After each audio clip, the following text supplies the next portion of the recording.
paper of artificial intelligence.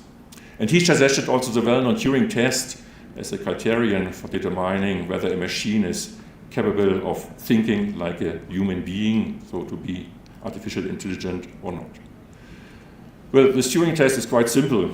We have two subjects, one computer, one human subject, and we have a human questionnaire. The task of the human questionnaire is just to ask questions to the human subject as well as to the computer test subject. And after some time, he has to decide who is human, who is a computer, and if it's not possible, then the computer has passed the famous Turing test. Interestingly, if you look in some publications in recent time, ChatGPT, everybody knows ChatGPT, was announced that it has passed the Turing test. But does it really mean that AI is now as smart as humans? Well, of course, there are some objections to this Turing test. Behavior and thinking, maybe it's not the same thing. Brains are not machines, they are working differently. So Turing makes assertions about brains as a machine, claiming it can be explained in purely mechanical terms, but our brain is working differently. So as computers are not humans, the process of reaching a conclusion may not be comparable to a person's making the test inadequate. We cannot compare apple with pears, as we say in Germany.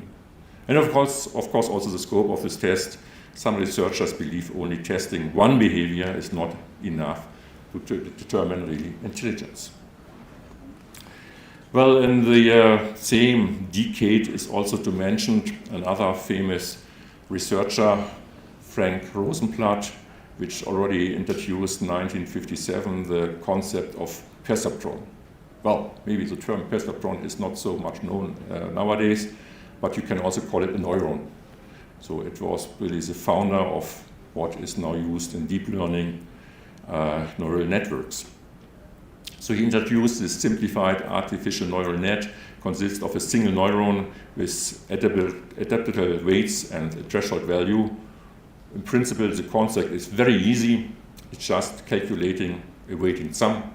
We have different input parameters, we have different weights which we can assign, and the weighted sum is calculated, and when a certain threshold is reached, then an output is generated. As we will see later, this concept is widely used now in neural networks, but you see the idea of this perceptron, as it was called at that time, is not very new. Well, if you look at the development of artificial intelligence, we have some up and downs in the time scale. So as we have seen in the 1950s, already we have had the first ideas, or we can call it maybe the first spring of artificial intelligence, or good old-fashioned artificial intelligence is called here. We have the first computer programs. Fortran as the programming language, symbolic programming language was introduced. We have this concept of perceptrons as we have seen, and so on. But the progress was not so as expected in the 1960s and 70s. So sometimes you find in literature the term of the first artificial AI winter. In the 1980s, another development period started, especially related to decision support machines, so knowledge engineering expert system. They have been at that time quite successful. So for that, this period is also called the second spring of artificial intelligence. But again, the progress was not so as expected. I will come back to these expert systems later. So in the 1990s, we can speak of a second AI winter term. And then we have, of course, now the big hype of AI, the AI summer, I called it. Let's see what will bring the future. With all the new concepts which we knew today and which we are using today have been introduced. Agent-based modeling, shadow learning, deep learning, autonomous vehicles, or these foundation models like ChatGPT, the large language models. And of course also the term of Geo AI. So again, what is now meant by this term GeoAI. Let me put it in this way, or maybe this sketch. You know already, you have seen in other publications, very often this is shown. On the right side of the sketch, you see definition of artificial intelligence, a technique which enables machines to mimic human behavior. As part of artificial intelligence, we have machine learning concepts. So it's a subset of artificial intelligence techniques which use statistical methods to enable machine to improve with experience. And part of machine learning, we have finally deep learning, so a subset of machine learning which makes the computation of multi-layer neural network feasible. On the other hand, we have our domain, our professional domain of the geoscience, or GI science, as a scientific field that deals with the research and understanding of geographic information and its utilization in GIS systems. So we can talk about GeoAI when we have the integration of AI with GI science, geodata, spatial technologies, which enables a better understanding of interrelationship and the solution of spatial problems. So integration of the concepts of spatial concepts is, I think, an important point. We need to talk about GeoAI. But what are spatial concepts? So what is special about spatial? Well, we can define, or in the literature you'll find some definition of geographic laws. Maybe most well known is the first law of geography, as it's also called, introduced by the geographer from Switzerland, Tobler, in the 1970s, called the first law of geography. Everything is related to everything else, but near things are more related than distant things. Or to put it in a more technical term, the concept of spatial autocorrelation. There are other terms defined in literature. You find several definitions, so I just picked out two other ones. The second law, sometimes called the second law, introduced by the American researcher Hochschule. Different locations exhibit different characteristics or intensities of a particular feature or process, or the concept of spatial heterogeneity or scale dependency. Scale, of course, is always important in spatial analysis. Or the third one I've mentioned here, it's sometimes also called the third law, introduced only some years ago by the Chinese researcher Chu. The more similar geographic configurations of two areas, the more similar the values or processes of the target variable are at these two areas, or the concept of spatial similarity in different locations. So, considering these concepts of spatial concepts, we can talk about GeoAI in two different contexts. In a broader sense, as we have already seen yesterday, or discussed also already yesterday a little bit, we can define it as the application of AI in the domain of GI sense. So every approach, every concept of AI which is then used in geoscience can call GeoAI. From my point of view, we should narrow this definition a little bit. So only when we use really the concept, the spatial concept of geoscience explicitly in our AI concepts or machine learning concepts, we really can talk about GeoAI. Or as Gottschalk again has stated, urgent needs in GeoAI is for techniques that incorporate the general principles that we know to be true of the geographic domain, spatial dependency, spatial heterogeneity, scaling, and so on and so on.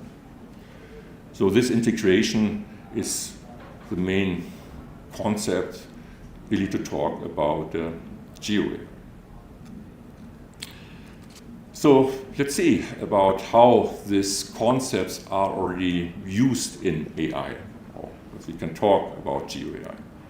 Remember the three circles I have just shown. We can differentiate between AOI, without using machine learning, using machine learning concepts but not deep learning concepts, and deep learning concepts. So we have 3 different levels, let's say, of AI, of GeoAI. So for the first GeoAI not using machine learning, there are concepts which are well known in GIS systems. Expert systems, I already mentioned, but also the concept of cellular automata or agent-based modeling you can consider as AI or as GeoAI. Well, expert systems, I already mentioned. Here the idea is, of course, that human experts feed their knowledge, maybe via a knowledge engineer, into a knowledge base, that we have an inference engine to extract this information and a user interface so that also a layman can ask questions to the system and get some well-known answers. It's based on this human expert knowledge. So solving complex problems using the highest human expertise is the idea of that. Of course, works as efficiently as human beings perform. There have been some applications or some implementation of this concept, especially in the 1980s, as I've just shown in the timeline. Map design or Map 8 was some application of that, as also for terrain and feature extraction, such systems existed, or geodesic management systems and geographic decision support systems. You see, all this are from the 1980s. So, yeah, maybe somehow the human expert knowledge was somehow restricted. They have been implemented, but they have been, to be honest, not so successful. Anyway, still we have some concepts of these expert systems. Yesterday we have seen already some applications which have used AHP, the analytical hierarchical process, which is a quite common concept still used in many suitability analyses and so on, where especially the weights of different factors are determined or are ranked by expert. So in this manner, of course, also expert knowledge is used in this concept. Even there's the idea, why using experts? We have our large language models, we have ChatGPT. Why not using ChatGPT, for example, for feeding this knowledge into the AHP approach? Here, of course, our geo concepts, our spatial concepts are in this knowledge base by the knowledge of the experts.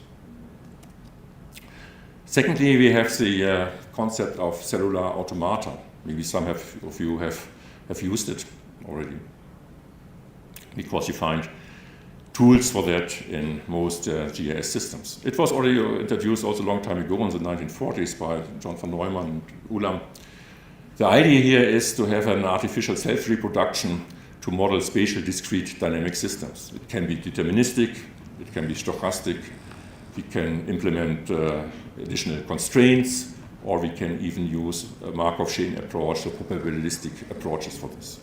The idea is quite simple. We have a grid of cells in which each cell has an initial value. All cells are simultaneously evaluated and updated according to the internal status and the values of the neighbors. And the transition is made for all the cells according to the same rules, as we can see here on this small videos. There are many applications for that in spatial simulations. So I assume also what Caleb has shown yesterday, maybe this urban growth for this Okawanga Delta, maybe have used such kind of application for simulation of the land use change or urban growth. Here, in this approach, of course, the concept of the first law of geography, of Topper's first law, is used explicitly because the information from the neighbor cells, neighborhood autocorrelation, spatial autocorrelation, is used for the transition of the next state.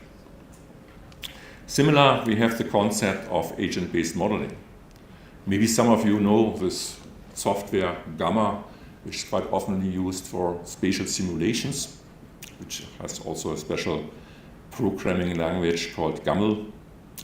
Here we have an artificial world populated by autonomous and heterogeneous agents, each with their own set of goals and preferences.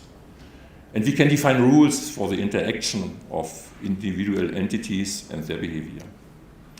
Through these interactions, the agents make decisions and decide what actions are to be carried out in the next step.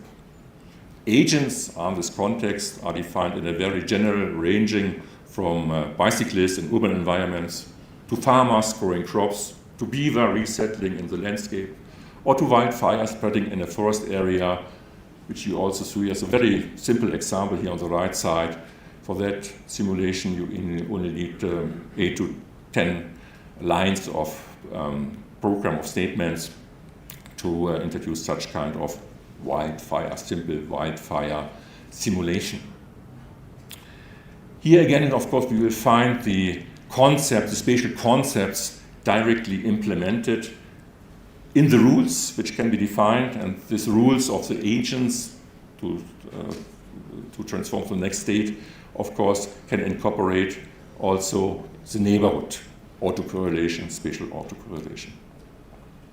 We have used this concept, for example, in some master thesis, this agent-based modeling, where we have modeled the optimal locations for biogas power plants. You see quite a different definition of agents. So the agents are here the locations of these power plants, or the decision of the farmers where to put these plants according to the crops, according to the soil, according to the precipitation, and so on. Of course, the model for that is a little bit more complicated.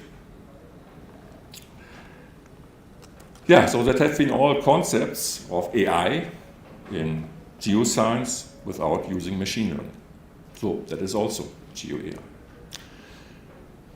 In the next step, of course, we have GeoAI in machine learning. And machine learning, again, we can divide between shallow machine learning, which is not using the concept of deep learning, and deep learning.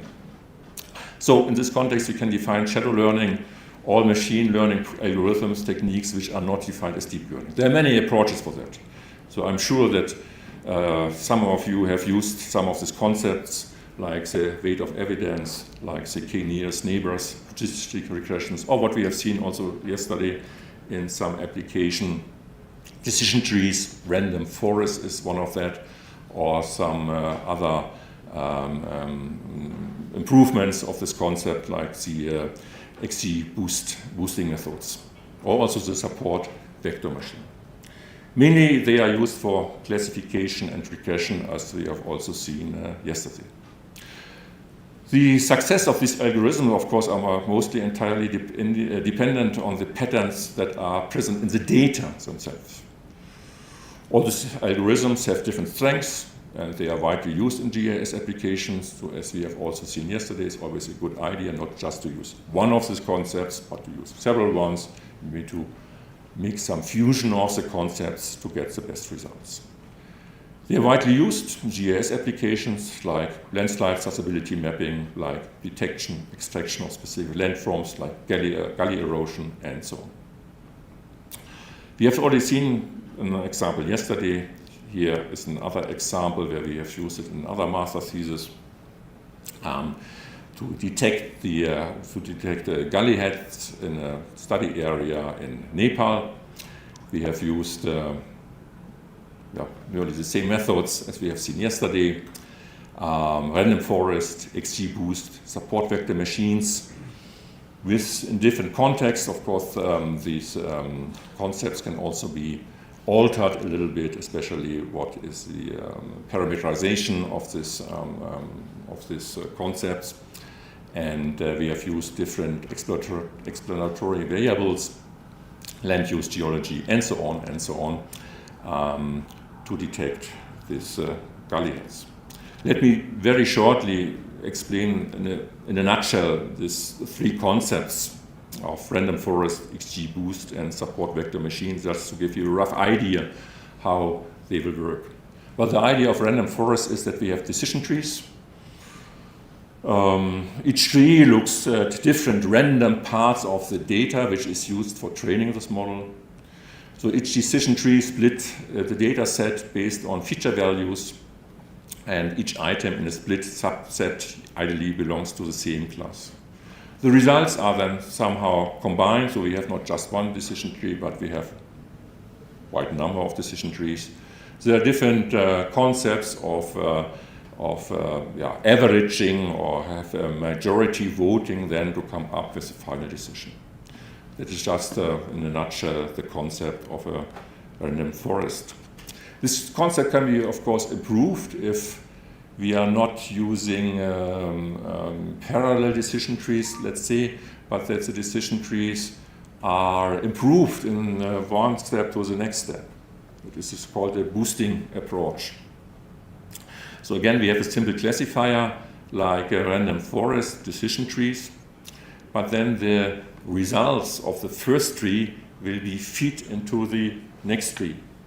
So that the weights which are incorrectly predicted in the first tree are increased in the next classifier, thus each new tree tries to correct the errors made by the predecessor. There are different concepts how this can be done, but in a nutshell, that is a concept of boosting or XG boosting, which is quite often used in this machine learning concepts.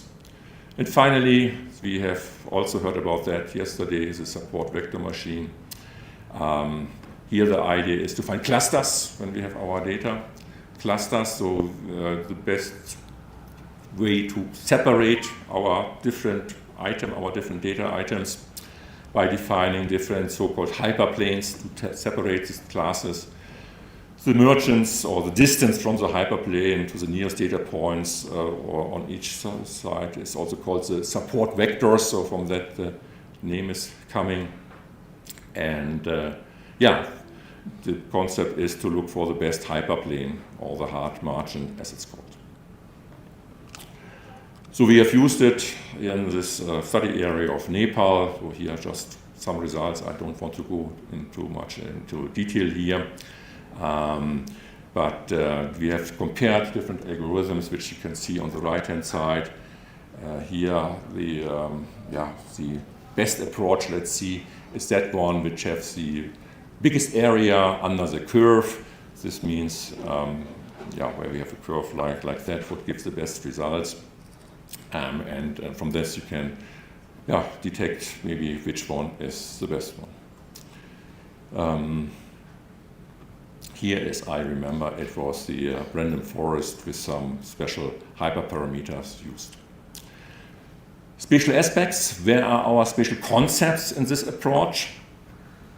Well, usually they are not modeled explicitly, or up to now they can be not modeled explicitly. So this classifiers, all of them, for the shallow learning, can be used in different contexts. They are not really spatial related. But of course, we can define or we can bring in the spatial concepts by defining our input.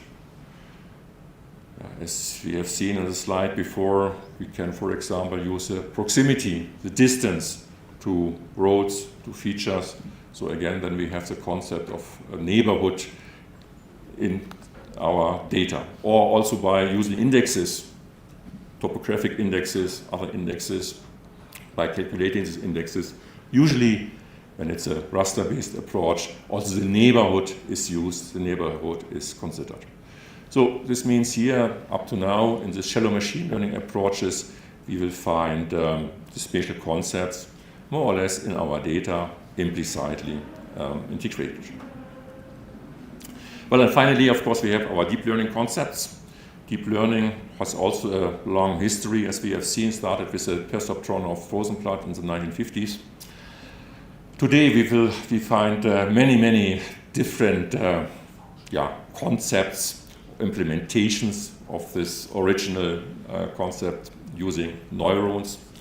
We have multi-layered neural networks with hidden layers. Many architectures exist. I only listed here some of them. Yesterday we have heard already of recurrent neural networks or of long short-term memories, especially for time series analysis, and of course also for satellite image classification, for example, the convolutional neural networks. Remote sensing is a well-known concept nowadays, this concept of convolutional neural networks in particular, for classification, for segmentation, for object detection, and for feature extraction. So, just again in a nutshell, I don't want to go too much into detail, the concept. We have an input image, for example, a satellite image which we want to classify according to the land uses. We have so-called convolution layers, which is folding the input and passing it to the next layer. Then usually we have some so-called pooling layers, which have the task of reducing the dimension of our input. And finally, we will feed all this into our neural network with a number of hidden layers. Then, of course, we have to go the way back to get our final classification result. So we have to transpose our convolutional, we have to do the unpooling, and so on in the different stages, so that finally we will get our classification results.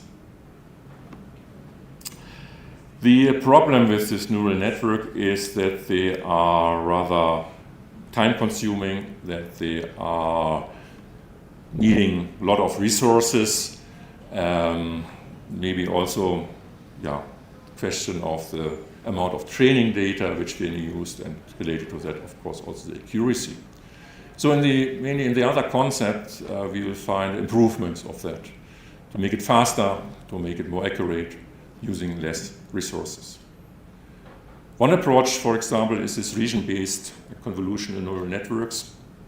Here the idea is to generate first some region proposals where we can detect the feature we are looking for, and these are used for extracting the features. So the classification of objects with the refinement of the bounding boxes is used. So we have one step more, let's say, we have our input image, and then first we are extracting regions or proposals of regions, which are then fed into our convolutional neural network. And finally, then we have our classification results.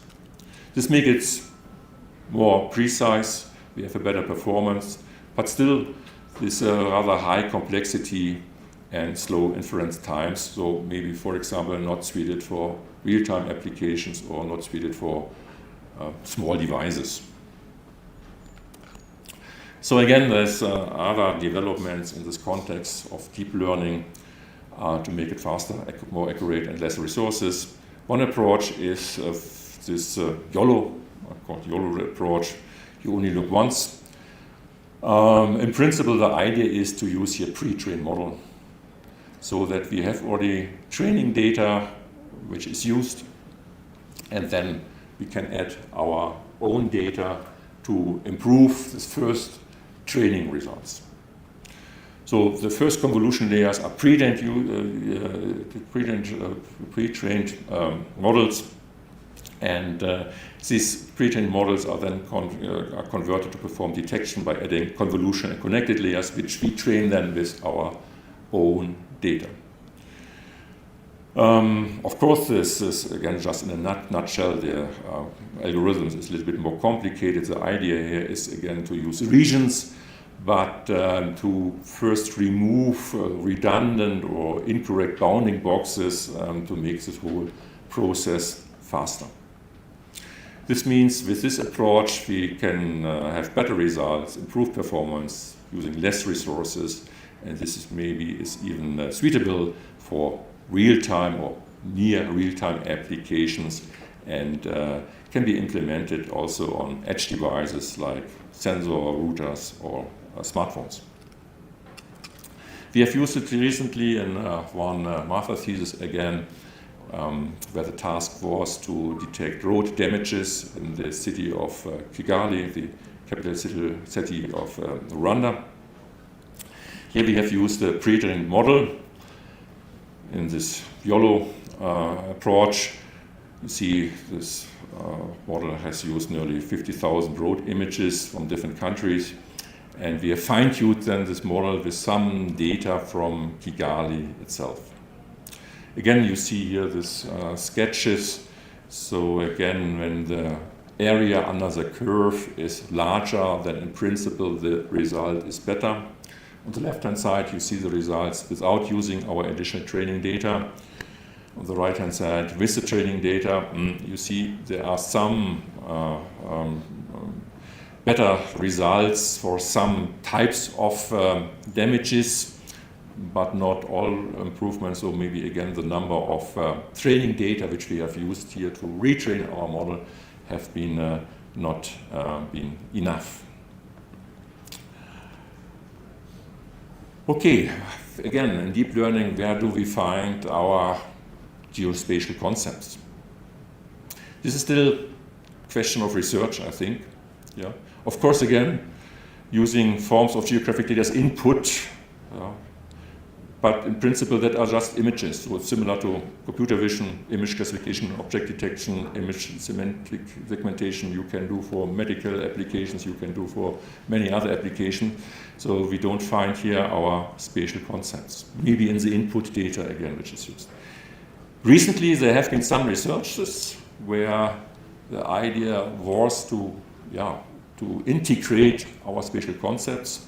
So for example, by using special scan orders in the convolutional process as well in the pooling process, so that we can remain the neighborhood, for example.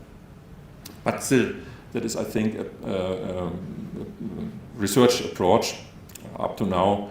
So up to now, I think we cannot really talk about GeoAI when we are using deep learning concepts. It's just image processing from my point of view.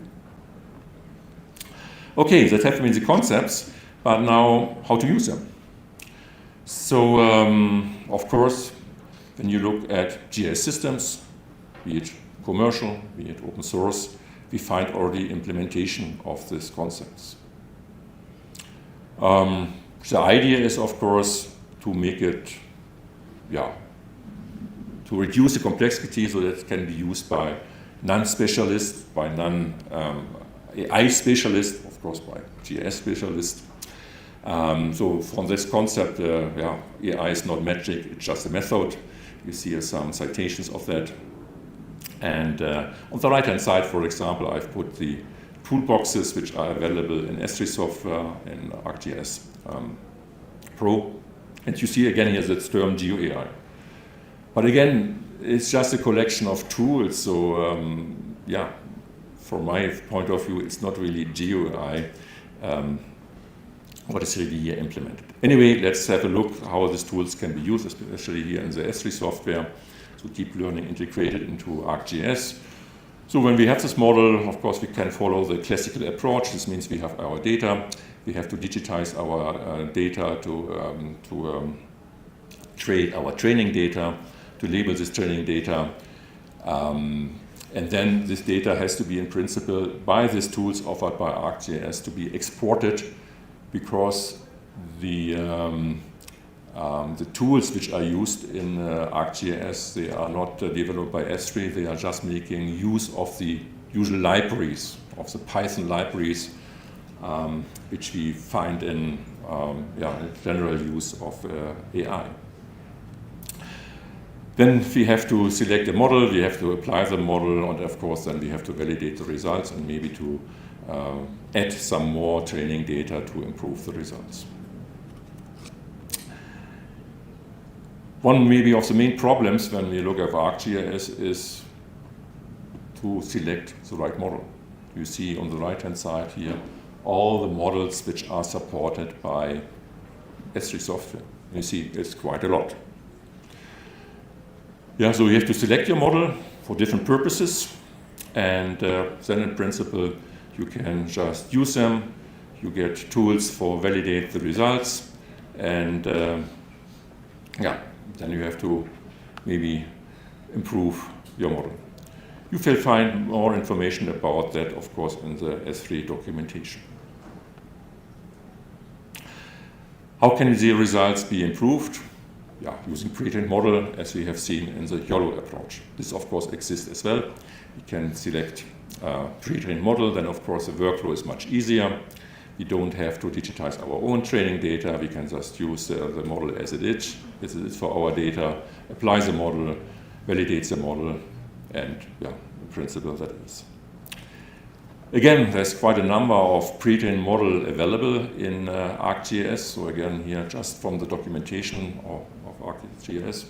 You will find them in the Living Atlas of ArcGIS.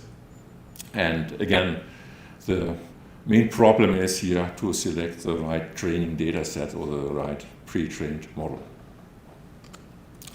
Of course, then in a more complex workflow, this pre-trained model can be improved, as we have seen again in the YOLO approach, by adding our own training data. So again, the workflow is a bit more complex then, of course, but in principle it's more or less the same. We have our data. We can just use the model, adding our digitized additional training data for that, validate the results, and maybe then improve the results by adding more training data. So you see the workflow in principle is quite simple, and there are tools for that available. Let's have a look at two examples for this pre-trained models in particular, because I think they are most widely used.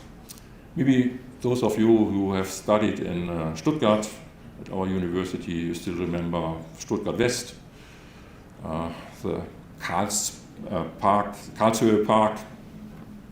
I don't know if you have been there. Stuttgart West is the most populated area in Stuttgart, but we have also some green area. It's the Karlshöhe Park, and we have used it here to detect trees. So we have used a pre-trained model just without any additional data, and just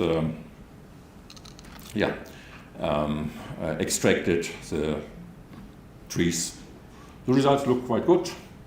Yeah, so you can guess how many trees we have. Okay, it's already shown here, about 7,000 trees has been extracted. The result looks quite good. But if we zoom in a little bit more in detail, we see here some strange results. I've put here some green circles. You see, obviously, some trees have been not detected. If you look a little bit closer at these trees, you see they are special trees because they don't have green leaves, but they have red leaves. Yeah, the so-called copper beech or the Phacus sylvatica purpurea. All these trees have been not extracted. Why that? Yeah, obviously, the training data have only used areas where there have been no trees with red leaves. So our training data here was somehow biased. So you have to very carefully check if really your pre-trained model can be used for your specific areas. I think this issue has been already discussed also yesterday or Monday in one of the talks. So you have to be very carefully with using the pre-trained data. Another model from the same area.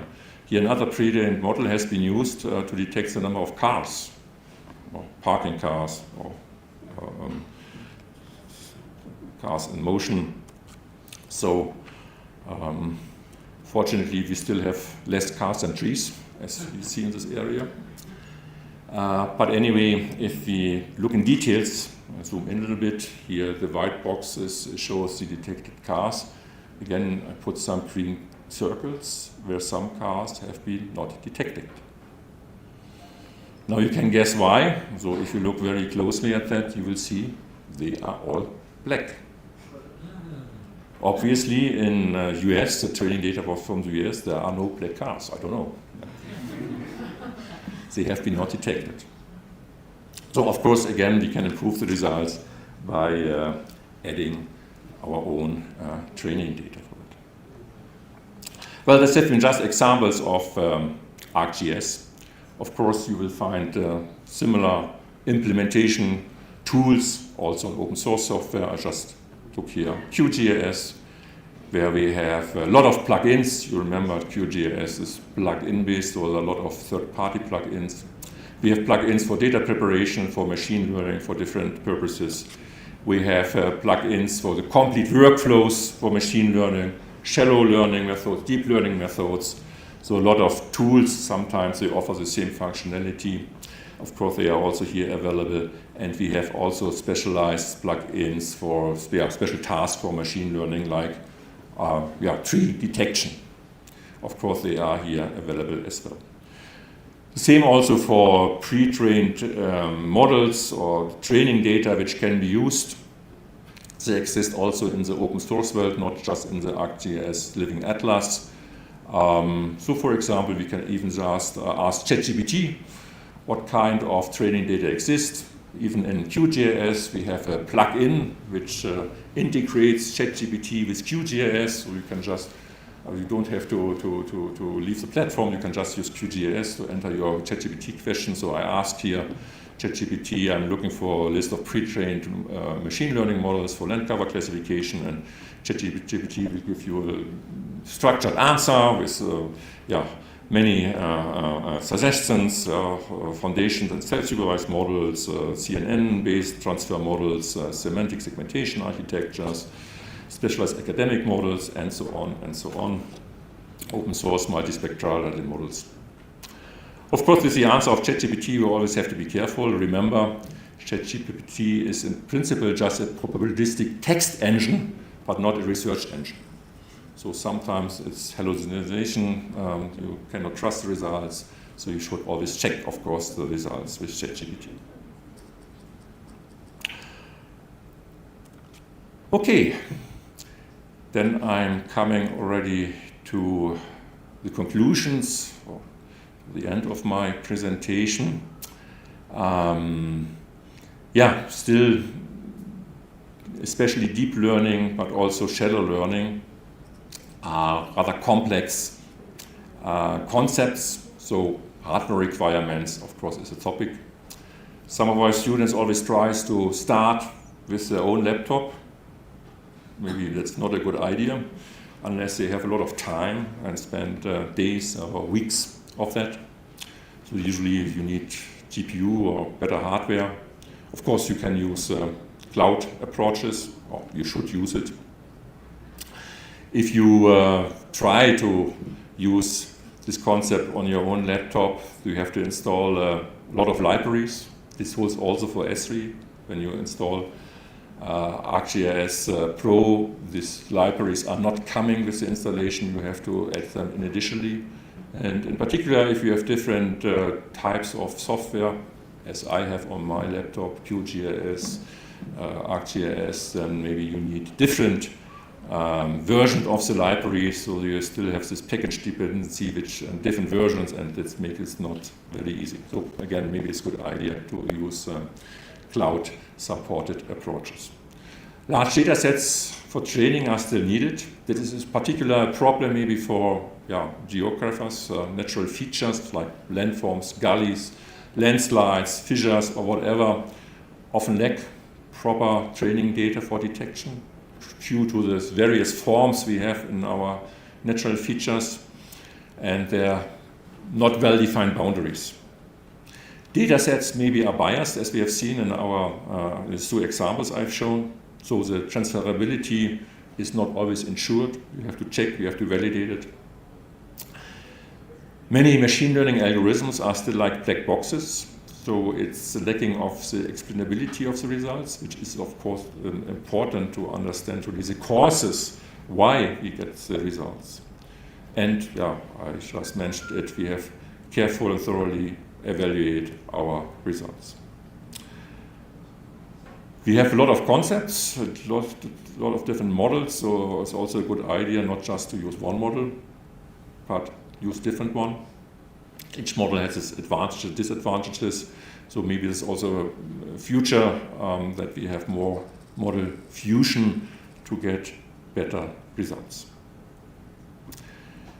So hopefully with my talk I have explained a little bit my point of view that GeoAI is more than just deep learning. It is also more than just using AI concept in geoinformatics application. So the integration of spatial concepts into AI is important. It's still missing or still at the very beginning.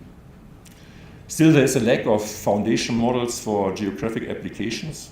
Foundation models like we have for ChatGPT, these large language models. So research is open for large geo-models, I called it. So we can just enter, for example, I want to do this kind of analysis, and then this large geo-model will give me the results, as in ChatGPT. So it's still not on the horizon. So maybe the good thing, so there's a lot of things to do for researchers to introduce and use these real geo-AI models. Maybe my talk was a little bit technical, so of course there are also other dimensions of artificial intelligence. And for this I want to conclude and end my talk with a citation of the Secretary General of the UN, Antonio Guterres.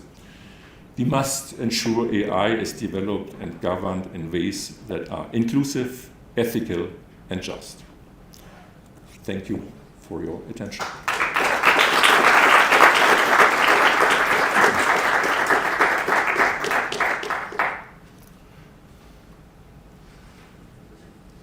Okay, then William is not here, then I will manage questions.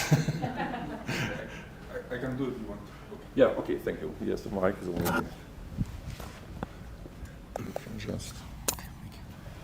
Okay, thank you very much, Prof. Is it working? I don't think so. Okay, I can just talk. Thank you very much, Prof, for the very insightful presentation. I think you really cover a lot of topics related to the interface of artificial intelligence and geoinformation technology and GIS. Yeah. So we are a bit behind the schedule, but I'm sure we have time for a couple of questions. So please go ahead. Yes.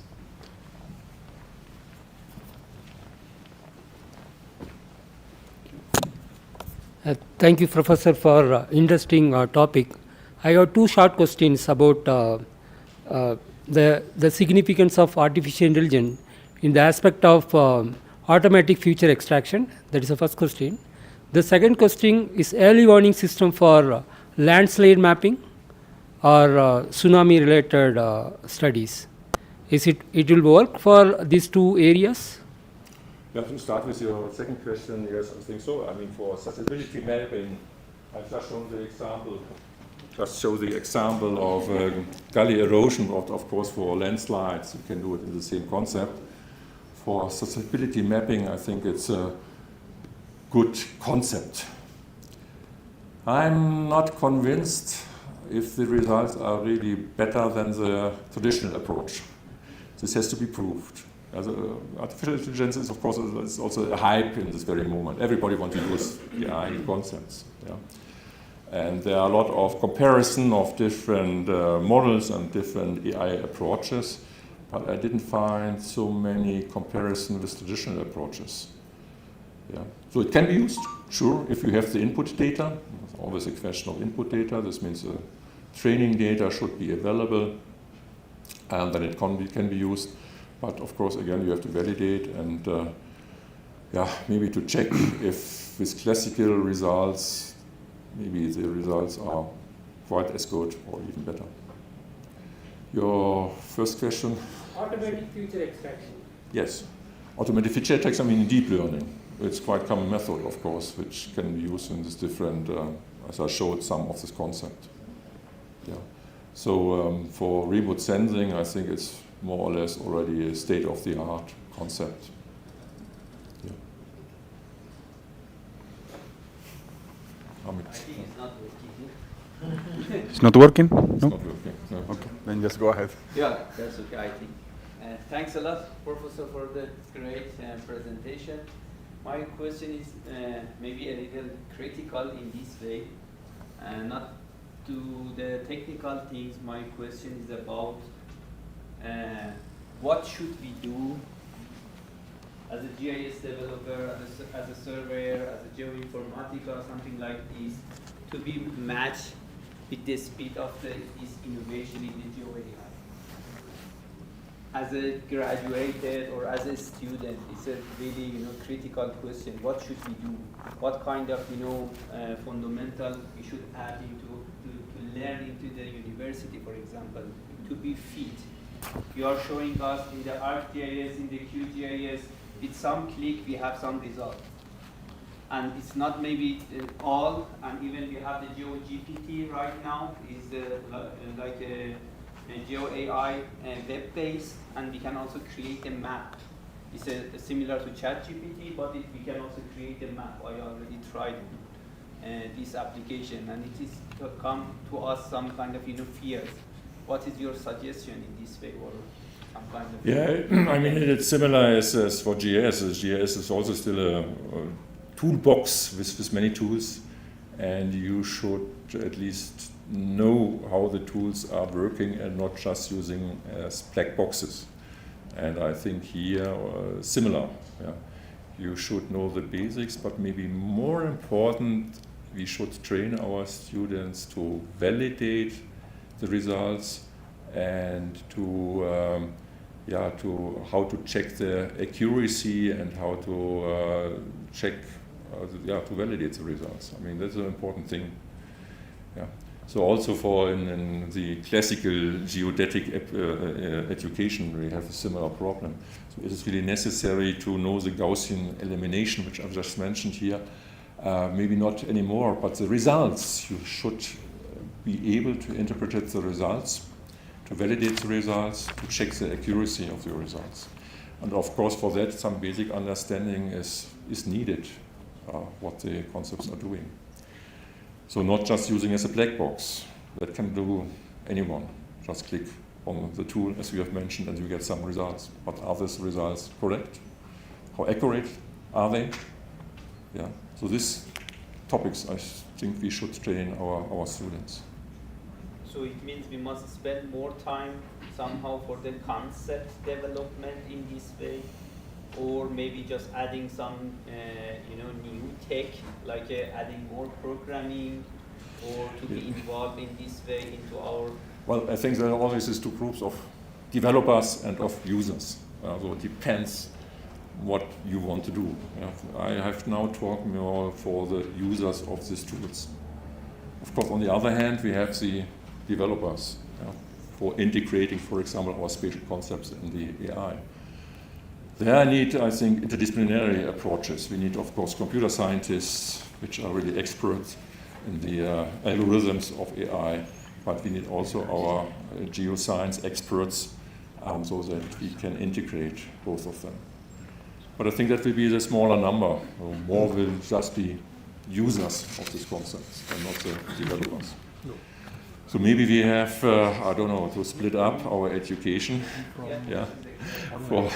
for developer, which are really deep in this topic, and on the other hand, we have the users, which have some idea of the basic concepts, but which can validate the results, which can check the accuracy of the results, and so on. So maybe we have to split it up. Okay, thank you. Just about what you said, but we have to split up between the users and the developers. I guess that developing such a tool, programming such a tool, is a task that's very much informatics. Must be programmers. And programmers usually are not geoscientists, but the users are geoscientists. So there is something, if you program something as an informatics specialist, as a programmer, about to solve problems that are something completely different. So we also have a gap there between programmers who program something for which they do not even know the applications. And on the other hand, we have the users that use tools that were programmed by programmers, by informatics. So there is a gap. How do we handle that one? Yeah. Good question. Exactly what the problem. How we can, fill this gap, or to be winner in this way, to catch this way. Not for example, the informatica take this gap from us. This is exactly the big challenge right now, because the number of students, applying to be as a to come as a surveying engineering or GIS is going to decrease in this way. It's a really critical thing for us right now. And how we can have this gap for us, for the survey engineer, for the GIS engineer. This is a really critical question. Yeah, it's a good question. Yes, you all know what total station is. The modern total stations computer programs with huge menus where you have let such a tool program by a guy who only knows informatics. We cannot use that. We better go to the museum and take a look. We cannot want to write down what they have. Because a programmer who doesn't know the application cannot program a menu that is when he's never been in the field, you don't know the problems which you have in the real world in the field, that's the problem. But I don't have the answer. I'm sorry. Okay, I think we have to move on. We can continue the discussion in the coffee break. Just so please, if you have more questions or you want to engage anyone in this discussion, just Prof, I'm sure he will be available during the coffee break. Thank you.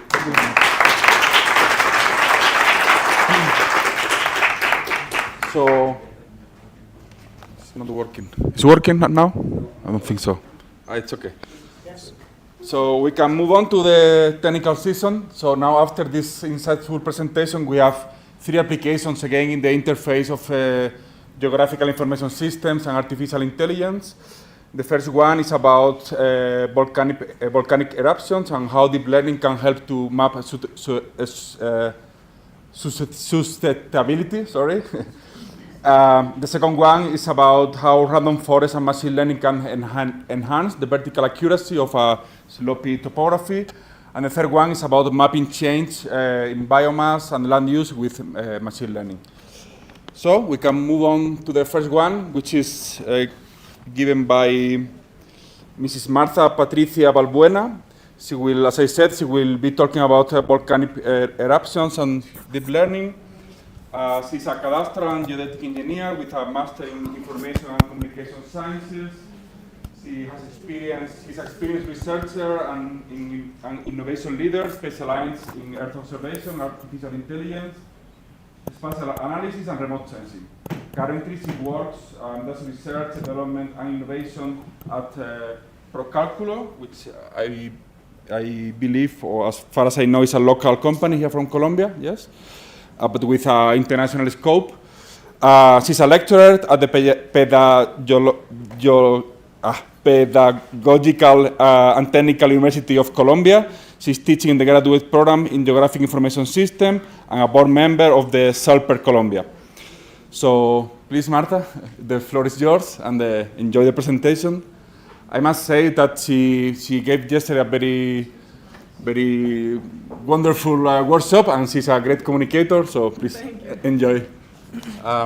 Yeah.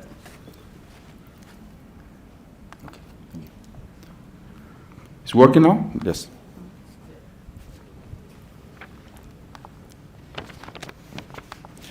Just while Marta is getting ready, just a question about the second presentation of the technical season.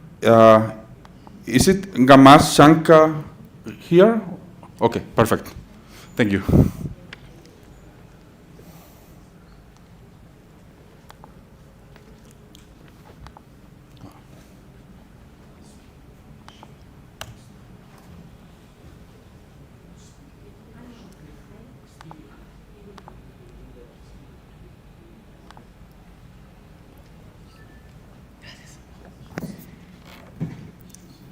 Hello, everyone. Thank you for your attendance to this presentation. Today, I would like to talk about the implementation of physiologic deep learning for the zonification of susceptibility related to volcanic eruptions.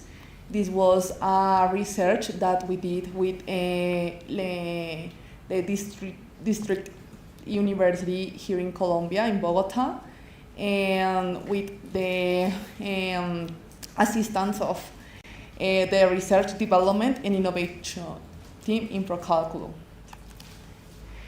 I would like to talk about risk management on the human eyes, because risk management is a specific field of science that is trying to understand how the ecosystemical variables could influence in different phenomena such as floods or wildfires or droughts. And the traditional methodologies are based on the understanding of different variables. For example, here we have a fluid, and we can understand the susceptibility, understanding the distance to the water bodies, the topography, because obviously the lower and flatter areas are going to be more susceptibility to the fluids. And finally, if the ecosystem has or presents meteorological conditions, I don't know, rainy, could improve the susceptibility to the fluids.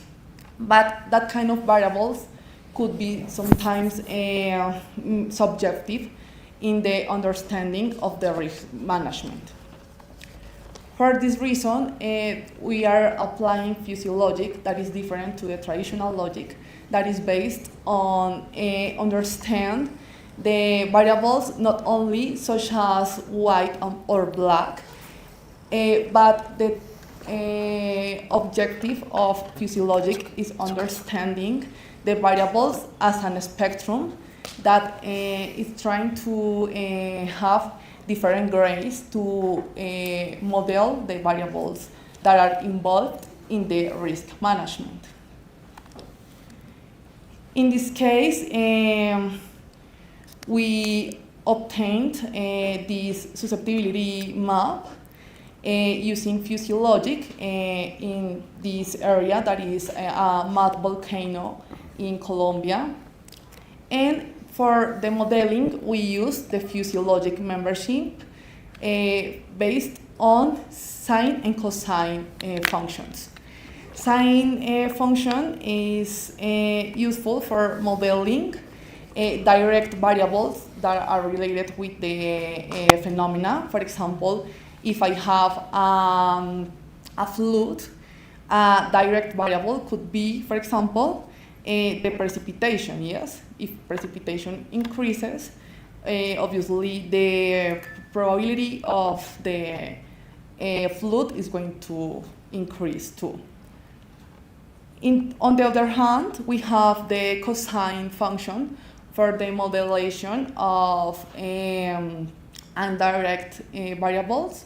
For example, the wildfires with the precipitation. The wildfire probability is going to decrease if the precipitation increases. Therefore, in volcano eruptions, the susceptibility is going to be modeled by these three variables. First, the distance to flow accumulation, the slope. These two variables were extracted from a DTM that was built using interferometric methodologies with Sentinel-1 satellite. We generated the DTM model and we extract both variables, the flow accumulation for understand how the liquid that the volcano generates is going to flow in the mountain, and the slope, because obviously in flat areas the liquid could be here like, yes, without movement. And finally, the distance to crater that was located using optical imagery. We normalized the three variables using the sine and cosine functions that I described in the last slide. And these variables, finally, we generated an overlay based on the set theory. We applied the summarized methodology to intersect the three variables, and we got this susceptibility map. As you can see, the volcano eruption generates the gray shape, and the intersection between the highest susceptibility and the phenomena was around 93%. That was an excellent result. This is about only susceptibility that is related with the ecosystem, understand how the variables of the ecosystem are going to generate more or less susceptibility. But now, for understand the vulnerability, we generated 2 models to extract building with deep learning methodologies. In this case, we applied pyramid public model. And for the road extraction, we generated a second model that was which objective was extract the road as polylines, not as a polygon. Finally, we got this result where we could understand how the buildings and the roads that are anthropogenic elements could be affected in a volcano eruption. And all this study, we used planet scope imagery that allowed us to understand the area before and after the phenomena that was the volcanic eruption. As you can see, here is the map. I'm sorry.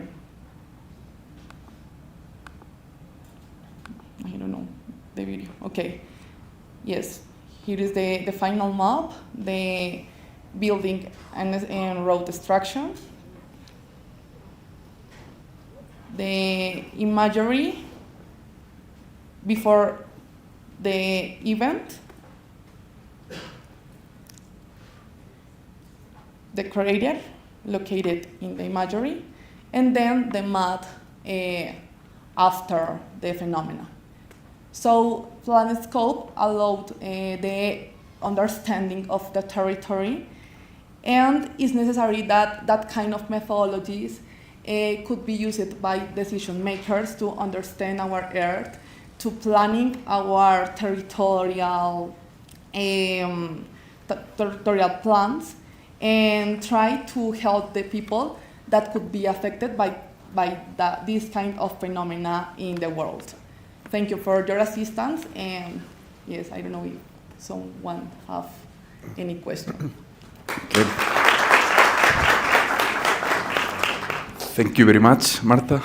And we are ready for questions, please. Yes, Prof, go ahead.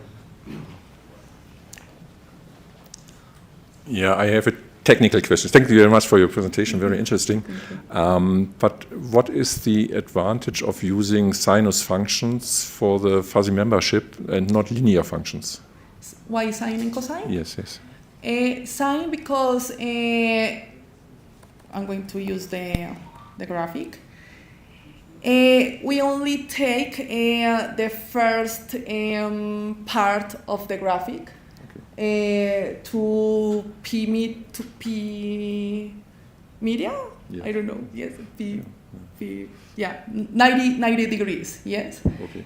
And as you can see, the sine function is going to be direct in this part of the graphic of the sine function. But cosine is going to be indirect, yes. It's like a modeling because, yes, the idea is try to normalize the variables. If I compare the variables in raw way, I have to compare, for example, degrees or kilometers and meters, and this normalization only generates a raster from 0 to 1 using the sine and cosine functions. Okay, yes, I understand, but again, why not just using a linear approach? This is my question. Okay. Okay. Yeah. So what's the advantage of using sine? Sine and cosine, because we are using non-linear variables. Yes. Yes, was yes. Because the relation is not proportionally direct, it's only direct. Yes, could have like different influence. Thank you. Okay, thank you. We have more questions? Okay.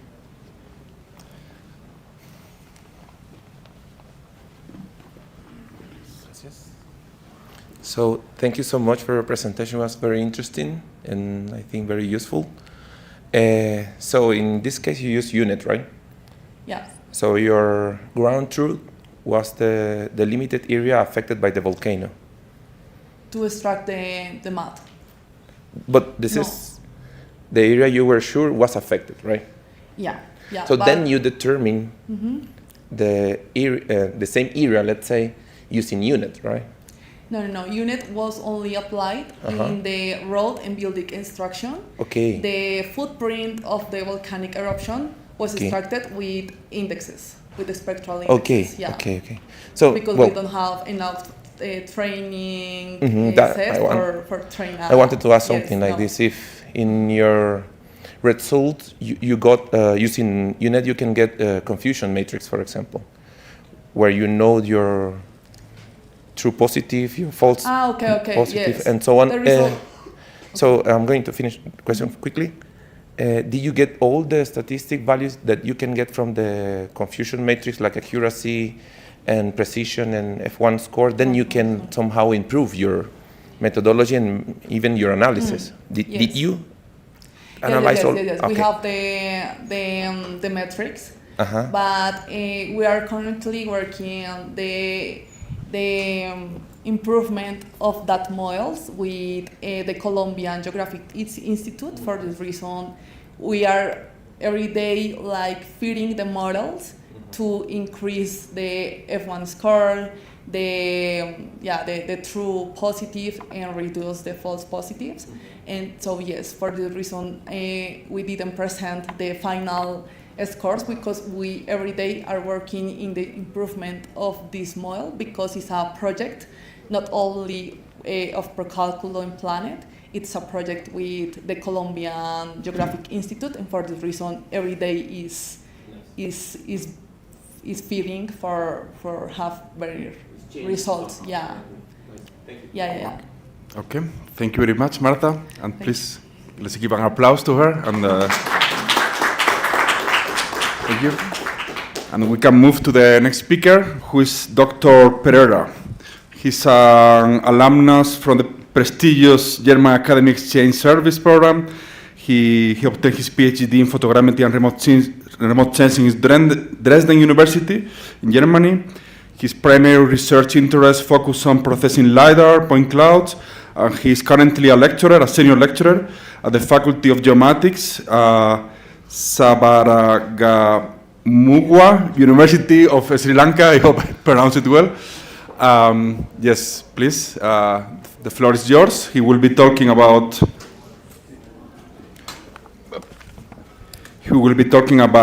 how enhance vertical accuracy of DEMs using LiDAR and random forest. So we are looking forward to understand how this could be done.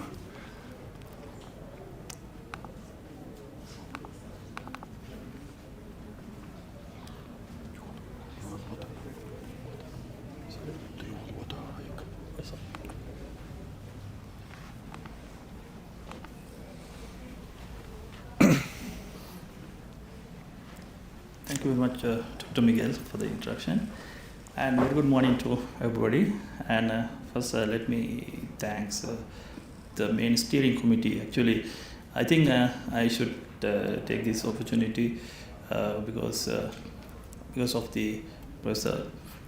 Actually, I must thank Professor Bea, Professor Schroeder, and Professor Powell, and Dr. Anya for the other main steering committees that playing leading roles for the organizing AGSE several countries, and giving a chance to interact with the other alumni members. And also, I should also thank the Colombian sector organizing partners. Okay, I'm here to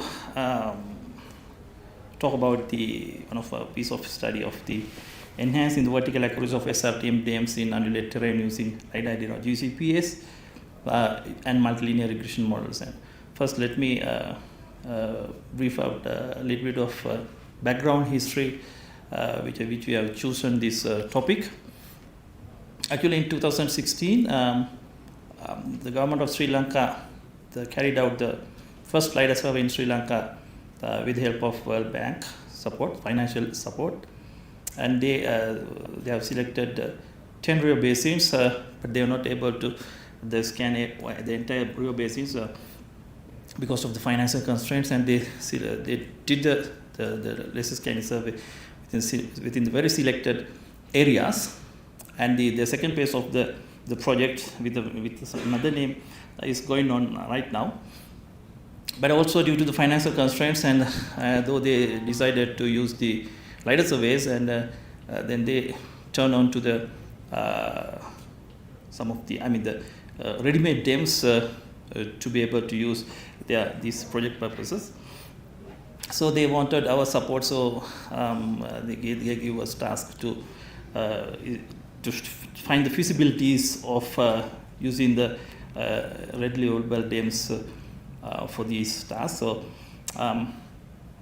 previously we thought to use the MAXA DAMs with the random forest, which is the published topic in the abstract. But then later they informed us don't use the paid DAMs and go with the freely available. So we chose the SRTM, and we started our experiment from the scratch. So we selected the linear regression model. So this is the reason behind which we have to change a little bit of the topic from the previous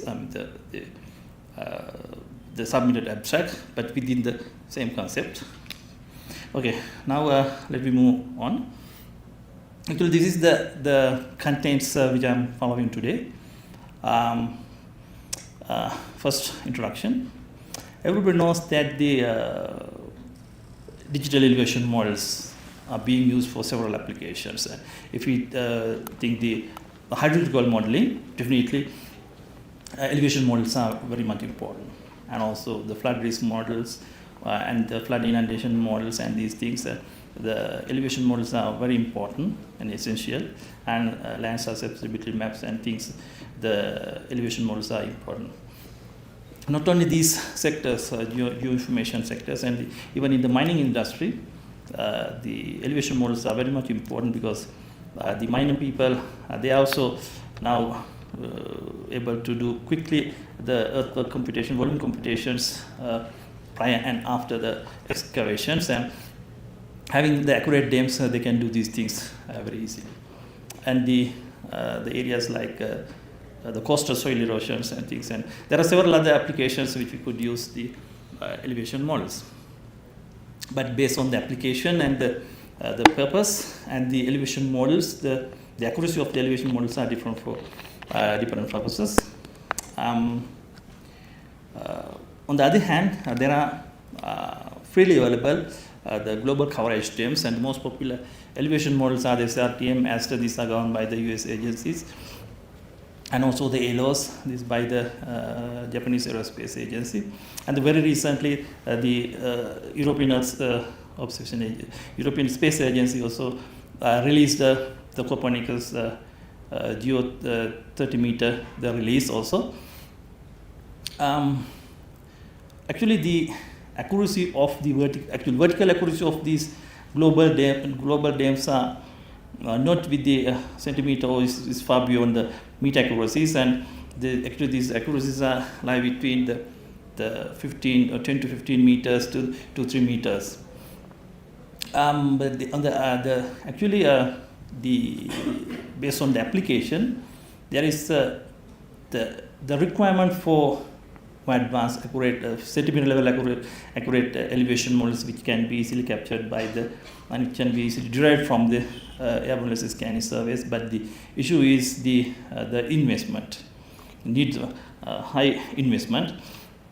Therefore, many countries still are reluctant to use the LiDAR DAMs. So there is a demand for increasing the accuracy of freely available elevation models. There's one reason for choosing this topic. and the other one is the which I explained previously. If I move to the study area, as I told, in 2016, the CRIP, the Climate Resilient Improvement Project, which was funded by the World Bank, they have chosen 10 river basins and several river basins. But as you can see, the pink color, the small patches are the area they have done the LiDAR survey. For this investigation, and actually the current project is the CREST-MP, Climate Resilient Multi-Phase Programmatic Approach Project, which is also funded by the World Bank. Previously they decided to use the LiDAR surveys for deriving the elevation models, which is very vacant area. Several areas are vacant. There is no accurate elevation models, and also the another part is the landslide investigations, and there are very landslide prone areas in the hill country. But because of the financial constraints, they decided to use for the readily available dams. So anyhow, for this study, for this investigation, we have chosen the Ging River Basin, which is in the very down south. From as you can see here, from this area, nearly 430 square kilometers are covered by the LiDAR dams. This area, actually, the entire river basin is 3 times bigger than this 430 square kilometers. Okay, and currently, the Sri Lanka Survey Department has established a very dense control point network, having the known XY coordinate as well as the elevations height above the mean sea level. So with this dense elevation model, and also we thought that we can go with we can improve the accuracy of the readily available, freely available dams to go for the nationwide the elevation model. With this in mind, the main objective of this study was to improve the height accuracy of freely available dams using the known reference points, which are obtained by the accurate anyway. So in this case, we use we extracted the elevation, the known control points from the accurate LiDAR dams, go for the national coverage, improved dam.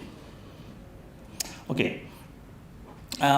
If I move to the methodology, so we have chosen the SRTM, and which follows the global reference frame and our reference data. The control points follows the national coordinates, so we have to reproject to the national systems. Now we applied sort of corrections, so now all the data sets elevation models are in the same reference frame MSL, and so we can subtract easily. So we have the errors, whatever, for the entire SRTM within the LiDAR coverage, and everybody can understand that and imagine that with the changing of the slope of the surface, definitely the elevation would change. So then the elevation, this elevation error, elevation deviations would be contributed by the slope changes. So it is one factor, contribution factor is the slope. So there are, likewise, we have chosen several other contributing factors: slope, aspect, height, land use, land cover, and these things. And so we have the independent variables, and so our dependent variable, we have one dependent variable, that is the error. So we could make just the simplest thing is the multilinear regression. So we just start with the multilinear regression with one dependent variable with several other independent multiple variables. So then the next step is to do the training. We have the several number of control points. We divided this into training and the testing and these things, and we do the training. We did the training and then found the coefficients and test it, and then we just identified that is generalized, well generalized. So then we can run the model for the entire SRTM. Then we got the corrected, the improved version of the SRTM. So just to make sure, we have chosen additional checkpoints independently, which are not used for the training or the testing. So for the accuracy assessment of the character depth. So this is the entire methodology.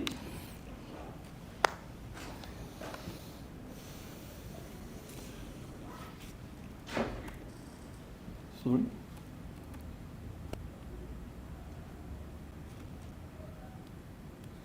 Some animations are missing. I'm very sorry for that. I don't know why is that. As I said, the slope, aspect, elevation, which is generally straight away got, and also the land use, land cover. These are the independent variables which we derived, and since our main objective was not to generate the land use, land cover map, so we straight away used the Sentinel already available, freely available land use, land covers, which are also maintained by the ISRE as well. So we have several number of the other thing, this area, the LiDAR coverage, we split into the 1 square kilometer tiles, and then for each tile, we have extracted, that is the way we extracted the control points, nearly in the center. We excluding the water bodies, we found the control points locating the hilltops, the slope areas, and the flat areas in different the terrain topography. We have selected the control points. So for these locations, we found the slope, aspect, land use, and these the numerical values and the categorical values. So this is our the multilinear regression model. We have the slope aspect curvature, and we didn't use the curvature, sorry, and the elevation and the land use, land cover. So altogether we have since we have the entire area was covered 430, excluding the water, nearly we have the 420 the tiles, so we have 420, nearly 420 known points. So we divided into the 80 and 20% ratio, training and testing. And just before doing all these, and to make sure the accuracy of the original SRTM DEM, that was we checked it with the known points. It was nearly 9 meters. And this is the coefficient matrix which we obtained for the first order multilinear regression model. As you can see, the SRTM height gave the highest coefficient, which indicates that the height contributes enormously, hugely, considerably for the elevation corrections, improvements. Actually, this can be acceptable because the SRTM straight away gives us the surface model, canopy heights, and the structural information, building structures and things, and that is the surface model. But our reference data is in the terrain, DTM, digital terrain model. So this deviation should be the reason for getting the highest coefficient for the SRTM height. And the comparison to the others, and the slope is as I said, the slope largely influenced for the height variation, the height changes as well. As you can see, the least contribution is given by the aspect, and there are the land use, land cover types, and as you can see here, the tree, grassland, or plants, build up, and several other land use types are there. Just these are the labels, we assign the labels 10, 30, 40, 50, and something, and we are not working with just feeding these the labels as it is, because it's biasing the entire system. So we use the one hot encoding method, that is binary encoding methods, to assign the sort of these labels to the binary numbers to avoid the bias, and then anyhow we derive find the relationship with these other coefficient matrix. Knowing these coefficients and with the test data, we run the testing, and this is the test results. The previous elevation, root mean square of the SRTM DEM was nearly 9 meters, and with this we were able to get nearly 5 meters, less than 5 meters. So this is a considerable improvement, and then we decided this is very nice, and okay, we thought that then we happy, and then we submitted the report to the Ministry of Irrigation, because they requested the report within a very short period for their decisions. And here you can also see the individual errors which we have obtained from each test point. We have three test data. And one thing I forgot to tell you that actually we have nearly 420 test checkpoints, non-points. But when we go for the nationwide elevation models, the checkpoints are not much dense. So then the checkpoints, the influence of the checkpoints and the distribution also, should be considered. Therefore, we split the entire the known points into three data sets, with the entire data sets, with the entire the points, known points, with the data set 1. That is for every 1 kilometers. For every 10 kilometers, we have chosen the known points. That is, then we got nearly 100 points, and likewise the different densities. And we have, these are the 1, 2, 3 densities. That's why we got the 3 different coefficients. For these three data sets. And these are the height variations or the errors, individual errors for these 3 data sets. Yeah. One more minute. I'm sorry. Actually, this is the spatial distribution of the checkpoints, and you can see the errors are within more or same range, so which tells that the errors are evenly distributing within the entire area.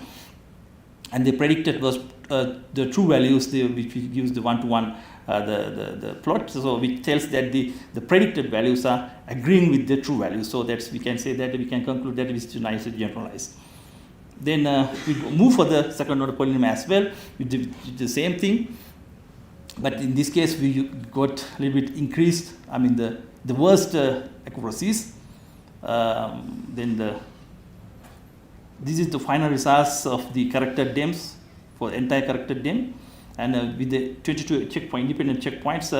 This is with the first order multilinear regression, second order multilinear regressions, and these are the final improved accuracies of our 2 different, the DEMs data set, 2 different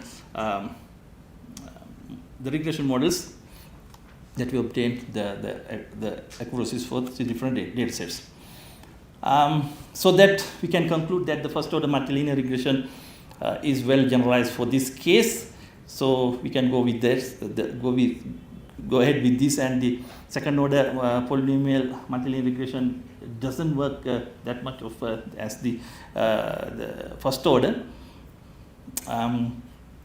As a future work, we are also moving to the machine learning nonlinear regression like random forest, and as we submitted the report and the same results which we use also for this presentation, we stopped the continuation, but very soon we are continuing with the random forest and also with other the neural networks and other machine learning techniques, because we need to move for the nationwide improvements. The entire density. So, thank you. Okay. And also, I must also acknowledge the Thank you very much. Economic Exchange Program for also the organizing team of the HFT and also the Colombian sectors for giving this task. Okay. Thank you very much, Prof. Okay, I think we have time for one quick question. If anyone has a quick one, okay. This thing is not working again, so. Okay, yeah, now it is working. So, just I would like to know what is the point density, I think density of the point cloud data you have collected around the project area, and what's the medium of collection, data collection? Yeah, it's a UV base maybe. Yeah. 3 okay. points. 3 points per square meters. So, okay. Right, density is 3. So, and how many pulses were there in LiDAR? In that case. 2 or 4? No, 4 different. 4 points. Okay, good. Thank you. Okay, thanks again, Prof, for teaching us this interesting technique. Okay, I think we are behind the schedule, but for sure you can ask him in the coffee break. Thank you. Sorry for that. Okay, so we are ready to move on. Now, Mr. Wagner Holgin, He's going to be talking about how changes in land use can be monitored using machine learning. Yes, let's introduce him. He's an engineer in the Geographic Science and Sustainable Development with a minor in land use planning from Pontifical Catholic University of Ecuador. He holds a Master of Science in Photogrammetry and Geoinformatics from HFT, Germany. As he's a specialist in the management and generation of geospatial information, and he has developed methodologies for the planning and territorial allocation of public services, the generation of agricultural geoinformation, and land use and land cover mapping.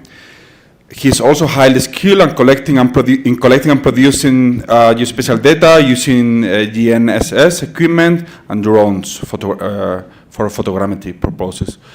He currently serves as the coordinator of the Map Biomass Ecuador at Ecociencia Foundation, leading initiatives for territorial monitoring through satellite data analysis. So the floor is yours. Enjoy your presentation. Thank you. Okay. Thank you, Miguel. Thank you, everybody. And thank you, Jafteo, as well, for the organization of this event. Okay, as Miguel already said, my presentation will be about map biomass, specifically about applying machine learning to monitor land cover and land use changes from 1985 to the present. Before I continue, I just want to ask if you guys, have you heard about map biomass before? If you had, can you raise your hand? No? Okay, 1, 2 people, 3 people. Okay, perfect. So for many of you, it's gonna be quite new. So it's gonna be, I hope it is interesting for you guys. Okay, so what is map biomass doing? As the title said, is what we're doing is mapping land use, land cover through a time series of time and space from 1985 to the present. And the main objective is to discover and to find out the different transitions that are going on in the territory. So, for example, detect where at the beginning, where there was a forest, and afterwards, if the forest disappeared, where what did it disappear to? So, did it transform into an agriculture activity? Was it deforestation because of logging?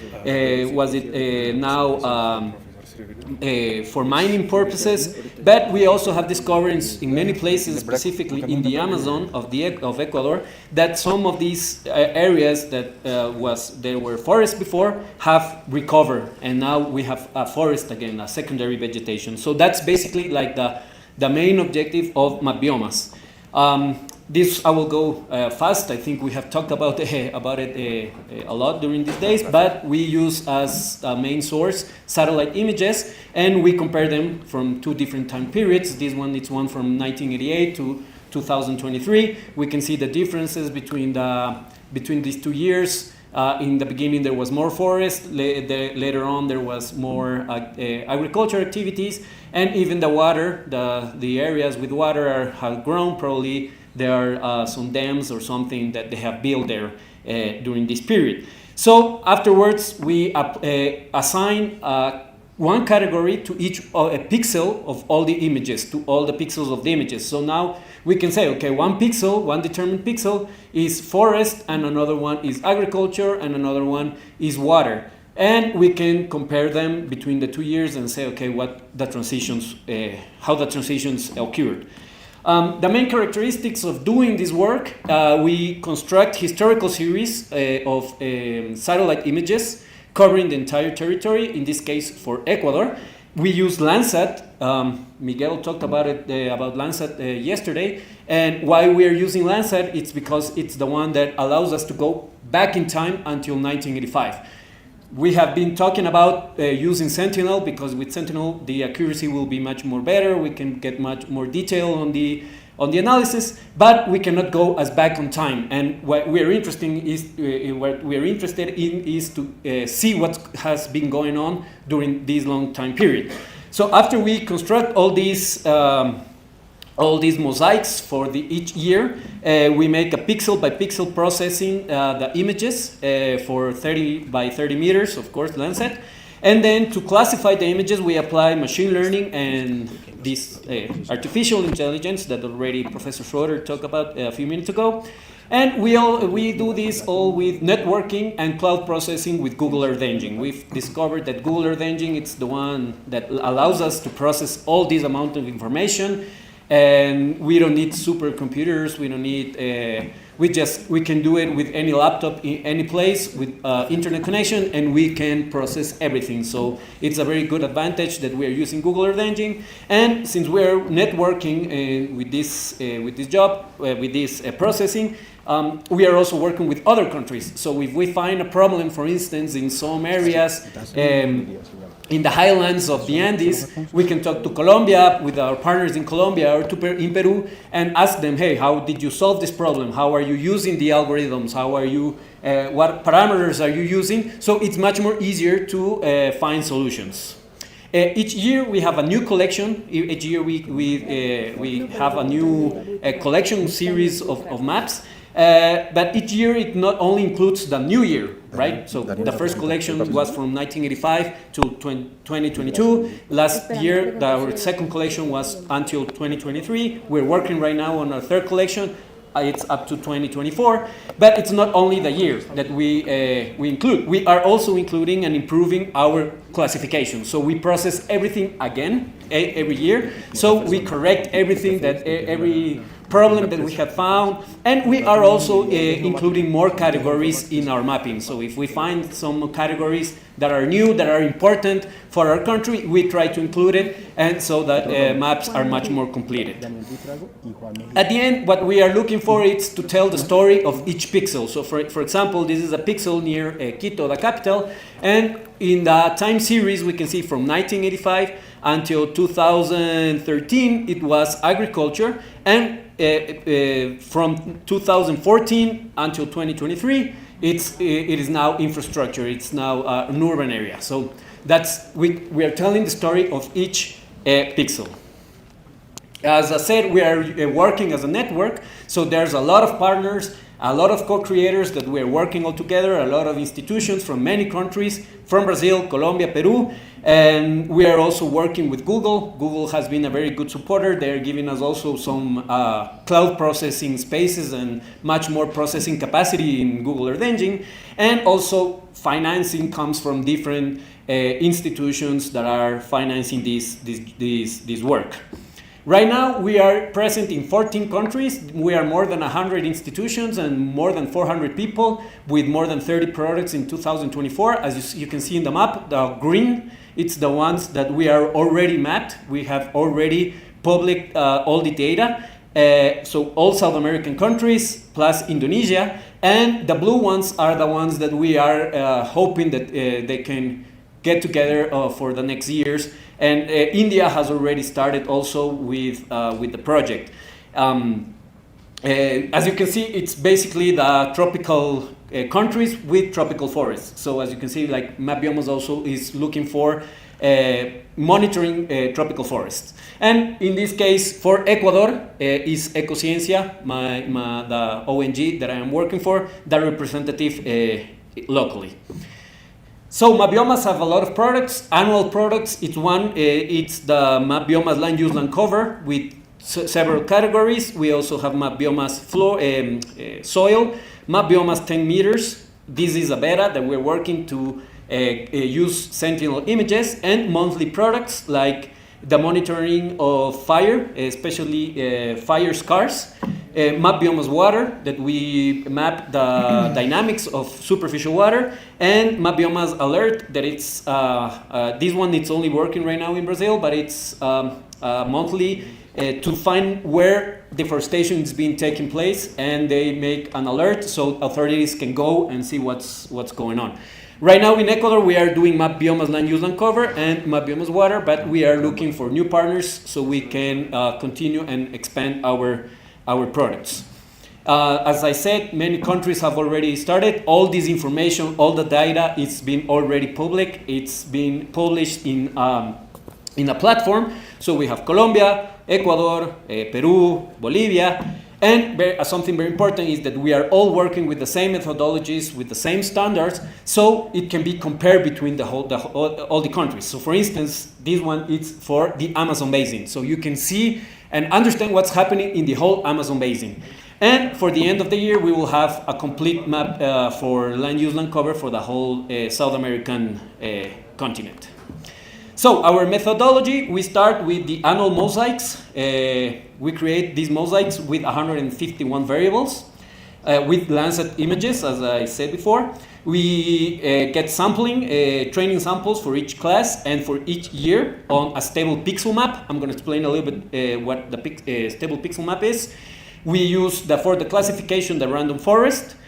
For post-classification, we apply some filters like spatial, temporal, frequency, and then we integrate all the data. And finally, we have an external with peer validation and user feedback.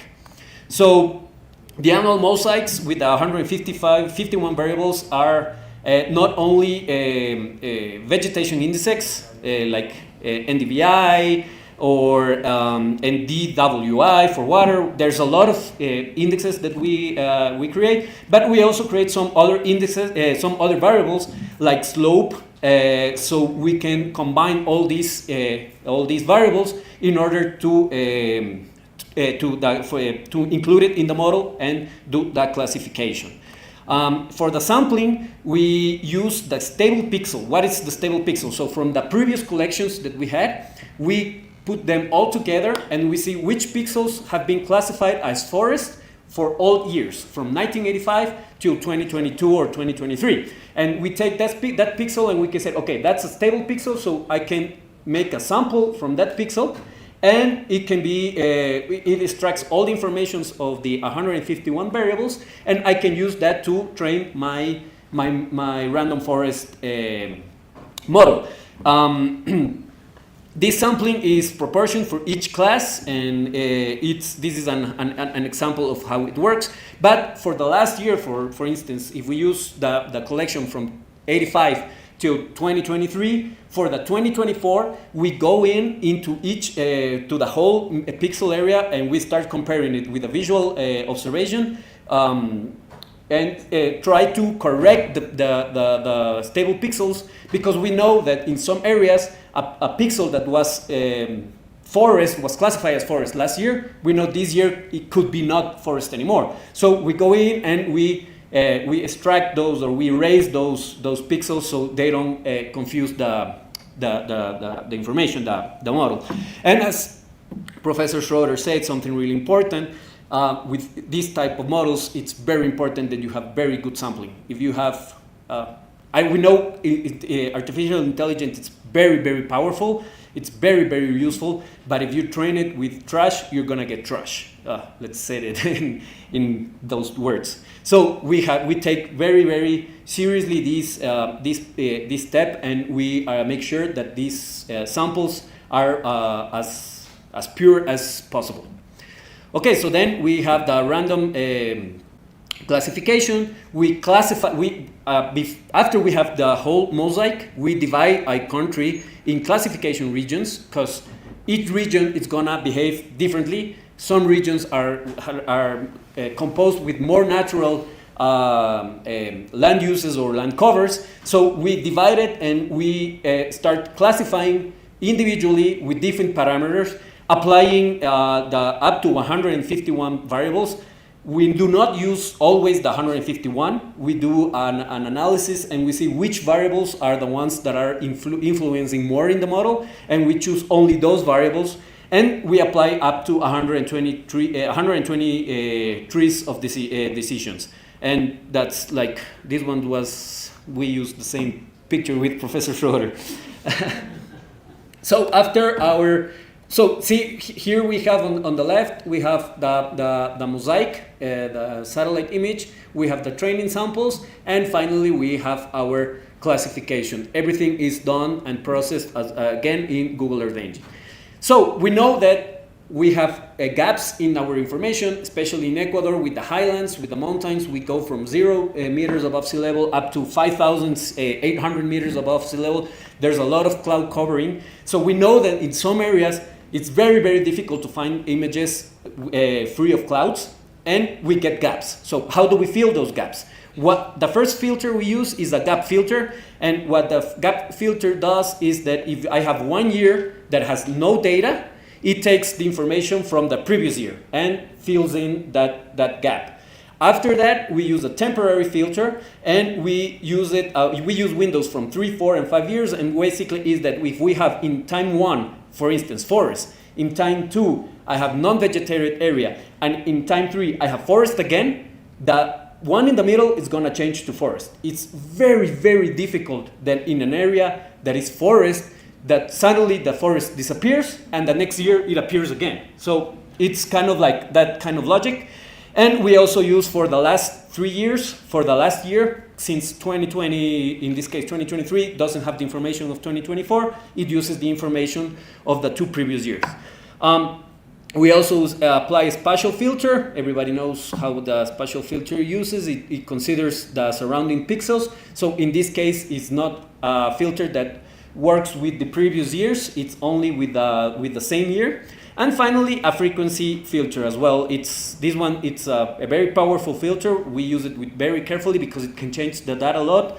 But basically what it says is that if for instance, more than 90% of the time a pixel was classified as forest, switch it to forest, especially if it has like these gaps. So like if it has 1 year non-forest, few years forest, non-forest, forest, it changes to forest again. So that's the way we cover all these gaps. And finally, we have the data integration. So we have 39, in this case, 39 geotiffs, one each for each year, with the whole classification of all Ecuador. We are mapping 18 classes right now for Ecuador in 2 levels. So the first level is like natural forest, non-forest natural formations, farming and silviculture, non-vegetated areas, and water, and a second level that divides or like it makes much more detail from the first level. So for instance, natural forest is divided into forest formation, open forest that is considered more like a dry forest, like a season forest, mangrove, and flooded forests. And those are like all the classes that we're mapping. And some of the results that we have found out, as these classes can be, we can combine them. In this case, we have combined the anthropic classes with the natural classes, and we have discovered that between 1985 and 2023, the natural land cover in Ecuador decreased by 1 million hectares. So that means that we have lost 5.9% of natural covers. In 2023, Ecuador, the 32% of Ecuador consists of anthropogenic land uses. And by 2023, 16% of Ecuador surface is covered with natural land cover. So it's kind of still an encouragement for us that we have more than the half of our country with natural covers. And one of the objectives with this kind of data is that decision makers can take this data and use it to apply policies to maintain and to protect these natural covers. For instance, also we're looking at the mosaic of uses, the agricultural mosaic of uses. It has increased in 1 million hectares in this time period. Here we can see an animation of how the yellow part, that it's the agriculture, has increased and it's spreading through the forest. This one is in the Amazon in Ecuador. Urban infrastructure also has increased. It has gone from 36 million hectares to 122 million hectares. So it's a really big expansion of urban areas. And something that is really worrying us in Ecuador, and I think in the region, especially in the Amazon basin, is the expansion of mining. We have gone from 1996 from 200 hectares to 12,944 hectares. Between 2022 and 2023, there was an increase of 2,000 hectares. That means that is a 26% increase. This is really worrying us because mining right now in our countries, it's getting very illegal activities. So these illegal activities, when they are doing mining, they're not doing it correctly. So there's a lot of pollution in rivers As you can see on the animation, the mining occurs right in rivers because it's they extract gold from the rivers, and if they are not, we know they are not using a correct and proper methodologies to extract the mine. So there's a lot of contamination in rivers. So is also kind of the information that we try to alert, and all the information we're working with, can be used with different territory cuts. So in the Amazon, we know that the most mining is occurring in the Amazon. Also, we have discovered that natural protected areas and indigenous territories are the ones that are like not natural, but barriers for anthropogenic expansion. So you can see here that outside the natural protected areas and indigenous territories, the expansion of anthropogenic areas is bigger than inside natural protected areas and indigenous territories. Something interesting, we are also mapping the Galapagos Islands, that is part of Ecuador. The Galapagos Islands, for now in Ecuador, we are the only initiative that actually we are mapping the Galapagos. Nobody else is mapping the Galapagos. And it's very interesting to see how it's changing because the Galapagos is mainly a protected area. We are also, like I said, we are also mapping dynamic bodies in Ecuador of water. And something worrying, we talked about yesterday a little bit about climate change and how the glaciers are being affected. Last year we have one glacier, Carihuayrazo, that has totally disappeared in Ecuador, so it's kind of a worrying situation. And we have been monitoring how glaciers have decreased during this time. And we also have been looking how water bodies have decreased, especially in the highlands and in the Amazon. They have a tendency to decrease, also an effect of climate change. But in the coastal area, we have seen an increase. And this is a response to aquaculture, especially for the production of shrimp. So, for closing, I just want to say that all this information, all the data, has been published. It's online. You can download the maps. You can download the statistics. You can access everything through the webpage. I'm going to leave this so you can see how it works. It's very, very easy to use. So I invite you to go in and explore. As I said, it's not only about not only Ecuador. There's many other countries if you want to explore the data. And also, I would like to thank again everybody for your attention. Thank you very much.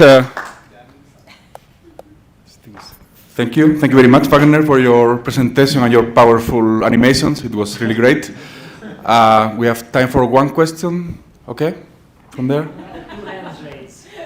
Many. Yeah.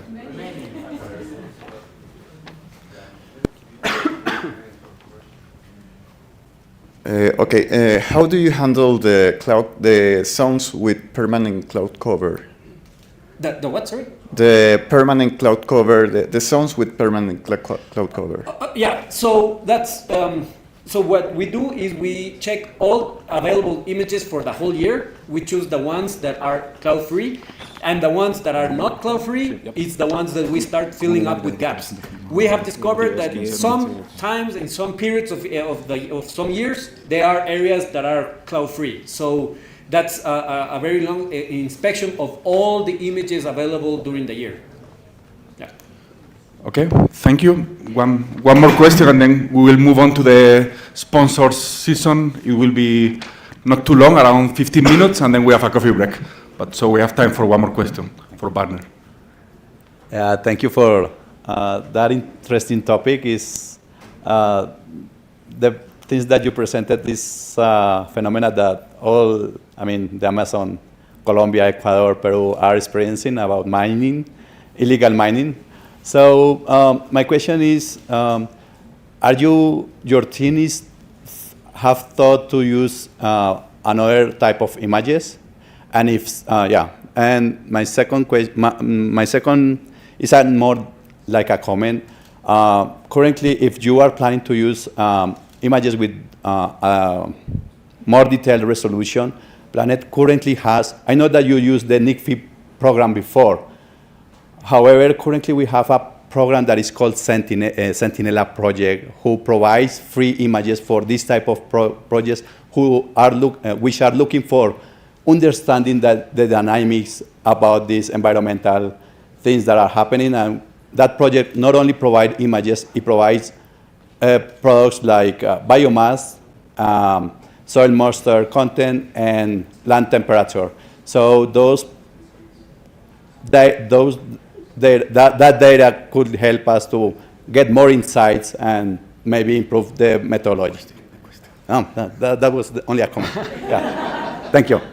Okay, yeah. So for the first question for mining, actually there's a second project in our ONG that is using high resolution images. They are buying images from Planet to detect and see where are the areas of illegal mining and mining. And what they're doing is with those images, they measure how many mining, how the expansion of mining is, and they are doing public, I forgot the name in denuncias. Reports. Reports, like reports saying, hey, in this area we know that there's mining. So actually, for this other project, they are using high resolution images in Planet. And for the second comment, it will be very nice to have access to those other images. Perfect. Thanks a lot for your presentation and your answers. Very great. And now we move on to the last part of this block before the coffee break. So Daniel Buitrago and Juan Mejia, they are coming to talk about datum engineering. So let's welcome them, and they will be explaining what they are doing. And do you have slides ready? Or? Yes, we have some slides. Okay, but I don't know if they are ready.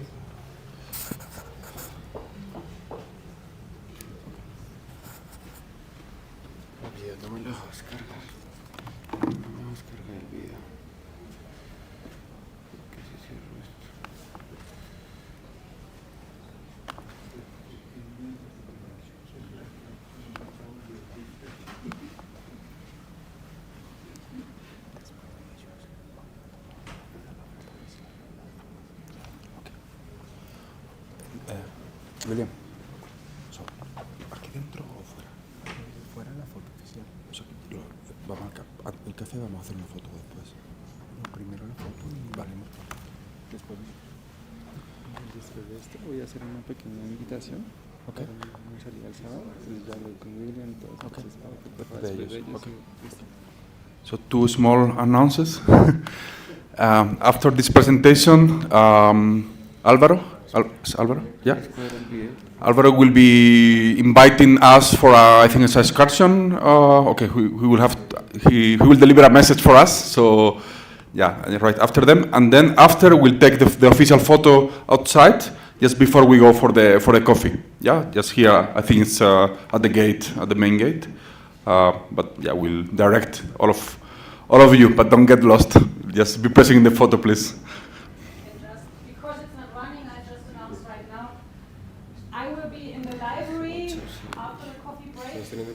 And collect all the documents, whatever you would like to bring. And for those who will just send them by email, that's fine as well, if you just have everything just received online. But still, please come by, because I have 2 copies I have to give you. The one is the survey from the AED, which needs to be filled in and gave back tomorrow. And the other one, sorry, I forgot that I need to have your bank details, otherwise we cannot transfer the money. So please come, even if you just send me emails.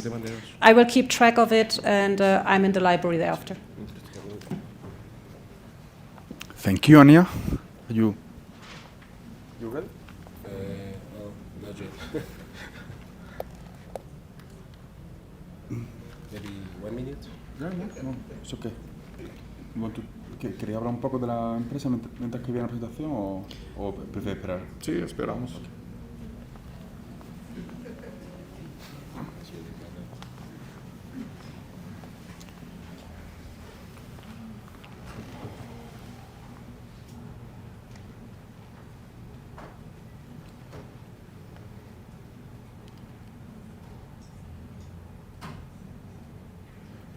¿Qué es lo que es? ¿Qué hace falta enviar? Sí, no, las fotos como tal.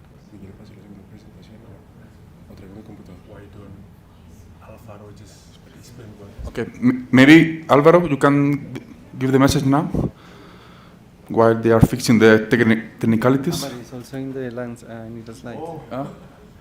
Okay, he needs slides, so we stick to the initial plan. Sorry.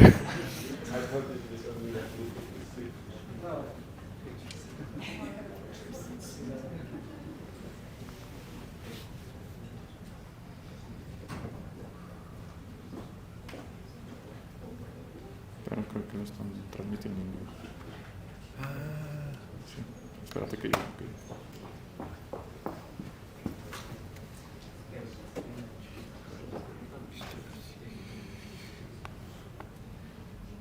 ¿Están transmitiendo en vivo? Ya cambié de computador.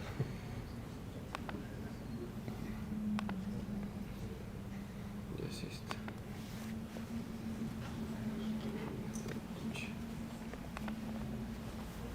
Rápido, ahora. No, es que ahorita no sé por qué no se había enviado. Yo lo había puesto ahí, pero... Sorry for the question. Lo estoy manejando casi. Sorry.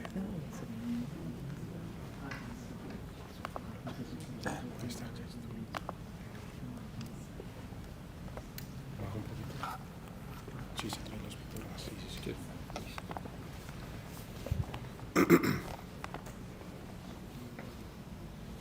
Listo. Okay, please go ahead. Go ahead. The floor is yours. Thank you, everyone. Good morning. It's our pleasure to be here with the Universidad Distrital as sponsors. We are Datum Ingeniería. So we introduce our company, and for that reason it's our pleasure to let you know what is our company. I know that you are coming from around the world, so we are happy for that. First, my name is Juan Mejia. I'm the sales manager, and he is Daniel Buitrago. He is the technical manager from our company. So, Datum Ingeniería is a Colombian company. It is founded since 2004, so we are in the market for more than 20 years. We are a company, a leader company in the geospatial products and services. Our company is divided in 4 business units.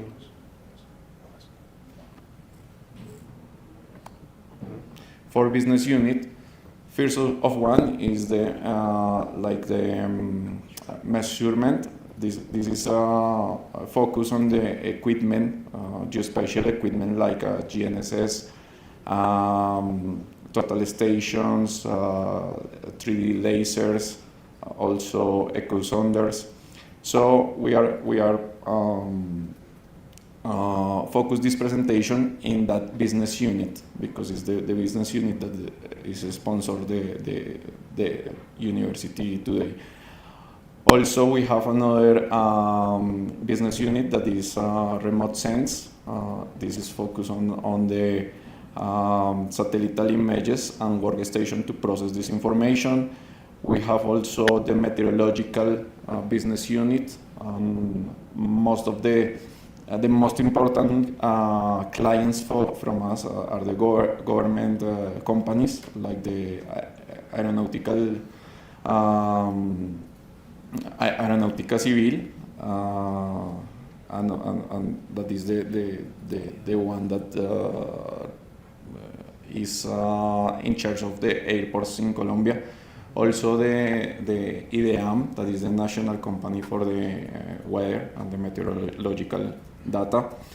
And the fourth one is the business unit of agriculture. This is the newest one from our company. It is like a baby. It just has 2 years from in our company, and it is related agriculture, precision agriculture, and also auto steering systems for the tractors and the tractors.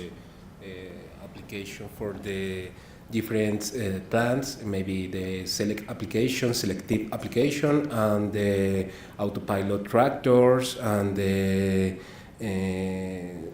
correct the information for the tractor and the farms.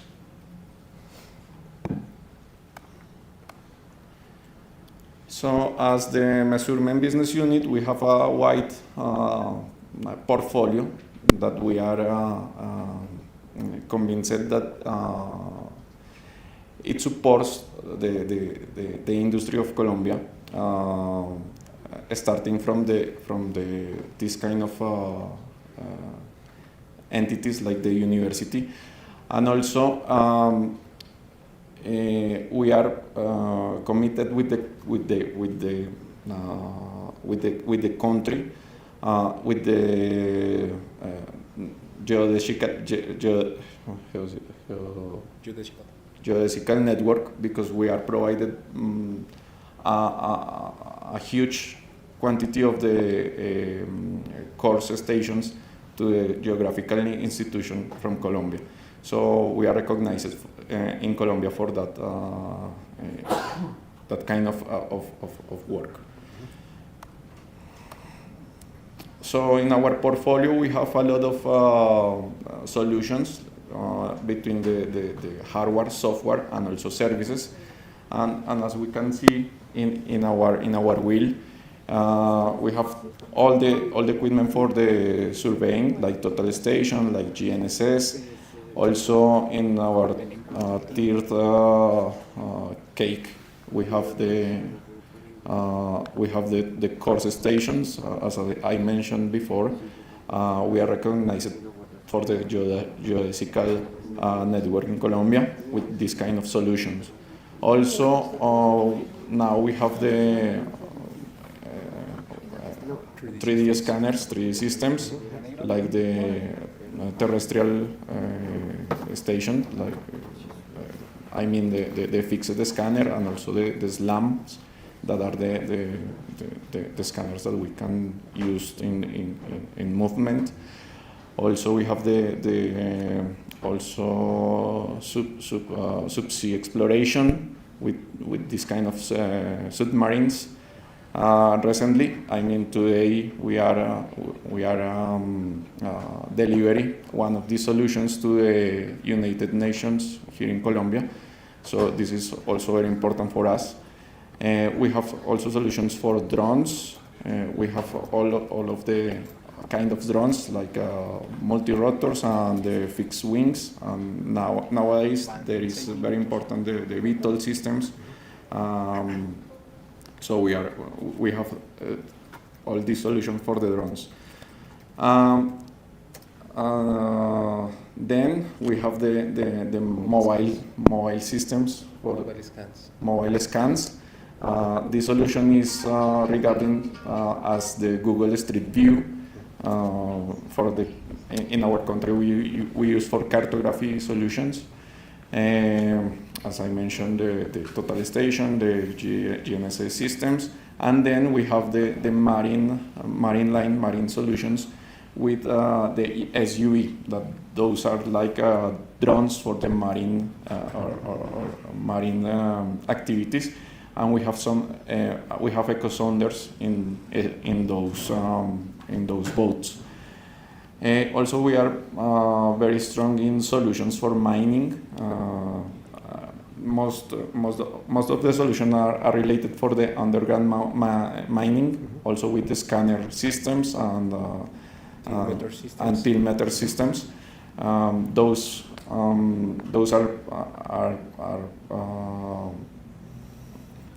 are related with the blasting and exploration in the underground mines. We have solutions also for the GPR, ground penetrating radars, and in the last one is the laser levels. So most of the solutions that we have in this wheel we can see in our booth outside. There are our sales teams that they can show all the solutions for you. As part of our company, we not only sell the products, also we have the services, and we are very committed with the education in Colombia. So some of the projects that we did before are related also with the Universidad Distrital, that is a public and our host today. And the next slide that we are show you is surveying in the with our systems with drones and camera for the normal photogrammetry in the south of Colombia. This project is related to Universidad de los Andes, also here is located here in Bogotá. And Daniel, that is our, as I said before, our technical manager, he did the project, so he will show the next slide. Good morning. This is our construction for the rock art pictograms in the south in Colombia. We do this reconstruction. We have problems with the video in this moment, but this is our reconstruction for the pictogram. We use the drone and the normal camera and the process photogrammetric. We do this work with the help with the director for laboratory photogrammetry in the university, William Barragan. He worked and helped with this reconstruction. I see any pictures. This is the reconstruction, final reconstruction. The work is very easy. Is only fly around the rock and take the pictures, and before reconstruction and after reconstruction the information with the camera normal and the camera for the drone. This is a model, and I show you the video. Please, 1 second.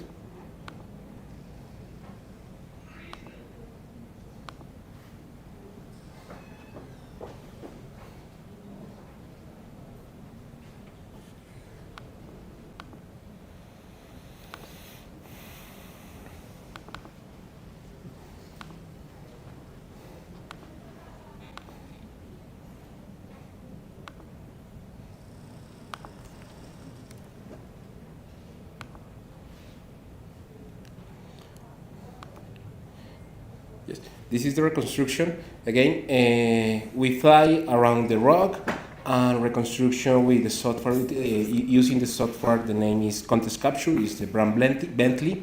And the object for this reconstruction is that the people in university not travel for the city because the travel and the way is very hard, is complex, and the travel is maybe 10 or 12 hours. It's very complicated, and the reconstruction is for the object that he study the pictograms and the rock art, and it's more easy for the study. Yes. This is our last services with the company, with the University of los Andes, University for Distrital. And now we only know sell equipments that has pressed the service also. Yes. So this project is very important because it's archaeological, and this is in a zone that from Colombia that has a conflict with the guerrilla and some groups that are out of the law.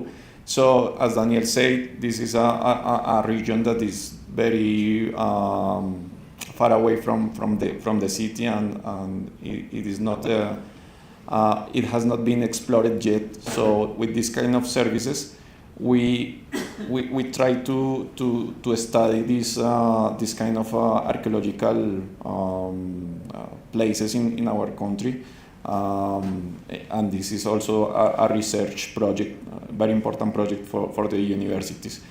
Nowadays, this region is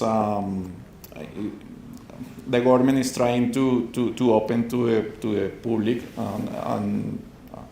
and begin to start a touristic region. So all of these features make this place very important for our country. That's all. Okay, thank you very much, Daniel and Juan. It was wonderful, and thank you for showing us your products. They are impressive. We have time for one question, and I think they have a stand outside, right? So they can answer more questions and show us, yeah, sure, and showing us our products. So please. How old these artifacts are? I mean, the pictures are. Is there any information on that? I mean, we see the pictures in the wall of the cave, and so how old are these? Is there any information on this? Yeah, maybe 2,000 years old. 2,000. Yeah. That's pretty old. Okay. See? Yeah, 2,000 years old. Yeah. It was a quick one, a very quick one. So maybe we have time for a second one, if anyone wants to ask something. Otherwise, they will be outside, so we can continue then with Alvaro's announcement, and then we go for the photo. Okay. Hi everyone. So let me. You want to finish? So once again, I thank you to be here, and as I said at the beginning of the presentation, it's very important for us let you know our company, and thank you once again. Thanks to you. Thank you, Alvaro and Juan. Thank you. Okay.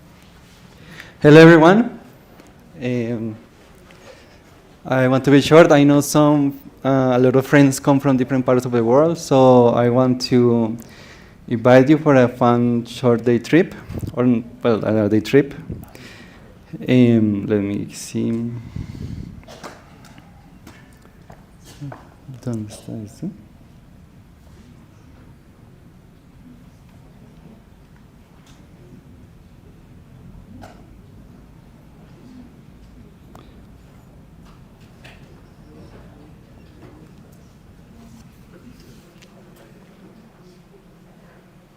Can you help me, someone? ¿Cómo se abre esto?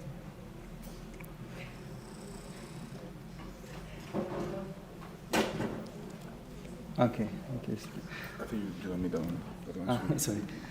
So I have a question. Do you know where the Taj Mahal is located? Where exactly? Agra. Near Delhi. So you go to Delhi. It's like, and how you have to take a train from Delhi, like 2 hours to the city of Agra. Something like this, yes.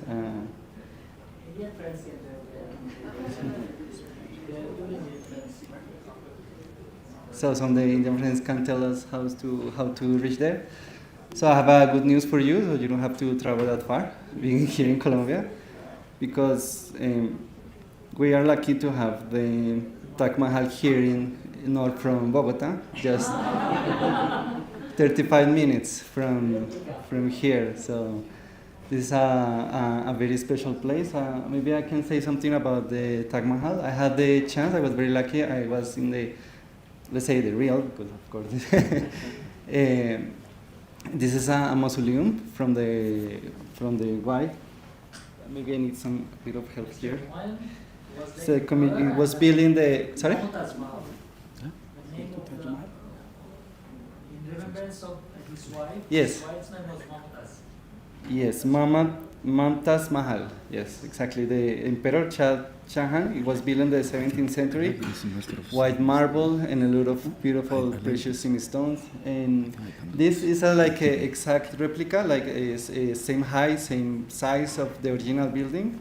So it will be interesting for you if you want to go and enjoy like an Indian architecture in between the mountains, so it's kind of fun.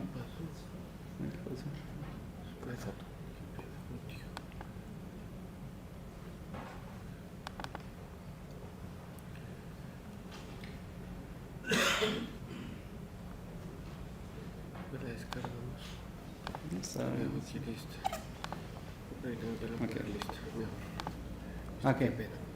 No, okay. So this is just a part of a park called Jaime Duque. It's located in Sopó, Colombia. And it's not just the park. There's a lot of different activities you can enjoy. So here, like we have like a reservoir. You can have visit some animals. You can have like this boat, visit some attractions, enjoy the river, like a park. So anyone who wants to join, I'll be your guide tour. I offer myself to guide you in this trip. This Saturday, the entrance is around $21, and we can take also a train to go around this place. If you see, there is a big hand with a globe and some beautiful like animals that you also can see. So you can take a bit of the culture, nature, gastronomic, and yeah, so I think will be fun for you if you want to join. So if you're interested, you can contact me here in this email or WhatsApp, or just we can talk later. So that's I want to invite you this Saturday. Thanks.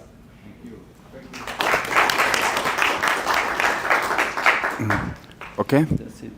It's more like this. Thank you very much, Alvaro. Now it's time for a photo, so we can meet outside in the main gate, and after that, the coffee. Yes. I think that we can change the place. It's Okay. a little bit better in front of the building, but in that side.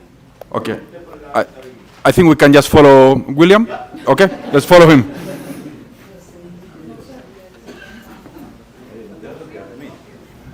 No, luego hablamos de los doctorados, ¿no? Sí. Ahorita cuando ingresen todos de nuevo, les podemos pedir a los que se van a presentar en ese momento que me pasen las presentaciones, podemos todo cuadrar y no. Venga, yo te lo organizo. ¿Sí? Listo, vale.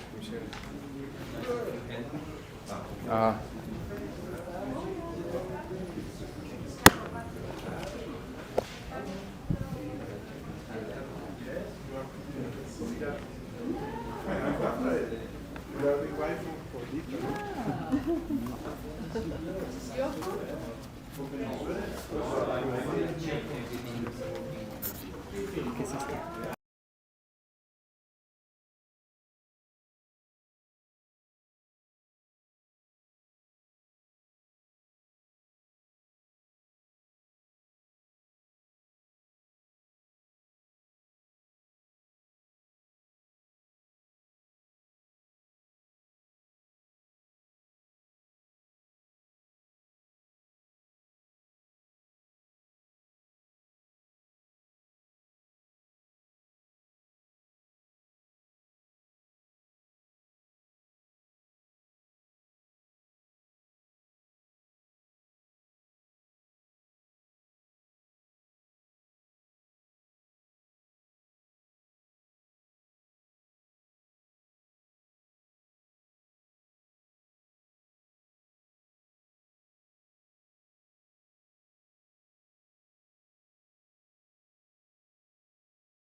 We are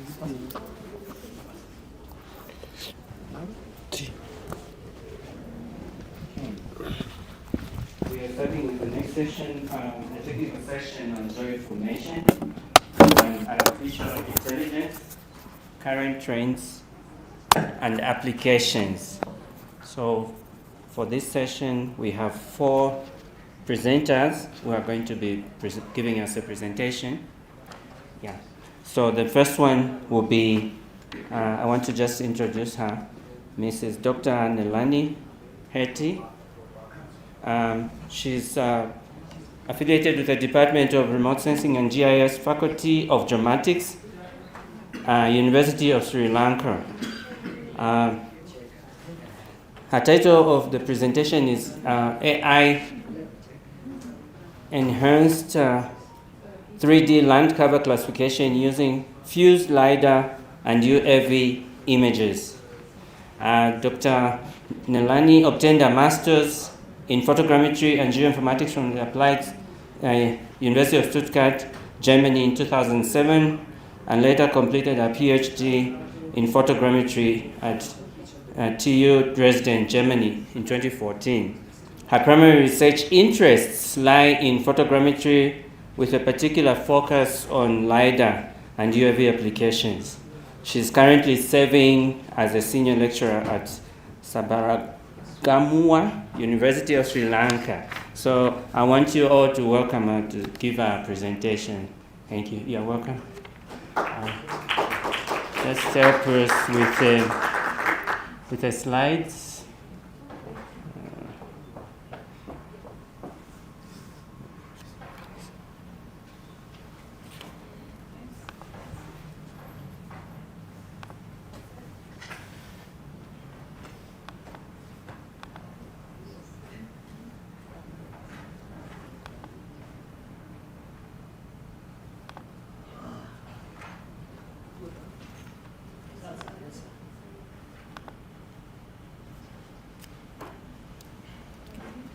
Okay, thank you very much, and good morning, everyone. Today I am going to present on AI enhanced land cover classification using fused LiDAR data and UAV images. In this work, actually, I am going to integrate both remote sensing techniques, that is LiDAR, UAV and LiDAR images, with help of the advanced techniques that artificial intelligence, in order to improve the accuracy of the land cover classifications purpose. So land cover classification map, if we say, actually it is very important things, especially detailed and accurate land cover classification are very important for many applications. For example, urban planning and also the precise agriculture, flood monitoring, and more areas we can see that they need to have very accurate and also detailed land cover maps. And also this map should be updated for their purposes, especially for the flood modeling. So these maps should be daily, yearly or daily should be updated. So then if you go back to the some traditional methods, those traditional methods are heavily based on the manual interpretation of aerial photograph or satellite images. Actually, it is a very complicated process because the manual process makes some time-consuming process, and also it makes some human errors in our output. So today we can see some of the advanced techniques, remote sensing technology we can see. So those techniques actually we can use to get the highly detailed and accurate land cover maps. As I mentioned you, most of the early method they use a satellite image with having a low resolution. For example, Landsat images or Sentinel images for their land cover map preparation process. So with advent of the UAV photogrammetry, or we can say unmanned aerial vehicle, so they have been recognized an economical way to obtain more flexible cloud-free drone images with very high resolution up to centimeter level. Actually, then we can obtain highly detailed resolution data in spectral domain. So this type of data actually provided detailed spectral, textural and also color information. So those information is highly effective for capturing the appearance of ground objects. We can see also there are a lot of work have been done based on these UAV images only for the land cover classification purposes, based on the some of advanced techniques also machine learning. For example, deep learnings or unit methods. So those kind of machine learning techniques have been done with help of this UAV photographs. Instead of that, we can also see some other data, that UAV point cloud data.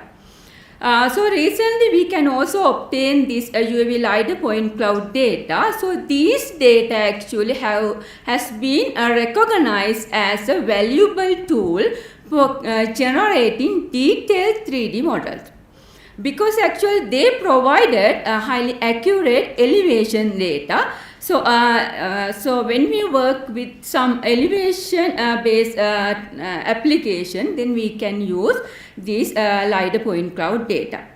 So if you are using UAV photographs alone, so we can obtain spectral data, as I mentioned you, textural information or color information we can use for the classification purposes.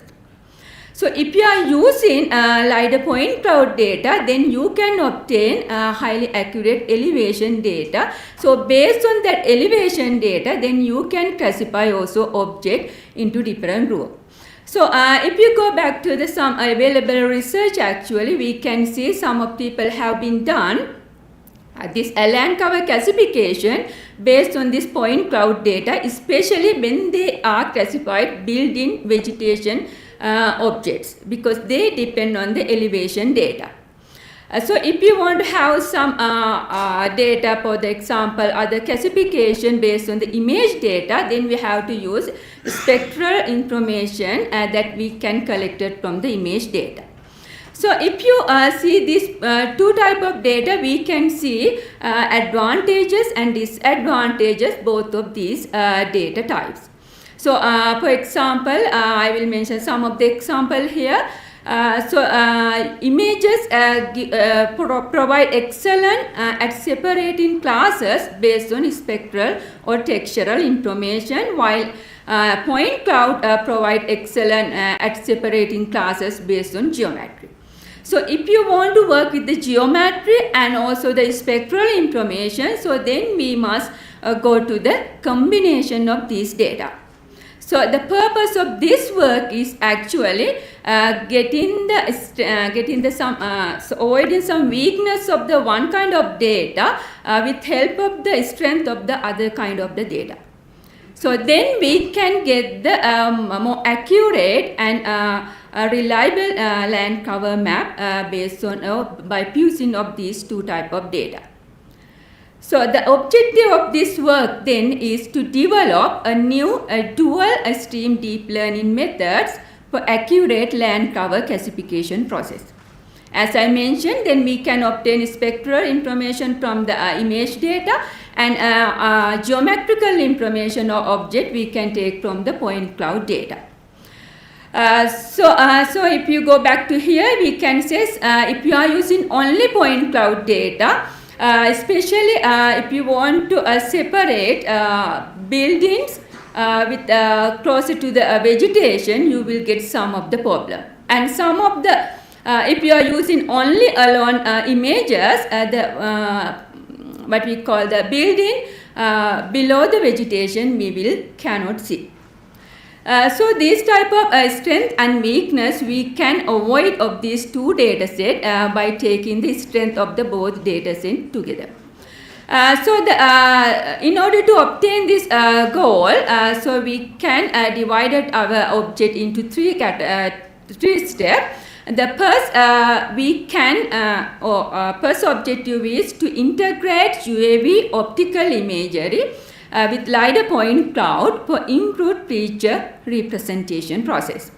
So here, without using some traditional techniques or manual interpretation based on these two methods, so today, as I mentioned you, there are a lot of AI-based techniques. We can go to the automatic process. So in this research also, we are going to use, we use actually AI models to handle this data separately. So that's why I mentioned this is the dual stream deep learning techniques. So then we can, so our purpose was to evaluate the classification accuracy at the end. So here you can see the whole flow chart or the methodology section of that topic. So we can collect the data of the same area based on the drone camera and also the laser scanner. So we can obtain high accurate data actually as input data, and both data should be pre-processed to avoid their noise and the things we have to pre-process. And if you go back to the image data, then after pre-processing we must generate our orthophotographs. So then this orthophotograph we can split into small areas, and then we can use classification based on the point plus AI techniques. If you go to the point cloud, then point cloud after pre-processing we are using deep, sorry, this should be changed actually. Deep Lab V3++ actually we are used for the image classification. Point net plus we are used for the point cloud classification. Okay, sorry for that one. Actually, that two things has been changed. And then we must train this model. For the training purpose, then we should collect some training data. So at the beginning of the beginning of this process, we should collect the training data, reference data, and test data based on the manual process. And this, based on this training data, then we can train our model and do this classification process separately. Finally, we can fuse this model in order to get the final classification maps. So then we can do the accuracy analysis process. So I will go this process step by step now actually. As I mentioned you, first we want to collect the data. Actually we collected data. The area that we considered for this work was our university area, university premises actually. So this area including a lot of buildings, vegetation, roads. So I hope this was a very good area to make this classification process. So this data has been taken from the Phantom drone instruments and yes, using this camera having the focal length 8.8 millimeter. So then actually first before going to the method, I will explain this point net plus method. So this is the AI technique that directly used with the point cloud data, as I mentioned earlier. So in this method, the specialty is we analyze point cloud directly without it convert into the images. So this point-based analysis is actually point net plus method. So this is also, we can say, a deep hierarchical feature learning method on point set. So it directly work with the point cloud classification with extract geometric features from that LiDAR point cloud. So we can obtain different type of geometry. If you consider point cloud, we can get the height value, we can get the surface model values, and we can get also the roughness values. So these type of geometrical features we can collect it from the point cloud. So when we are collecting these geometrical features, we can use small point clouds based on the actually here we use KNN data structure to select a small point cloud. And then based on this small point cloud, we can calculate their geometrical features. As I mentioned you, we can calculate roughness of that small area because roughness can help to identify the planar surfaces, that is a building or the roads. And also we can separate some vegetation as it is the roughness is higher for the vegetation. So that is an important geometric feature, and also we collected more other elevations and also the we derived also the digital surface model. So then we know the canopy height. So this information, geometrical information, we collected based on this small point clouds. So this small point cloud also we separated based on the different scale. So that meaning the neighboring point we change to make it different scales. Okay. So according to that process, we collected geometrical information of object points. Those information then we can assign to the each points. So then each point has its geometric attributes. So then we use in that way we can collect all the information related to the point cloud data. And then if you go back to our image data, to classify image data we use a Deep Lab 3 plus AI techniques. Here we actually use, it is based on the spectral values, that is the pixel based process. So this is also extended Deep Lab V3 method by adding a simple effective decoder modular to refine the segmentation result, especially along object boundaries. And also it's used some so this is actually also the improved version of the Deep Lab model. So I hope you know this Deep Lab model. That was the early version of the Deep Lab V3 model. So the Deep Lab model by incorporating, as I mentioned, encoder-decoder framework. So this has been improved. So the encoder captures rich conceptual information, and then decoder refines those object boundaries for more precise segmentation. So that's why we use this encoder-decoder process with this Deep Lab V3 plus AI techniques. So that is the advantage of using this Deep Lab V3 plus techniques to classify our UAV images. So then after acquisition of the data, so we did the pre-process. So that meaning under that pre-process we generate auto image and generate a digital surface model, and then fuse this surface model and also subtract this model with the terrain model to get the canopy height model, because those model will help to get the some detail for these pixels. And then and then actually data loaded and pre-processed into the model in order to get the classification result. Here actually we use backbone encoder process because to increase the accuracy level. And also the different layers we use to increase the layers for our modular. So based on that, we increase the accuracy level of our Deep Lab V3 model. For the training data or the reference data, testing data, we use manual classification process. During this manual classification process, also we use based on the manual interpretation, we classify the object and then separate our data into 3 groups as training, reference, and also the testing data.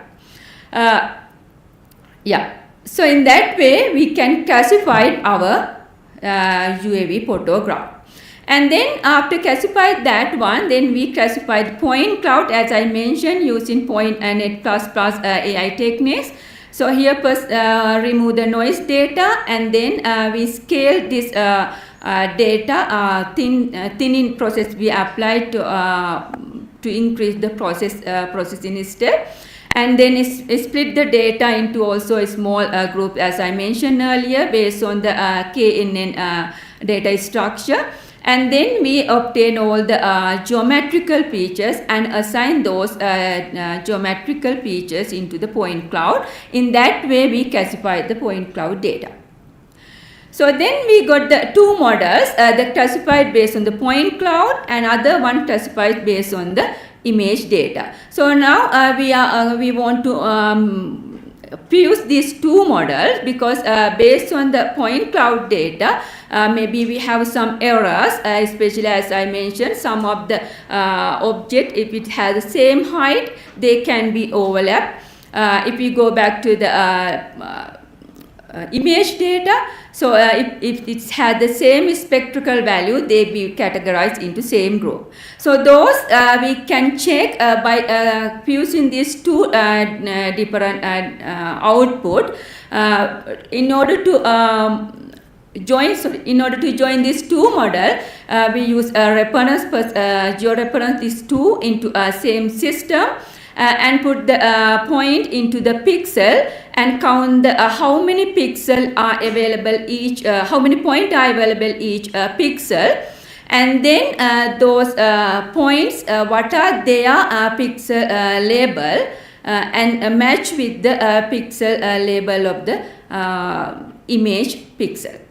So in that way, we compare these pixels and then use weighted averaging of class probabilities to classify a correct pixel to give the value for the correct to the each pixel.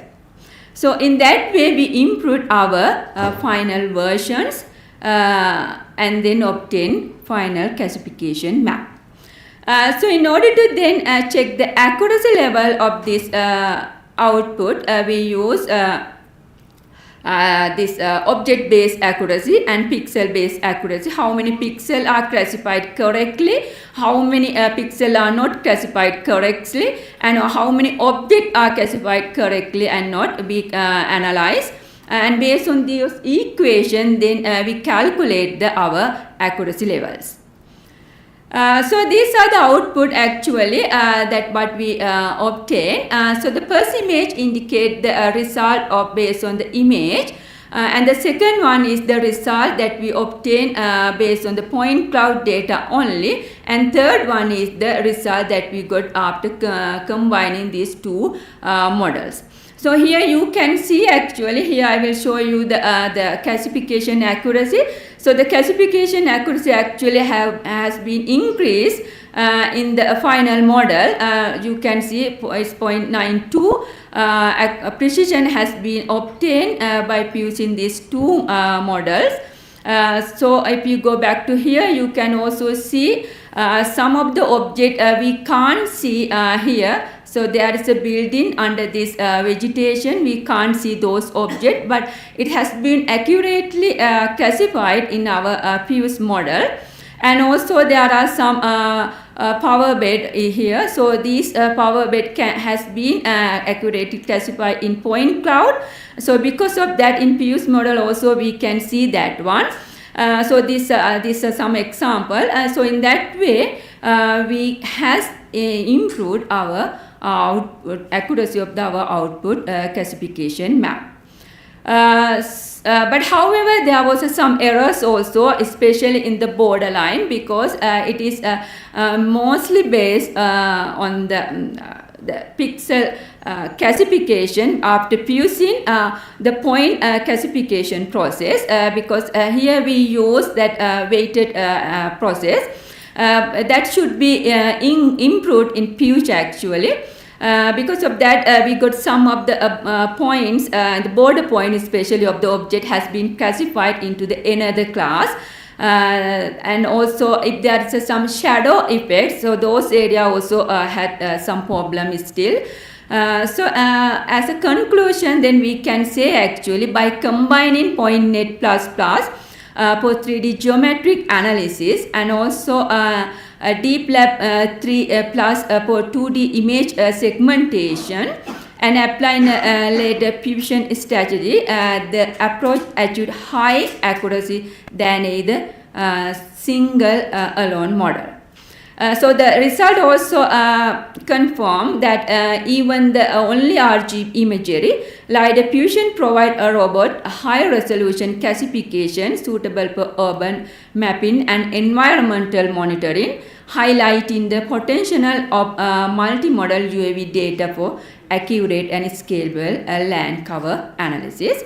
In the future, actually, we should involve how to incorporate more data set, for example, multispectral or hyperspectral UAV data also we can obtain now.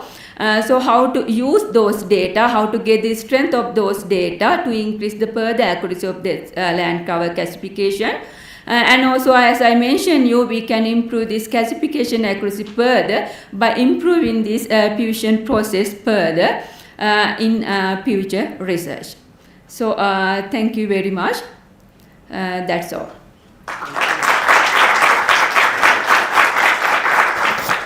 Thank you so much for that presentation. It is a very good presentation. We welcome any questions from the audience, any comments.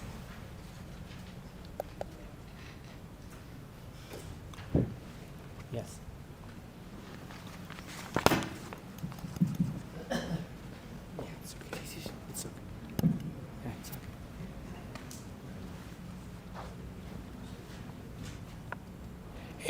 Thanks. Have a question. Primarily, it's incredible. I love it. Wow, it's awesome. The improve you have to the LiDAR classification in this case. You mentioned this is for cities, yes? You can use that. Here in Colombia, we have a problem. In some cases, the buildings are mixed with vegetation. Yes? It's all problem here. The people, buildings, her house in offsets as the trees and have some problem. What we classify LiDAR. It's some problem in the model, digital models. It's so regular. This process you consider it's useful to this case? So actually, in this one, yes, if there are some, if the building is completely covered by the vegetation, so it is quite difficult to obtain or to see the building. But if there is some high vegetation, so that means there is a separation buildings and the vegetation. So the point, the LiDAR is go through the leaves, so the point will touch the building roof. So if there's separation, so that point, the point coming from the building roof, we can, based on the roughness analysis, we can say there is a building under the tree. But if the point cloud and the vegetation is very close, then of course it is very difficult to analyze the roughness value. It almost will be categorized as a vegetation, because sometimes vegetation will be categorized as a building also. It's up to the based on that the data is structured. But it's sometimes if you can use that surface model. The surface model also, there are some LiDAR points that go through the vegetation. So then we can see the sum of the boundary. When you train in our model, so we can pick those and we can train our model based on those. So then based on that, some of the covered area we can analyze. Okay. Thank you. Any other comments? Okay, there's one here. Thank you so much for your presentation. Just a little bit of background. I did something very similar for my master's thesis, but completely focused on corn crops, right? Mm-hmm. So did you try, or have you tried something like you did with different type of vegetation, like high vegetation and low vegetation, or just like very different, let's say, uses, like houses, settlements, and vegetation, and roads, and like this? Have you tried with different type of vegetation? Of course, we can try it because this is the AI techniques. It's based on our training. So then when we are training, we have to train considering different things. So based on the number of training, so we can go to the quite high accurate result. Mm-hmm. Yeah. Thank you. All right. Thank you. We have time for more, or we can say thank you for Dr. Nlati for the presentation. Okay, thank you so much. Yeah.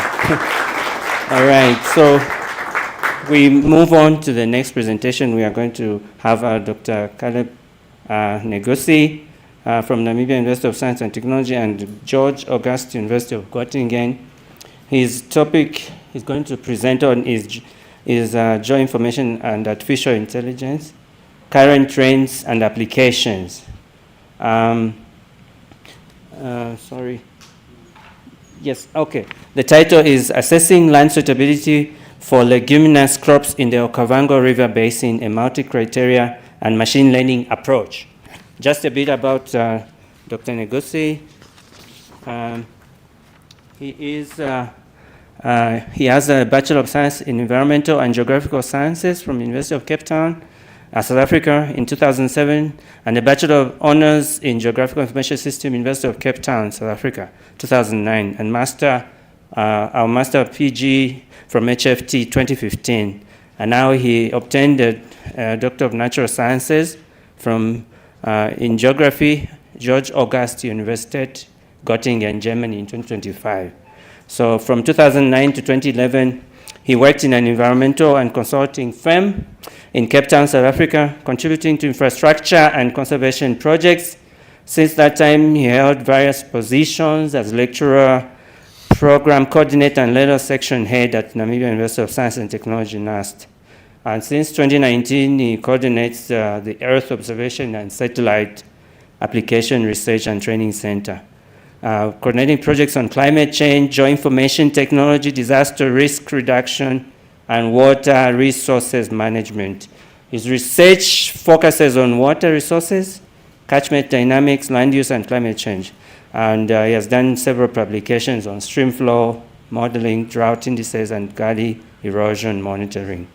He has also collaborated with networks such as Aeronet, NESA, and also from Germany and here in Spain. So let's welcome him as he presents to us his presentation. Thank you.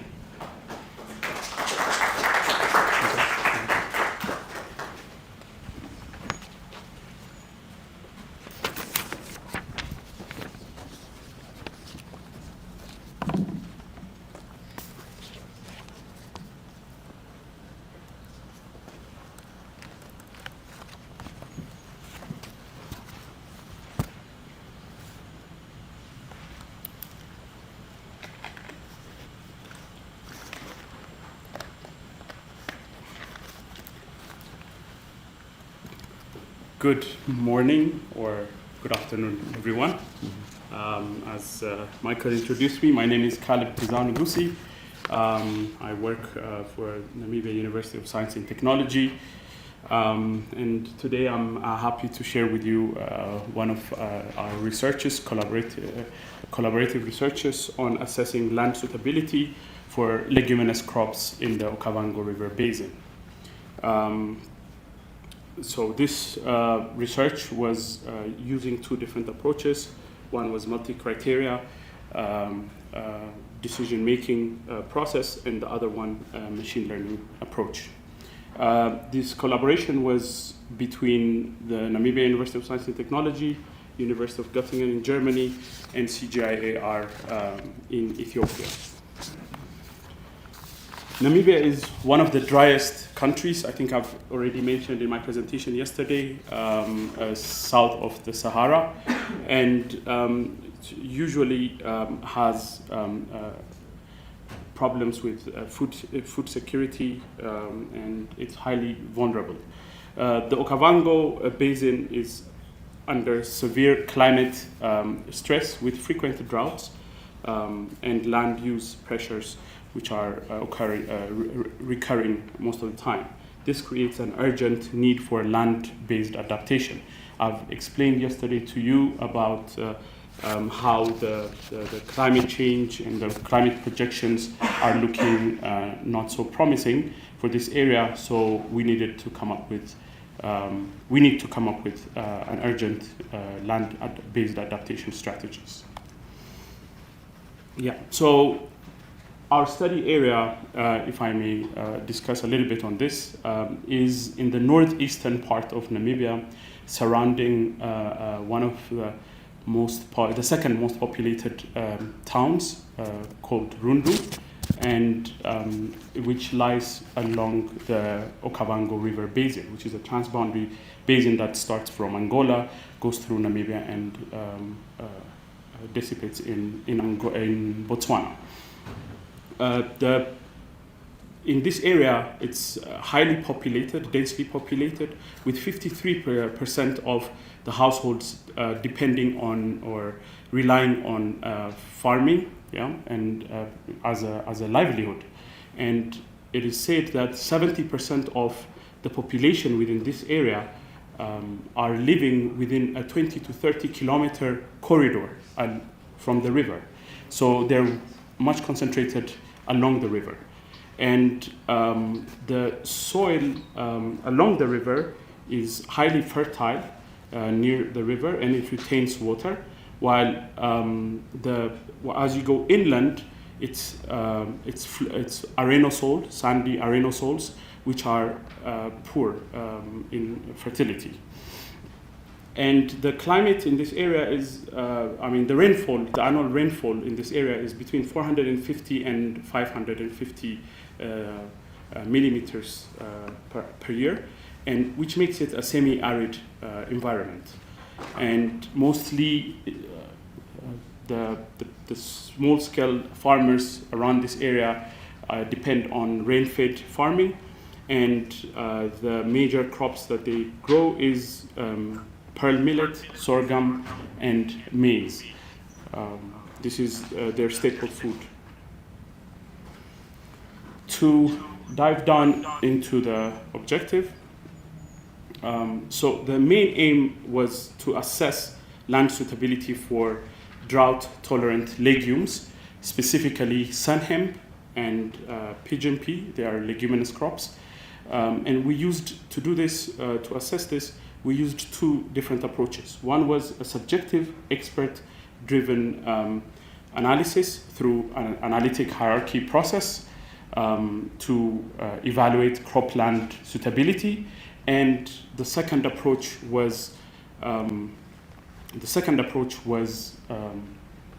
objective data-driven method using machine learning models to identify feature importance for cropland suitability. And this allowed us to inform and support nature-based adaptation and policy which are aligned to the UN Sustainable Development Goal of water and land management. Okay, moving on to our main research question that we dealt with, which is that which areas in the Okavango Basin are most suitable for drought-tolerant legumes, and what are the key determinants of this suitability. So by answering this, we can support adaptation pathways for small-scale small-scale farmers, in water-scarce environments. So the two chosen legume crops were sun hemp and pigeon pea. And why we did this is through literature we identified within the region the sun hemp and pigeon pea does quite well in Malawi, Zambia. And second of all, because these two legume crops they do restoration to the land. So they do nitrogen fixing and they're drought tolerant. So because of this, we assumed we decided to choose these two. And I think sun hemp could be used for livestock feeding, while pigeon pea could be for both livestock and people. So I think all of this motivated us to choose these two legume crops. As you may see on the, it's not maybe very clear because it's small. I just want to kind of illustrate the methodology we followed. So on the left, you see the machine learning approach, which is objective and data-driven. On the right, it's the expert-driven AHP approach. So the AHP relies on expert judgment to weigh different variables, while machine learning evaluates the actual data to predict suitability. So this dual approach allows us to validate results and identify consistencies and differences. So we could potentially compare these two approaches. So the variables were grouped in the 5 different categories that you see up here, covering 22 biophysical and socioeconomic characteristics for crop cultivation. Yeah? So from climate to soil, hydrogeomorphologic, socioeconomic, and vegetation categories were used. Now moving on to the result. Sorry.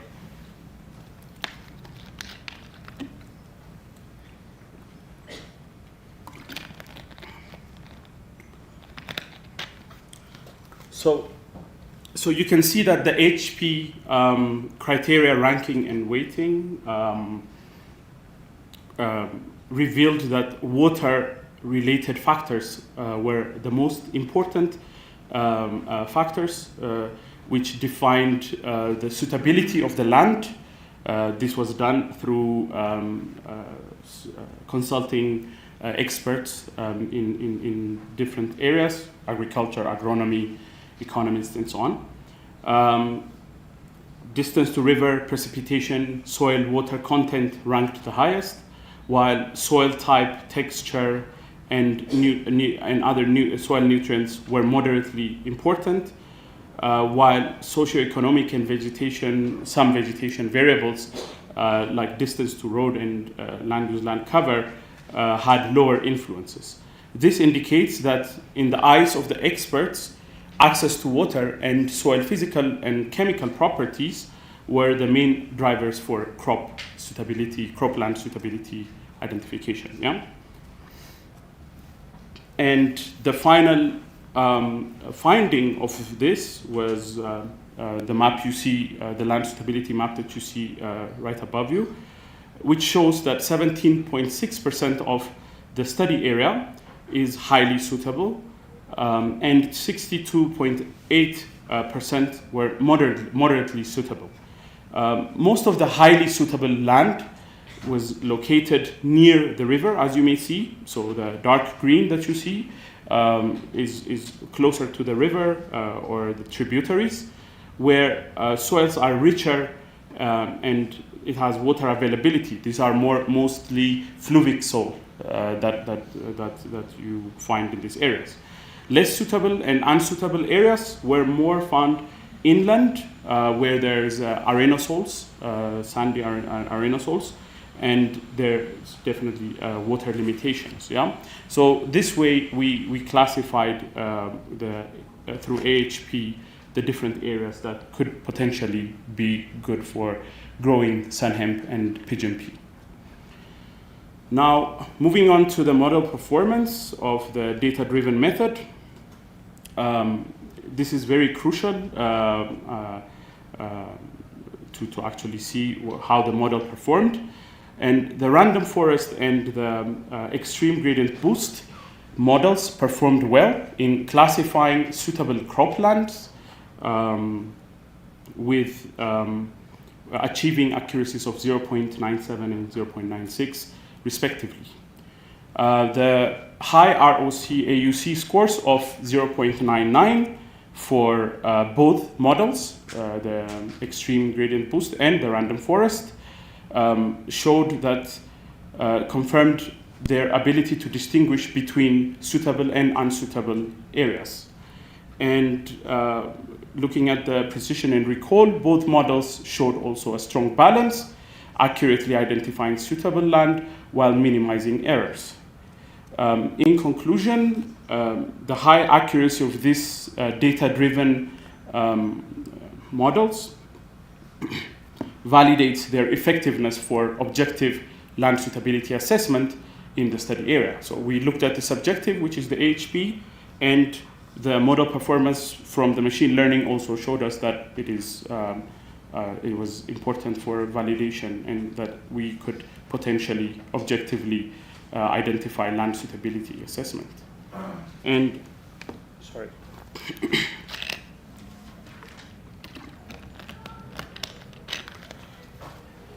The key findings for the machine learning approach basically highlighted that a different picture than the AHP.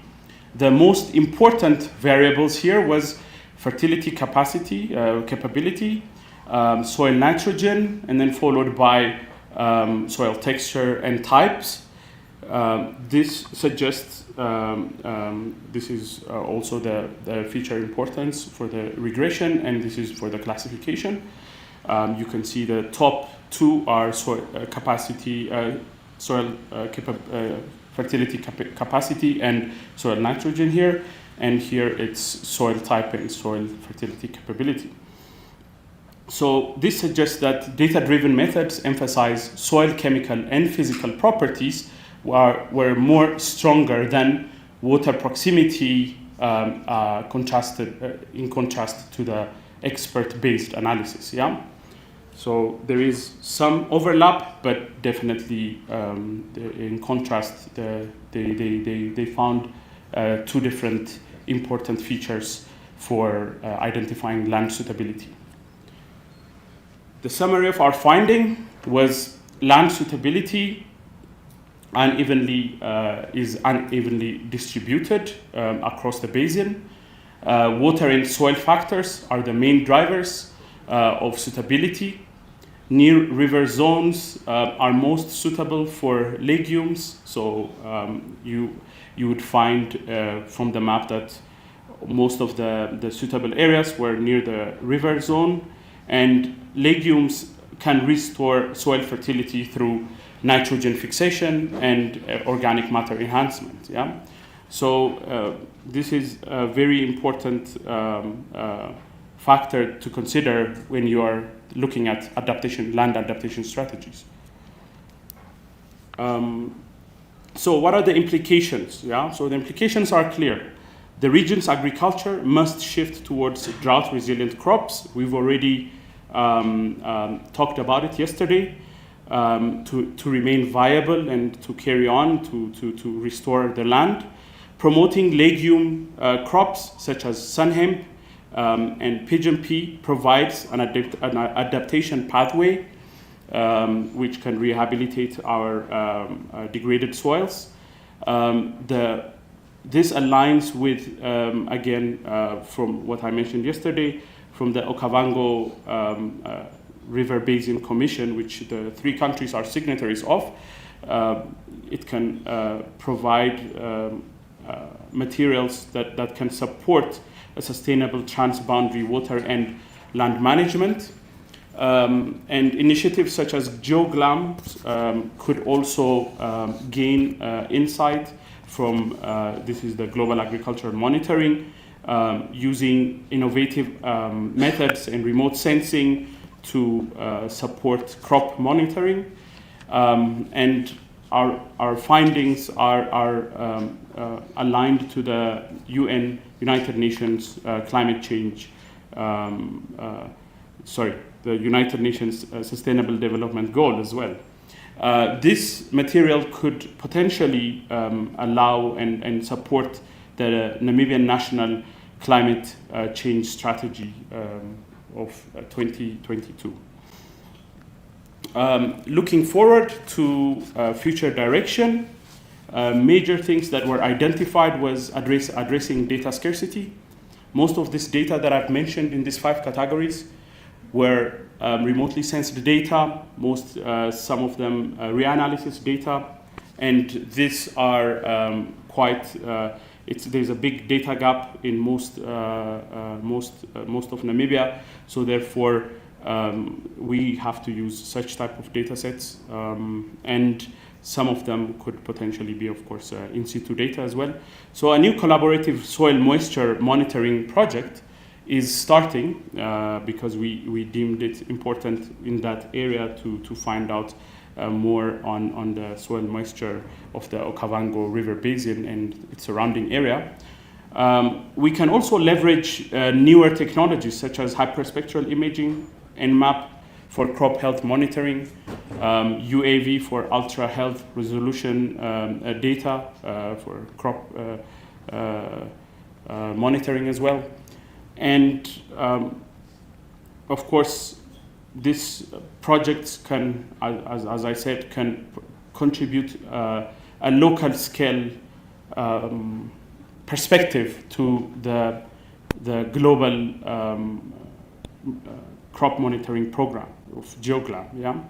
But a broadening of this research to look at a deeper socioeconomic, to have a deeper socioeconomic integration is very important to explore adaptation strategies. Yeah? So this is still lacking quite a lot. Yeah? And finally, all points to integrated outlook. So to basically advocate an integrated policy. So meaning that we can't just look at crops on its own, water on its own, climate on its own. We have to have an integrated approach. Yeah. Thank you very much. And if you have any questions, we can go deeper into this subject matter. Yeah. Thank you. Thank you so much. Quite a very insightful presentation. Oh, sorry. Welcome any questions from the audience. Comments? Yes. Hi. I wanted to first say that both of your researches are really interesting, and I have a question about like a relation between the both researches. Does the use of these crops or maybe some other plants could help with the prediction that you showed us yesterday about the disappearance of the river, or it can only go from here worse? I mean, I think that is the main idea. I mean, we are hoping that it could potentially help, because what's happening is, as I mentioned, the major grown in this area are what you see at the bottom, the pearl millet, sorghum, and maize, which are very intensive with water and so on. And also they take nitrogen. They don't give back nitrogen and phosphorus and so on. So I think with legume-based crops, they do give back, and they are drought tolerant, so they tend to not to take too much from the groundwater or whatever. So because of this, we're hoping if we move to this direction, it could potentially help. Of course, I cannot prove it 100%, but I think what he mentioned yesterday, what Miguel mentioned about, it's does the abstraction, does the plantation, the vegetation abstract water? Yes, of course it does. So that's why we are seeing less and less, I think, as we go further. If the crop lands grow bigger, we're we expect that less and less water. So hopefully with drought-tolerant crops, yeah, but of course clearing the land is also another issue that we have to also think about and so on. Anyway. Thank you. I don't know if I answered your question. Okay, thank you for your nice presentation. I want to know about, like, in your slides, the soil properties like nitrogen, phosphorus has also been, the report shows those type of elements of also of legume plants. How did you get those? Means, how can you extract those potentially the rich nutrients for the plant in your study? So all of these data sets, yeah, the 22, were basically, some of them are soil chemical and physical properties, and this is remotely sensed data together with it's a reanalysis data. So it's ISDA. I forgot what it stands for. You can look it up in Google Earth Engine. So they used 900,000 trained points, yeah, actual in situ measurements around the world, in Africa, and they produced, using machine learning, the soil chemical and physical properties. So they exist. They're basically satellite-based data together with in situ data, and this data exists. You can find it in Google Earth Engine. Okay, Google Earth. ISDA, yeah. Okay. ISDA data, ISDA soil data, you'll find it. Thank you. Thank you, Caldas, for the presentation. Very interesting. You showed that these two approaches showed different feature importance. Yes. So you didn't show if there are also differences in the location of the suitable areas. So they are also different located, or they are covering the same area? I think this is one of the things. We never really actually produced a map for the second one. We just looked at the feature importance, but it's very important that we do produce the map for it. We looked at the feature importance only, but we will have to, yeah. So this is, and I think one thing I didn't mention, which was very, very important, I think, which I missed, is that we basically used NDVI and cropland classification from land use land cover as proxies for the machine learning algorithm, because we do not have actual data on the ground where we have legume crops. So we could see that NDVI, vigor, health, the greener it is, we're assuming that it grows these legume crops. So we actually used those as proxies for the machine learning training. Yeah. So that's what we used. So I should have mentioned that. I don't know how I missed that. I'm sorry. Yeah. What in case of the legume and other grasses, the NDVI can be seen? Then how can you? Sorry. As you said, you use the NDVI as the parameter for the differentiation. Mm-hmm. Yes. Mm-hmm. Suppose if there are grasses and legumes, the both species shows the NDVI almost in the same range. No, we didn't use legume. What we used was general NDVI data. So the greener it is, we have to assume that legume crops will grow, because first of all, they're drought-tolerant crops. Second of all, they don't need much soil nutrients, so they will grow. So basically, we just assumed, yeah, when we use the continuous data, the greener, the vigor of, the healthier the NDVI is, we are assuming that it grows. So at 100%, it grows, and at 50% it grows less, and then at 0% it doesn't grow, basically, yeah? So that's what we used. So for each pixel, yeah, we look at the values, and then according to that NDVI value, is it the greenness of that NDVI value? We use that as a proxy, and then each variables that you see up here actually relate to this and say, you know, does it grow and so on. So that's how we rated the feature importance, yeah? All right, thank you. Thank you, Dr. Ngozi. I think very interesting. One more last point. We're running out of time. So just to be clear, in terms of NDVI, you found where the plants in general grows better, right? Yes. And then you combine all others variable. Yes. Okay. That's and then, of course, with the cropland classification, we also know if we have cropland data, which is Namibian cropland data. So we are assuming that wherever there's a cropland classification, it grows. So that's a 1 and a 0. That's the binary behind it, yeah? So that's what we used. Thank you. All right, thank you so much. Dr. Ngozi, thank you. Okay. All right, time has gone. I'm not sure. We still have one more presenter, but I'm not sure if we should go ahead or we stop for lunch. I don't know, Professor. We go ahead. Okay, because we are going towards 13 hours now. Okay, I'll just introduce the next speaker, Dr. Raphael Angel Wuffe. He's going to present his research on remote sensing applied to spectral, soil, and morphological characterization for archaeological prospecting purposes. This is a comparative study about Cerro Tusa and Morro de Tucana in Colombia. A brief overview of the presenter. He has 30 years of experience in civil engineering, research, teaching, and training in geomatics applied to risk management, urban planning, environmental management, and sustainable implementation. His skills vary in building, structural, sustainable design, construction, urban planning, and project management. He's an experienced researcher at the Venezuelan Institute of Engineering for Research and Technological Development.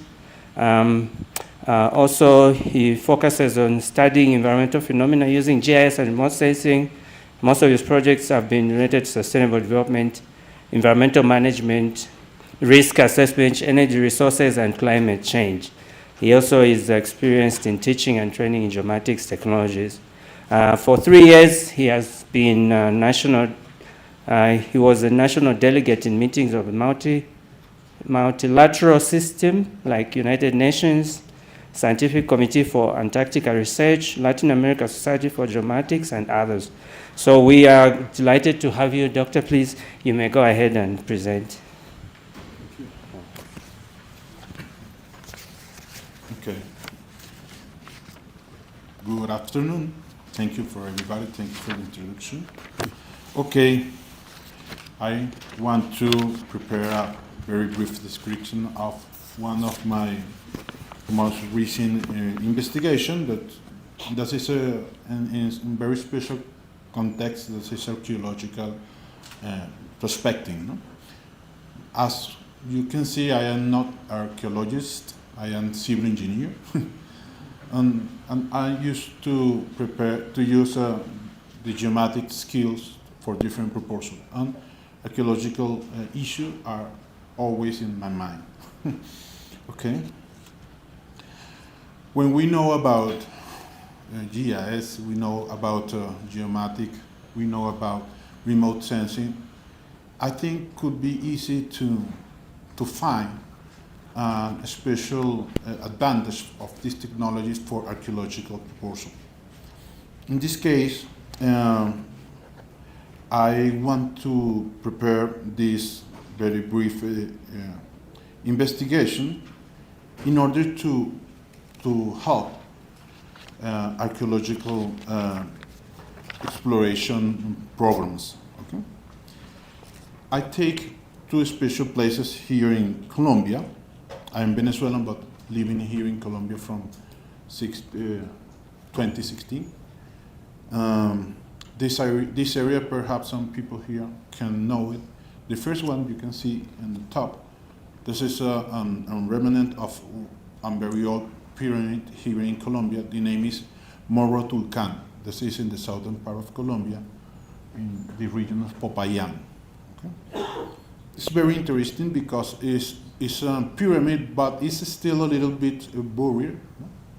And for my proposal, it's very, very important. This kind of this stage of the archaeological relics. And the other one, and you can see in the below photo, this is a natural monument. The name is Cerro Tusa. This is in Antioquia. It's very, very singular formation. Look like a pyramid, but this isn't it, okay?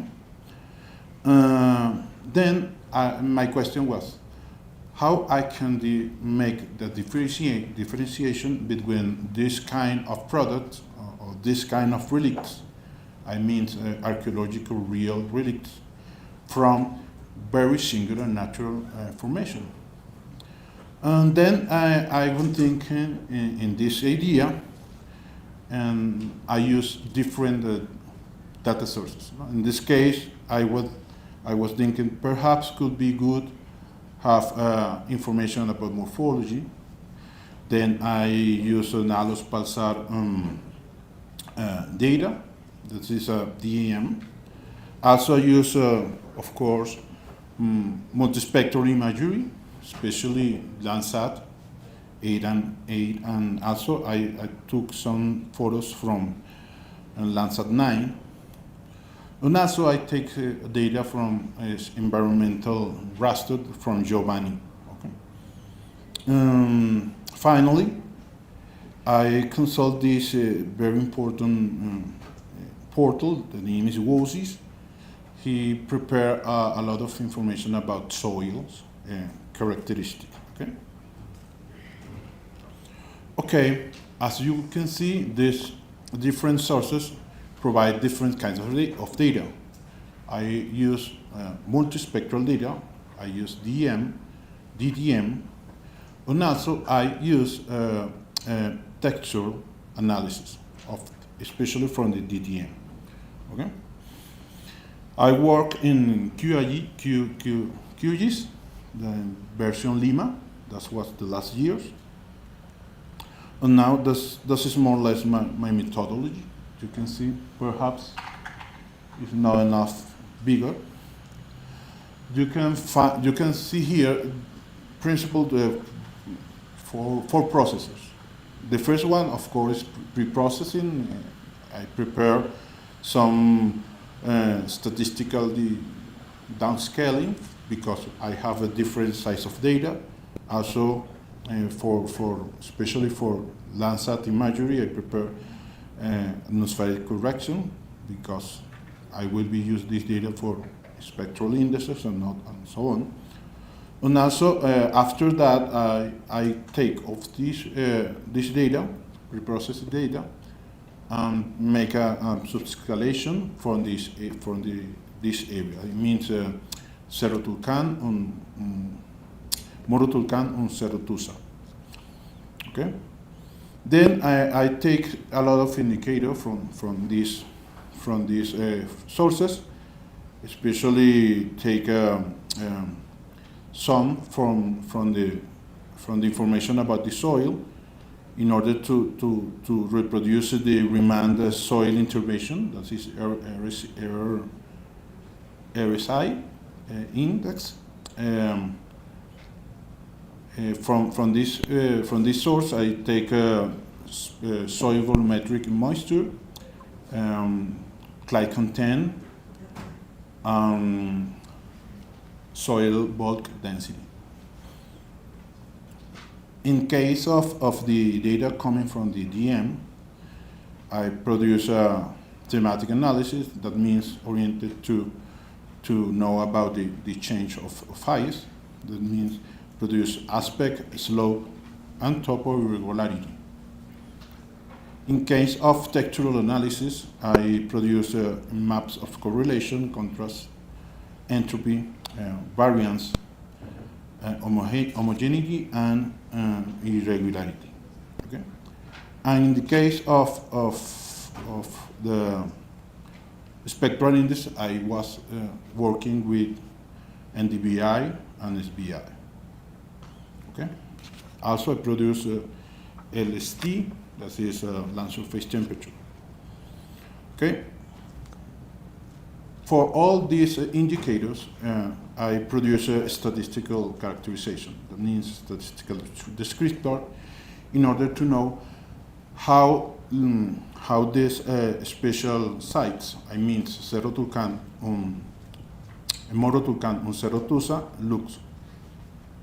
And finally, I perform a comparison analysis based on two criteria, that means internal criteria and external criteria.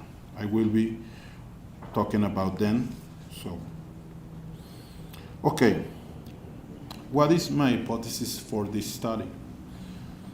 When we have archaeological remains, that means a very, very low intervention in some archaeological relics, we could have some kind of response when we are talking about DTM, DEM, and spectral response. For that, this is the ideal situation for this kind of archaeological relics. That means the slope could be constant because you have a very regular geometry. The aspect 2, the topographic irregularity could be decreasing in case of this structure in the context, in the regional context. In case of textural characterization, you could have increasing response in case of contrast, homogeneity, entropy, variance, in the case of the correlation and uniformity, you could have a decreasing behavior. Okay? In case of multispectral imagery, especially in case of NDVI, you could have a decreasing response because it's a relic of archaeological sites. That means the plant could be noisy in growing in that region, in the sites. And also in the case of the bare soil index, that is SBI, could be the opposite. In case of thematic multispectral analysis, that means land surface temperature, you could expect an increase in values because of the density of the materials that are used to prepare this kind of archaeological relics. In case of soil properties, you could be expecting some decreasing values in case of volumetric soils moisture, and in the case of clay, the density, of course, you could be expecting increasing values respect to the surroundings. Okay, the result of this analysis, I produced different maps. You can see here some of them. This is the morphothematic analysis. That means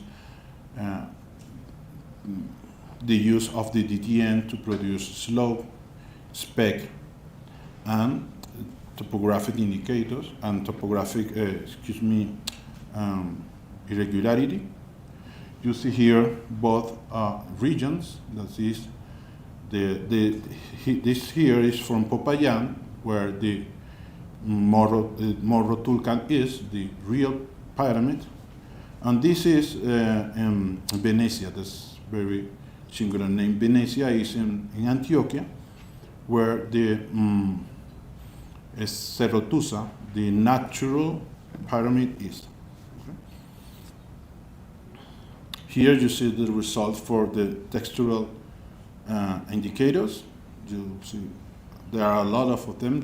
Here I show some of them. This is variance, correlation, uniformity, contrast, homogeneity, and entropy. Okay, for both regions. Perhaps with the shape you can identify where is Popayan and where is Venecia. Okay? In case of the indicators coming from multispectral analysis, you find here the NDVI, perhaps it's not enough clear, but here you can find the shape of Popayan, and here you can find the shape of Venetia in the case of in the VI indicator. That's it. And this is also from SBI. This is bare soil index, and this is land surface temperature. Okay. And the last one is the soil property thematic analysis, which I can produce the Remain Soil Intervention Index from Popayan and from Venetia.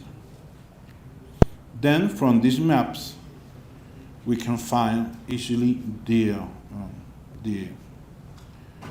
main statistical descriptors, the mean, maximum, minimum, average, range, and standard deviation for all the 13 indicators. Okay? You see here, this is from Morro Tulcan, this is the archaeological real relics, and this is from the surrounding area of Morro Tulcan. Okay? The next one, you will see the results for this statistical indicator of Cerro Tusa and its surroundings here. This is Venetia in Antioch. With the data, I perform first of all the internal comparison. The internal comparison was usual are these structures respect their surroundings.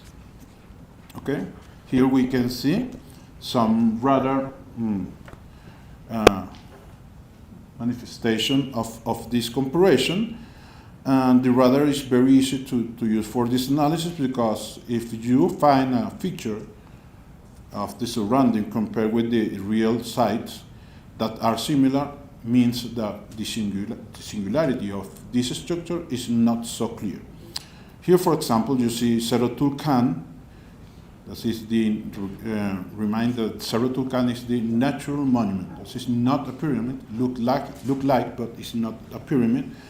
And this is his surroundings regions. The blue one and the orange is surrounding, and the blue one is just the site. Here you can see the difference in case of the real pyramid. This is Morro Tulcan, the blue one, and the surroundings region looks figure in borderline in green. Then I was producing this kind of graphics for all the 13 parameters in order to know how singular the sites are respect its surroundings. No? This is define the other one. There are a lot of 13s. For this kind of comparison, it was clear that the real relics is very different respect its surroundings regions. Okay? This is not the fact in case of the natural monument that look like archaeological relics. The second comparison was oriented to know how different are each other. That means the real relics respect to the non-real relics. I mean the real, the Cerro Morro Tulcan, that is a real relics of buried pyramid, respect to the natural singular monument, that means Cerro Tusa. This is the, I say, external comparison. Here I produce scattered plots. You see here some of these scattered plots. Here is the one, this one is land surface temperature. This one is remnant soil intervention. NDVI,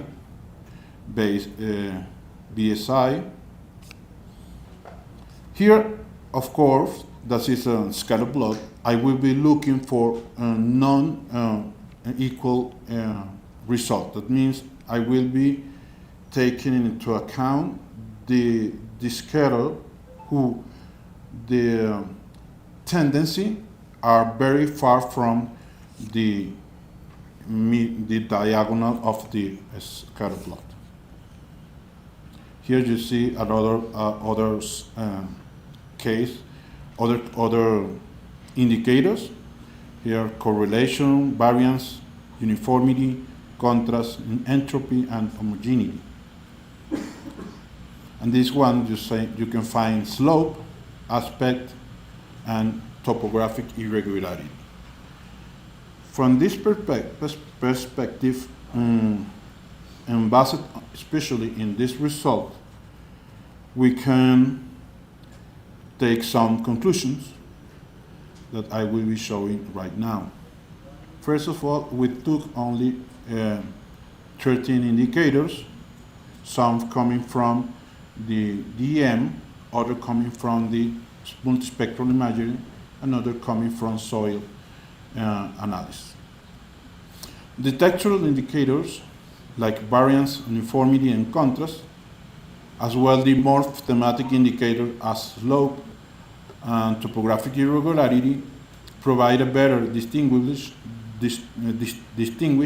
potential for when you want to distinguish the real archaeological release respect the context.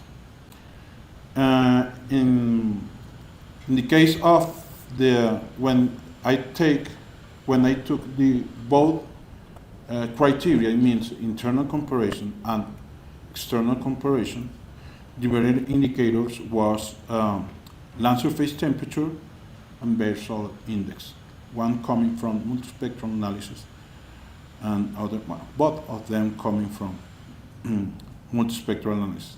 That means perhaps the density of the material naturally of the archaeological release could be very important in order to find an easy way to identify it, and a very low confusion with very singular natural monument like Cerro Tusa. Okay? Of course, this is a first approach of this analysis. Could be, I hope, have a better result using more detailed data in all the cases. It means more detailed imagery, perhaps coming from drones, better digital elevation model. I am sure that this quality data could be make a good contribution for a better result in this way. Then I think that is all. And then I open for your questions.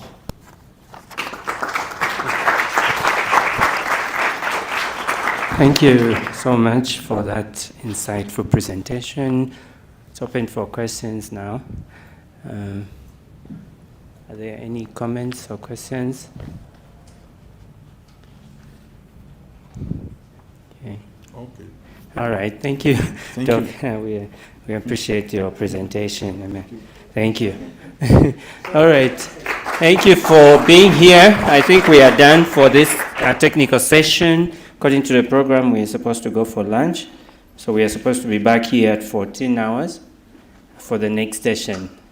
All right. Thank you.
derived from remote sense data.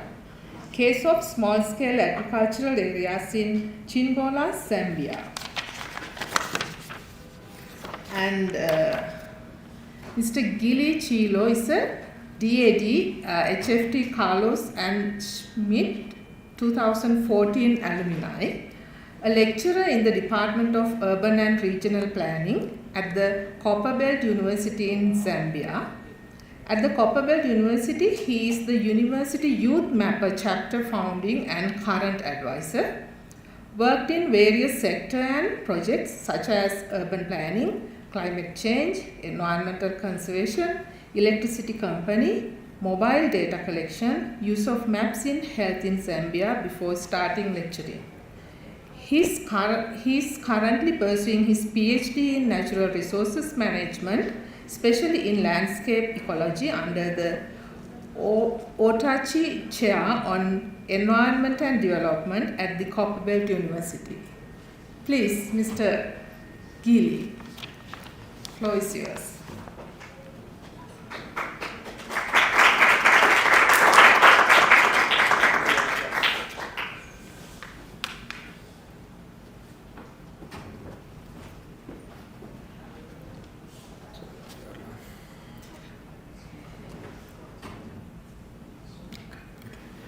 Good afternoon.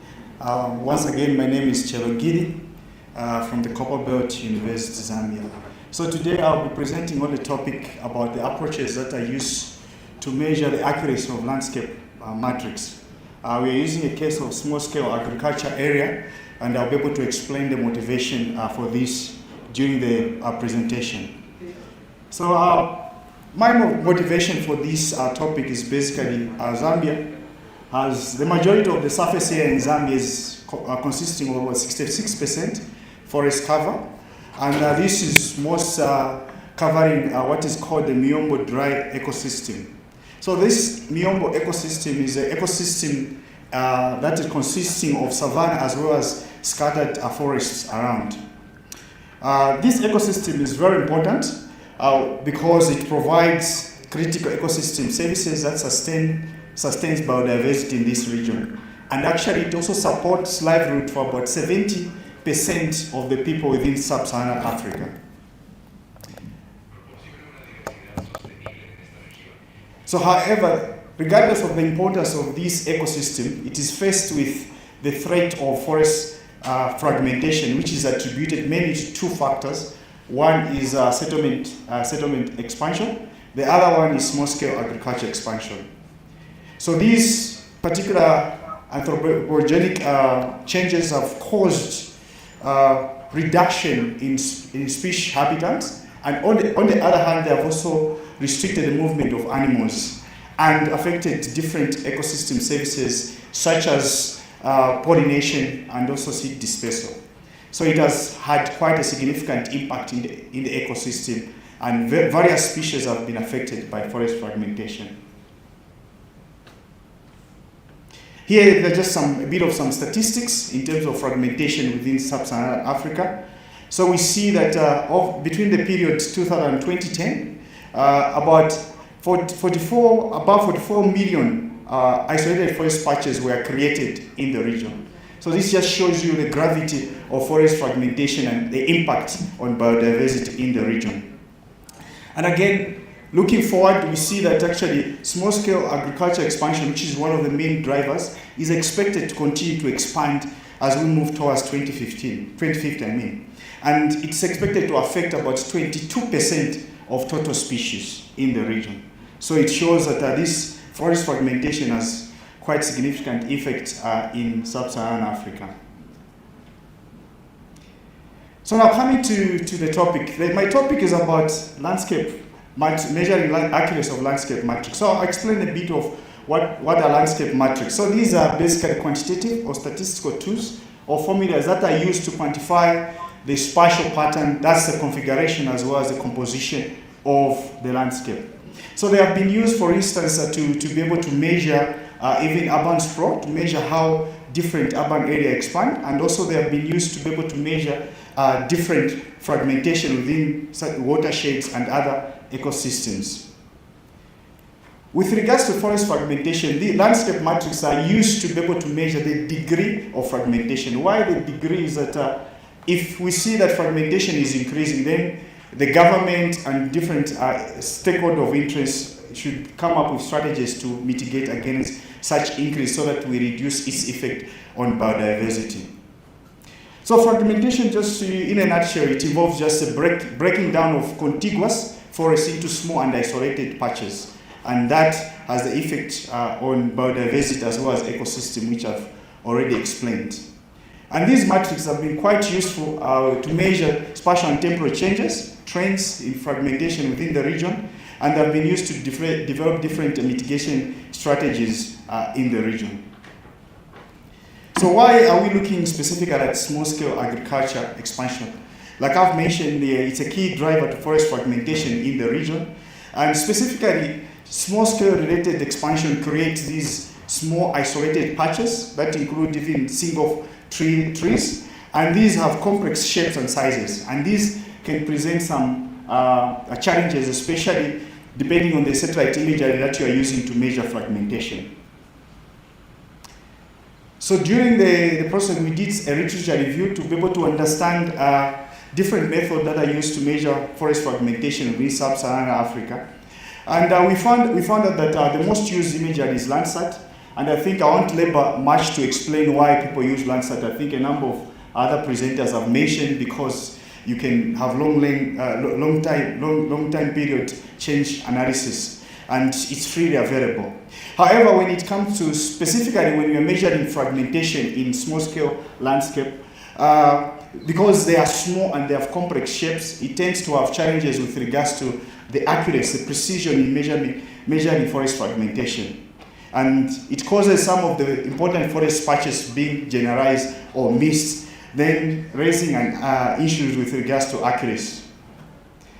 And further, just from the review, we saw that these studies, regardless of the fact that when you use Landsat imagery, it presents these accuracy challenges, that these studies don't calculate or don't report any accuracy issues. And it's known from a review that was conducted that landscape matrices that are coming from Landsat imagery, they have inherent accuracy issues that compound on the landscape matrix. But this is never done within the region, and I haven't even come across any forest fragmentation study within the region, and a few that I've looked from elsewhere where they have measured the accuracy of the landscape matrix to be able to account for these issues with regards to error. So this project is aimed basically to be able to integrate error assessment as well as accuracy assessment to address this critical gap with regards to forest fragmentation that relates specifically to small-scale agricultural landscape.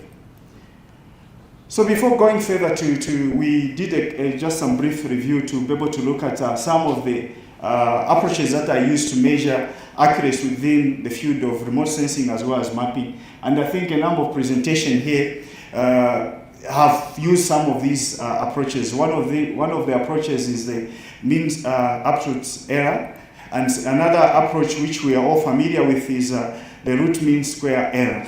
So these have been used. We did go just to look at maybe which one, because there's some debates on which one is better, but that's not our focus ourselves, because some authors also have said that these errors measure different aspects. So all of them should be taken into account if you want to measure error with regards to measurement in surveying as well as in mapping. So why is it important to measure the accuracy of landscape matrices? As I've mentioned, we're looking at a specific landscape. These are in small-scale agricultural landscape, which are characterized with small patches. Now, if you don't measure the accuracy, or you don't consider the accuracy, you find that you may miss out some small patches which have important ecological benefit, as those are also habitat for some animals. So if we don't measure that and we use Landsat imagery, we miss out on these patches, and their importance is also not accounted for. And therefore, when it's important to be able to do some precise quantification of landscape matrix so that we can have a credible landscape conservation planning and also come up with strategies that work within the small-scale agricultural landscape. So our objectives were two. The first one, we wanted just to measure the errors in the landscape matrix. Then basically using Landsat, why we picked Landsat is because most of the studies use Landsat imagery. And on the other hand, we use also PlanetScope imagery because, as I've mentioned, most of the patches in this small-scale landscape, they are smaller. So we wanted also to use high-resolution imagery to be able to measure the level of details and also measure the small forest patches. The study site is based in Zambia. So Zambia is located in Africa, on the southern part of Africa. And our study site is located in the Copperbelt province, which is one of the 10 provinces in Zambia. Specifically, it's located in a town called Chingola. And our site, the small-scale agriculture site, is located on the eastern part of the town. So the data sources that we use, I've mentioned Landsat as well as PlanetScope imagery. Specifically also, because we're looking at forest fragmentation, we also took into account the accuracy of the land cover maps that were used. And I want to go into the land cover classification. We just use what we have, which we have also used from another project. So these are just some forest patches extracted from PlanetScope as well as from Landsat imagery. And these are the three calculated landscape matrices that I'm going to use. We have just selected the few so that we can demonstrate, but these can also be used to a number of other configuration landscape matrices because there are many that are used within the study period. So here I'm just presenting in terms of when we do the accuracy calculation and how we can interpret them. So generally, from the landscape matrix that we use, we were able to see, but after we did the calculation, that PlanetScope mostly was able to show a bit more well-configured landscape than as compared to Landsat imagery. So in the next slide, I just want to just show a bit of the formulas that we use that are attributed to each of the landscape matrices. So we have the patch area, which basically measures the area of the patch either in hectares or in meters squared.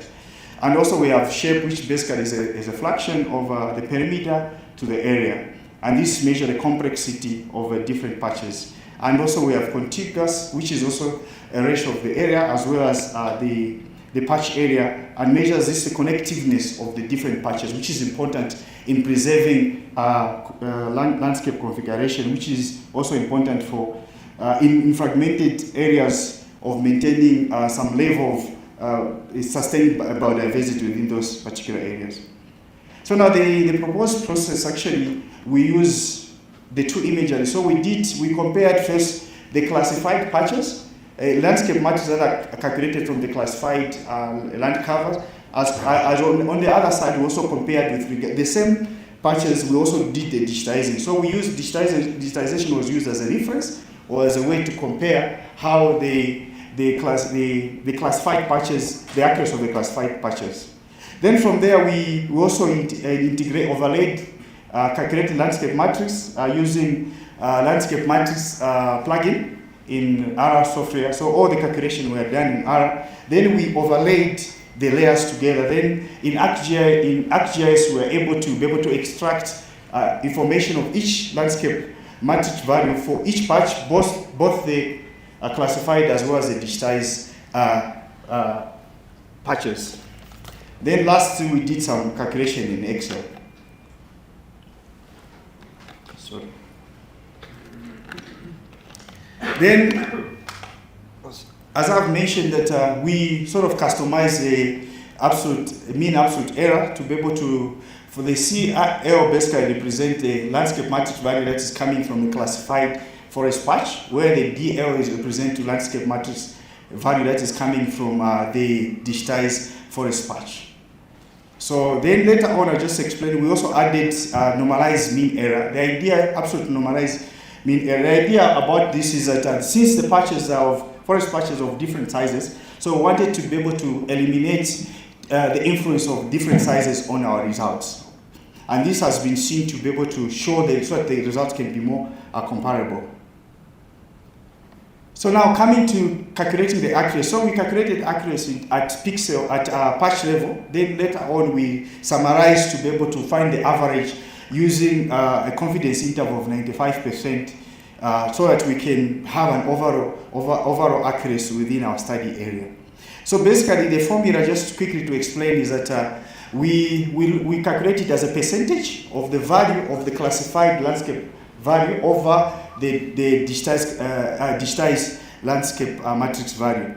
However, because some of the matrices, when we are doing comparison, some of them you find they classified, they are larger than the reference. Sometimes the reference is larger. So what we did is we wanted first to be able to calculate the error. Then we just error percentage, then we subtract from 1. Then that's accurate at the particular patch level. Then later on, the overall, we just did the mean and also calculating it at 95% confidence interval. So here are our results. So with regards, I'll just explain one because the other one is just the same trend. I'll start with the area. So area value with regards to the forest patches that were coming from PlanetScope. The mean absolute area that we found was 1.02 meters squared. The RMCE was 9.689. Then the normalized absolute area we found was 0.58. Then in comparison with from land site, we find that the mean absolute area was 44.208 meters squared. Then the RMSE was 239.58 meters squared. Then the normalized absolute area was 0.088 meters squared. So the trend is a bit the same. We can see like, I'll get into details in terms of later on the discussion, but the trend was a bit similar to also the other landscape which you can see. Coming to the accuracy, so the accuracy again for each of the landscape matrices, I will explain just one again. The other ones you can see is that for the overall accuracy that we had for area matrix, it was 76.38%. Then also the standard error of 0.0255. Then the standard deviation of 0.2521. Then similarly on land site, we find the accuracy was 78.78, where the standard error was 0.0460 and the standard deviation was 0.2435. So the other ones also you can just see on the slide. So now coming to the discussion, that we saw that actually they used matrices to measure accuracy with regards to mapping as well as remote sensing, such as mean absolute error as well as RMSE. They are applicable also to be able to measure error with regards to landscape matrix. And additionally, we saw that by adding normalized absolute error, we are able to eliminate the influence of the different sizes of the patches within the study area. And we saw that the magnitude of error tends to be able to reduce. Then overall, we saw that PlanetScope had actually an overall lower error matrix for the matrix of interest that we looked at. And on the other hand, also we saw the RMSE values were high for both Landsat as well as PlanetScope. The reason being is one of the weakness or the criticism of RMSE is that it exaggerates the errors. So that's the reason why we were able to see that. Furthermore, we went on just to be able to analyze, to try and see where are the sources of errors from our results. So there are two particular sources that we saw. The first one is attributed to the spatial resolution. As you saw, generally the accuracy of PlanetScopes were slightly higher as compared to Landsat patches that were extracted from Landsat imagery. Some of the reasons are, one, because of the spatial resolution of Landsat tends to generalize some of the patches into the surrounding land cover, thus affecting the accuracy. However, I think this is actually one of the most important take home is that there are also errors that have nothing to do with the spatial resolution. Of course, they could be connected to the classification. As the classified image that we use object-based classification. So, but basically, like the image that is down here, we are able to show that in some cases, there are some of the patches that were missed. And this is not actually, I don't know whether you're able to see it. Oh, I don't know how to show. Okay. So it shows. Okay, yeah. So the ones that are indicated in blue, these were missed. And by the way, this is from PlanetScope. So still, depending on what you can still miss some other patches. Then on the other hand, we saw that there are some forest patches that were merged Others, we find that they were underclassified, where you have, when you compare with a road image, you find that the patches that they are actually bigger, but when you look at the classified, they were smaller. In other times, it was vice versa.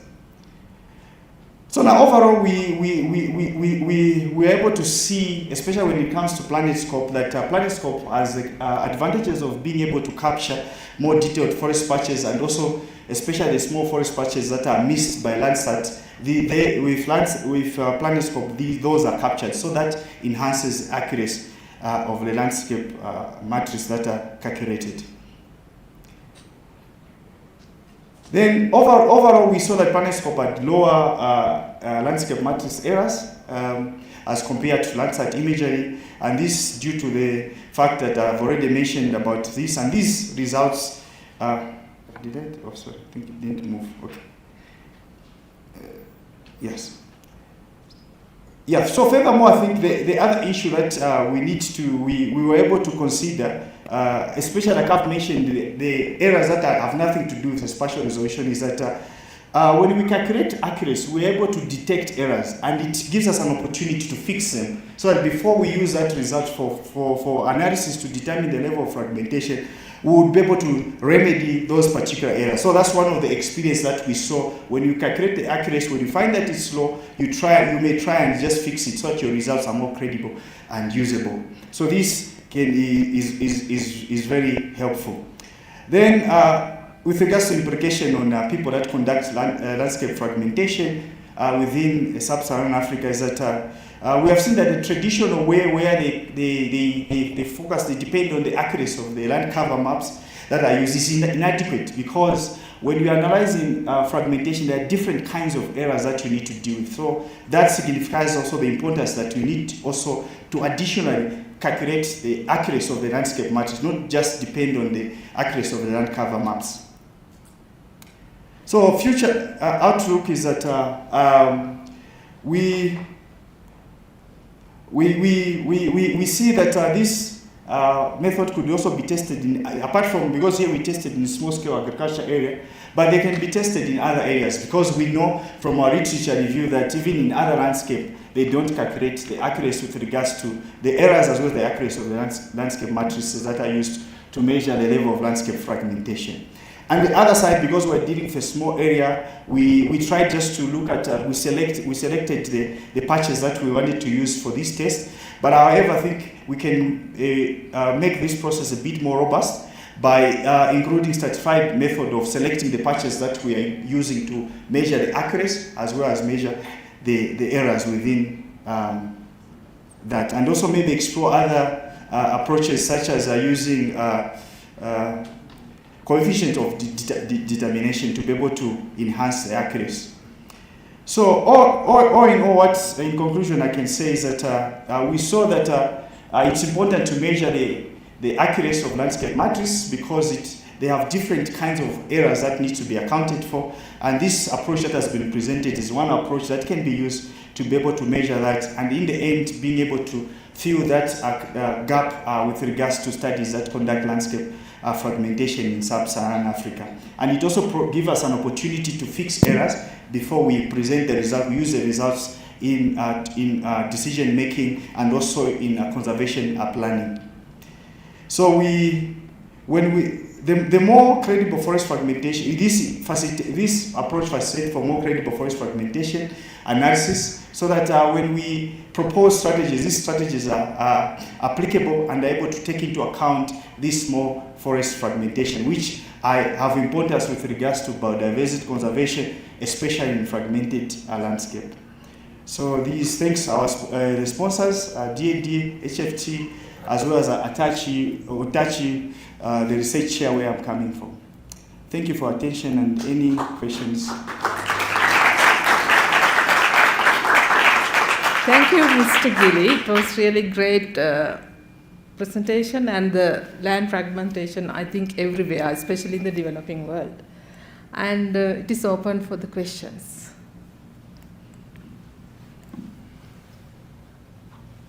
Anyone? Okay.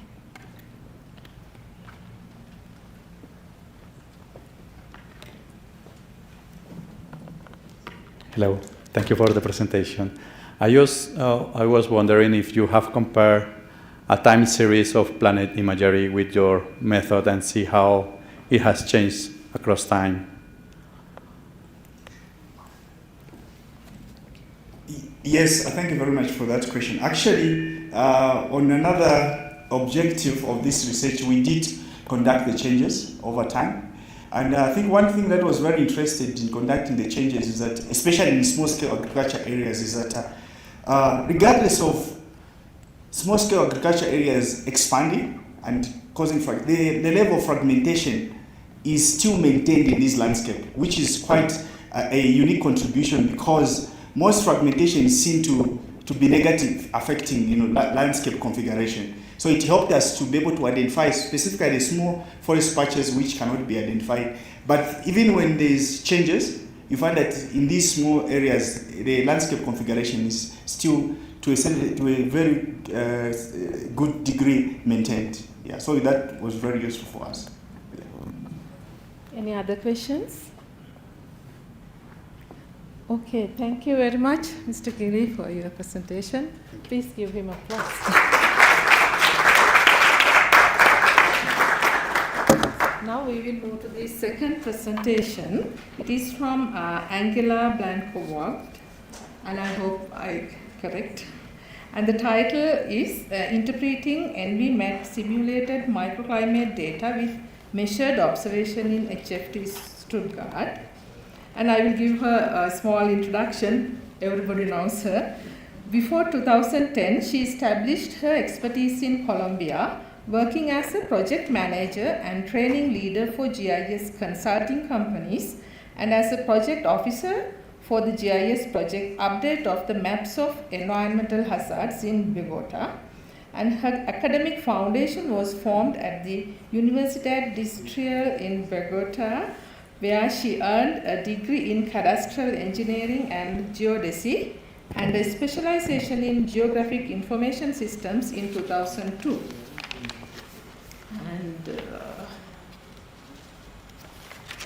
And from 2010 to 2015, Dr. Blanco-Vogt completed her doctoral studies at Technische Universität Dresden. Her dissertation focused on high-resolution spatial analysis of physical flood vulnerability of buildings. Between 2014 and 2018, she held academic roles at Hochschule for Technik Stuttgart, including academic staff and research coordinator. In 2018, she transitioned to a practical role as GIS administrator for the city of Leinfelden-Echterdingen, a position she held until February 2024. In March 2024, she achieved a significant career milestone when she was appointed as a professor of geodetic land management, Geoinformation at HFT Stuttgart. She teaches spatial data infrastructure, customization, the internet and visualization of the International Master's Program in Photogrammetry and Geoinformatics. Floor is yours. Thank you for the introduction. Well, I could start first. Thank you to Rushdie. Rushdie is also an alumni from our program, Photogrammetry and Geoinformatics, and Rushdie is working now as academic assistant in our programs and our lectures.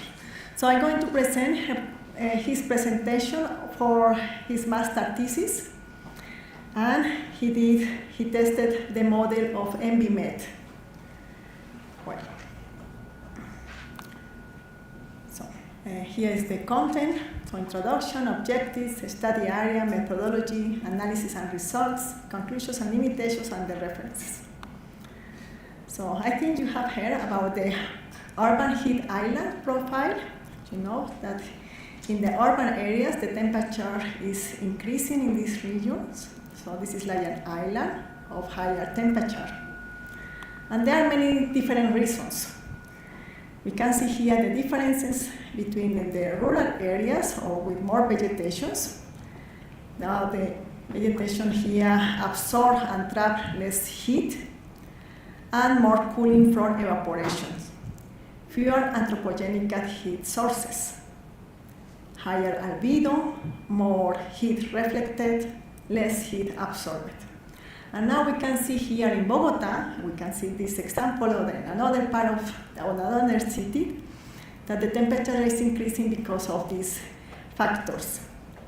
Urban environment have increased surface area for solar absorption, heat trapped in building canyons here, lower albedo, less heat reflected, more heat absorbed, polluted atmosphere increases long-wave emissions. So here is a chart that shows those different factors. And the program of MBMed, we can model or simulate some different aspects in the urban areas.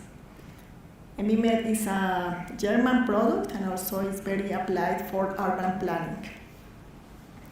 So in the objectives and resource question that Rushdie developed was the following. Validate MBMed simulation results with measured data focusing on air temperature and relative humidity variations in an area of interest. Assess the impact of land cover elements such as green surface areas on microclimate. And the thesis focus on simulate and measure air temperature and relative humidity distributions in the area of interest at different times of the day consistency. And how to air temperature levels change after increasing the green surface areas in the area of interest. Our study area, maybe you know this map of them. Do you remember this area? Maybe you can remember here is our computer room. Here we have some classes. Here was the library. Okay, maybe I can know. Yeah. Here the computer room, our classes, building 1, the nice park we have here with nice green areas, and other buildings located in our campus. Can you remember these years in this room? So Rushdie developed this workflow and methodology. The first step, the selection of the area, and he collected data from low-cost sensors here. Then the modeling with using the data, enter the data into MBMed, fix the parameter, then compare the simulation results with the measurement results, and then he continued with some analysis and the resource outcomes. So we started now with the data collections. So he used some low-cost sensors to measure temperature and relative humidity. He included those sensors in these positions. You can see here this type of sensors. Here is Rushdie putting those sensors, and last year was raining very heavy, some with heavy rains events. We wanted to take more data, but unfortunately the weather allowed us to take just data on those days. Between this time, every 30 minutes. But now we have to compare those data collected from these low-cost sensors. Those low-cost sensors cost around 200 euros. So we don't know exactly how much is the precision. So we have to compare those data with our weather stations. And he selected the weather station to compare the low-cost sensors with a mass precision station. Well, then after that, he started to develop enter the data for the model. What in this case MBMed is a powerful program model, because MBMed is a prognostic three-dimensional microclimate model to simulate the air, plant, surface interaction in urban areas. The model, which is based on computational fluid dynamics and thermodynamics, has a typical spatial resolution of a few meters and can be represented individual building geometries and vegetation explicitly. The model can simulate the wind direction and speed, air temperature and humidity, surface temperature, turbulence, radiation, and diffusion of particles. And for me, it's also very important this database. They had a huge database with many information and parameters for materials, building materials, vegetations, and based on this database, we can combine our data using a relation ID with this ID to these libraries, and therefore we can model the different simulations or different events in the urban area.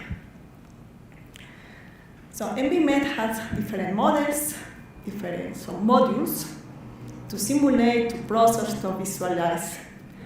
But also very important and easy to use is because we can enter the data using a plugin in QGIS. This is a plugin, we can install the plugin, prepare all the elements that we have, all our covers and elements, and then having these elements or objects, we can start selecting the corresponding ID from the database of MBMed.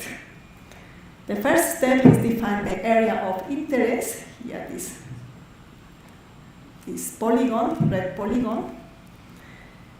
We have to prepare all the data very well with these attributes. For example, we have to define the height of the buildings, the materials of the buildings, and also related with the database, the ID of the database of MBMed. Now this is clear. We have a database with the different lists of materials, and then we have to relate our shape files information with these IDs. And he used also an app to calculate the height of the trees and to define the species of those trees. And those information was entered in the model. And finally the vegetation of the plants. Here we use the green areas and assign the corresponding ID of the database. So, then, because the model or this model could be a very detailed model, the processing time is very high. So he divided the area in 3 parts. So the model is okay. I think I can run here. We can see MBMed produce a grid, but in 3 dimensions. So imagine this is many cubes in a grid, and this is how the computational fluid dynamics works, transferring the equation of the data for every specific cube. So this is how we proceed or perform the data. Okay, now we have defined the first part, the land cover, and of this assignation of the IDs, and we have to fix some parameters. One of these parameters come from the database, from the stations, from the relative humidity, wind, speed, and wind direction from the weather stations. So we enter those data into the model. So this is at the border of our projects. And then we run the project for every specific area. It takes some days running this project in a laptop. So he ran the project and he got some results. Okay, continue.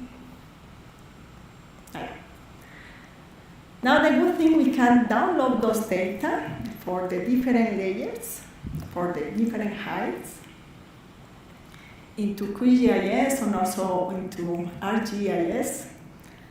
And he calculated the coefficient of determination. Now we are going to compare first the station, the weather station, the official weather station with our low-cost sensor data. And it seems that there's a similar trend.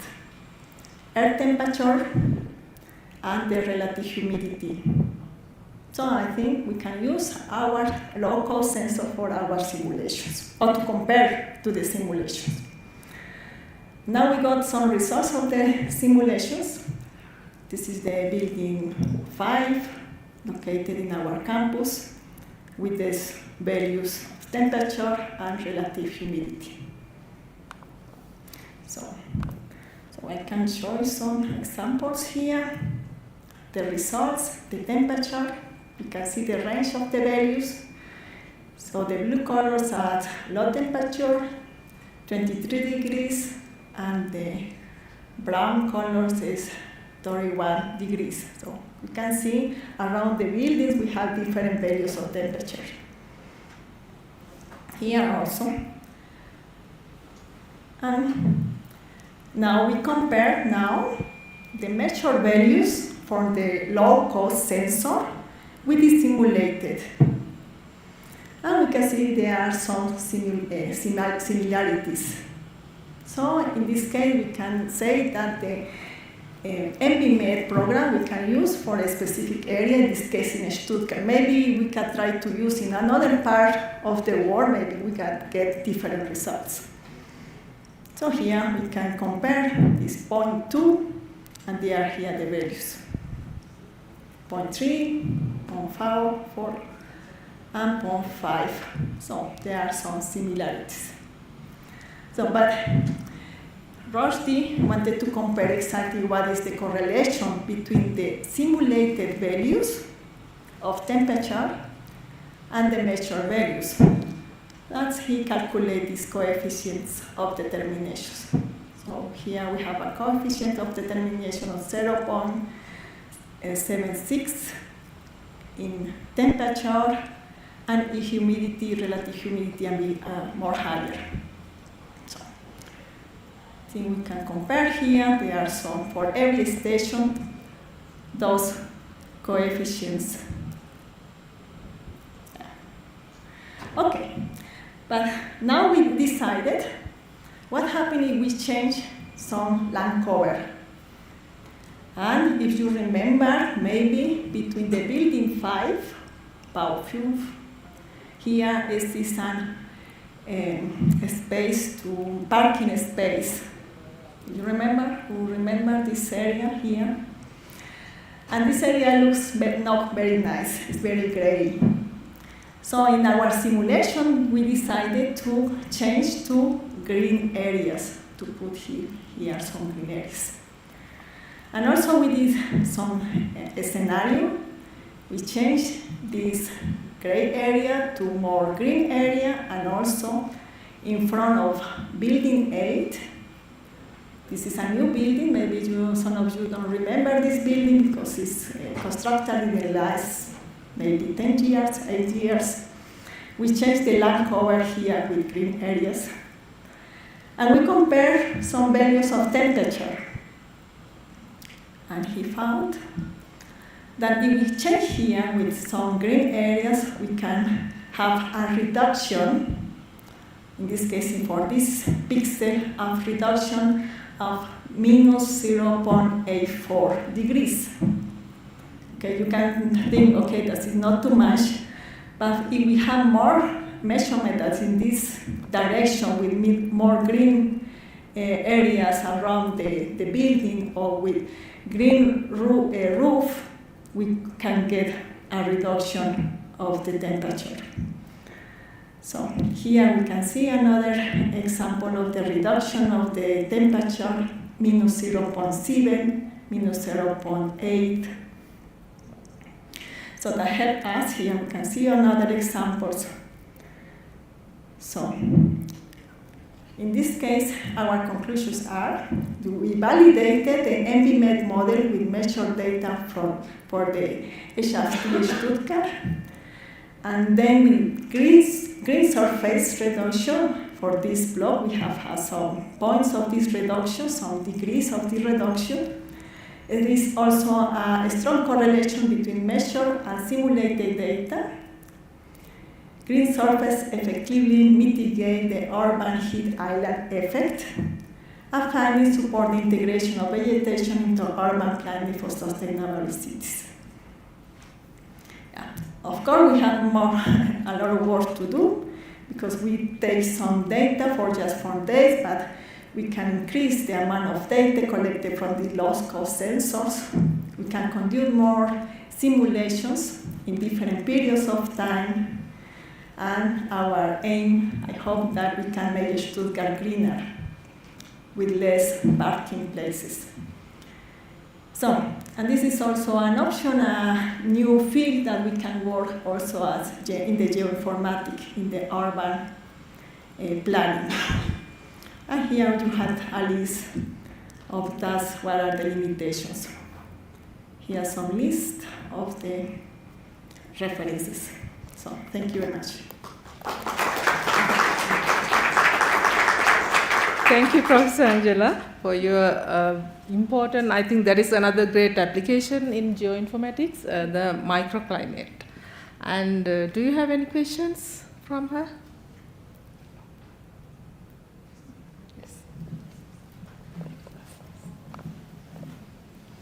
Yes, thank you, Angela, for the presentation. I'm just wondering, your study area, you have split up in 3 blocks, but these blocks, of course, one block will affect the other block. So are the blocks somehow connected, or how is this managed? No.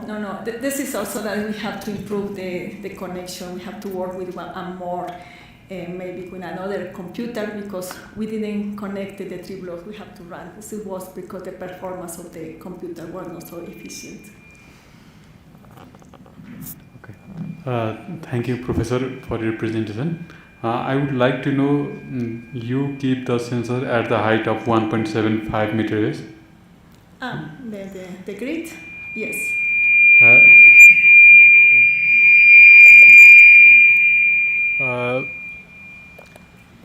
I want to know, is there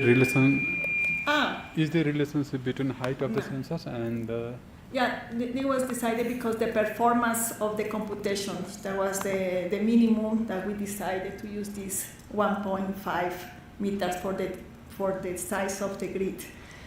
Yeah, we can reduce the size of the grid, but for this first approach, we use this recommended.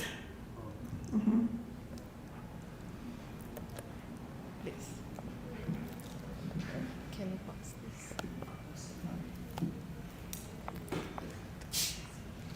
Good afternoon. Thank you for your presentation. Well, I want to know, you said that you propose new green areas in the campus. Yes. And you show us the temperature values. Yes. But I don't know what depends, like what are the factors that depends that reducing temperature? Like I don't know if the green areas were the same, because it's in the same campus, so I have that question. Yeah, this is the, hello? Hello, yeah. This is the current moment here. There is this is a park, this is in previous area, and this is here with the scenario. And the factors are many factors here, the wind, the materials, the albedo, the height of the building. So all this information is with the new computation. Mm-hmm. Yeah. Is there any other questions? Okay. This will be the last. Thank you very much. Hello. Okay, thank you very much for your presentation. I'm wondering, because you use a scatter plot like my presentation, in order to study the relation. I think that was between the measurements and the result of the model. Yeah, exactly. Yeah, the measurement of the local of the sensors, okay, and the simulated values. Yeah, because I think that could be also important, not only the R2 indicator, also the tendency, the slope of the tendency could be important in order to know how similar are the results. Yes. I don't know if you use also this criteria. for that? No, not yet. This is something that we have to improve for the next master thesis, that we can also analyze another type of errors and parameters. Yes, this is a first approach. Okay, thank you so much, Professor Angela, and for your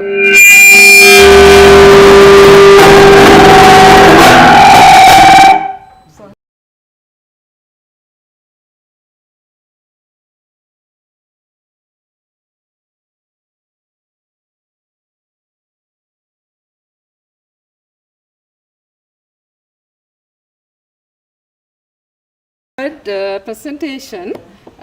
It is from Edwin, and I will give a small introduction. Edwin is a topographic engineer from UDFJC, specialist in environmental impact assessment of projects from Universidad Manuela Beltran, and holds a master's degree in planning and management of sustainable territorial habitat from Universidad La Gran Colombia. He has experience in collecting baseline information for engineering projects and in geomatics, with a strong focus on environmental well-being, development, territorial management, and land use planning, aiming to provide solutions to technical and social challenges. Edwin, floor is yours.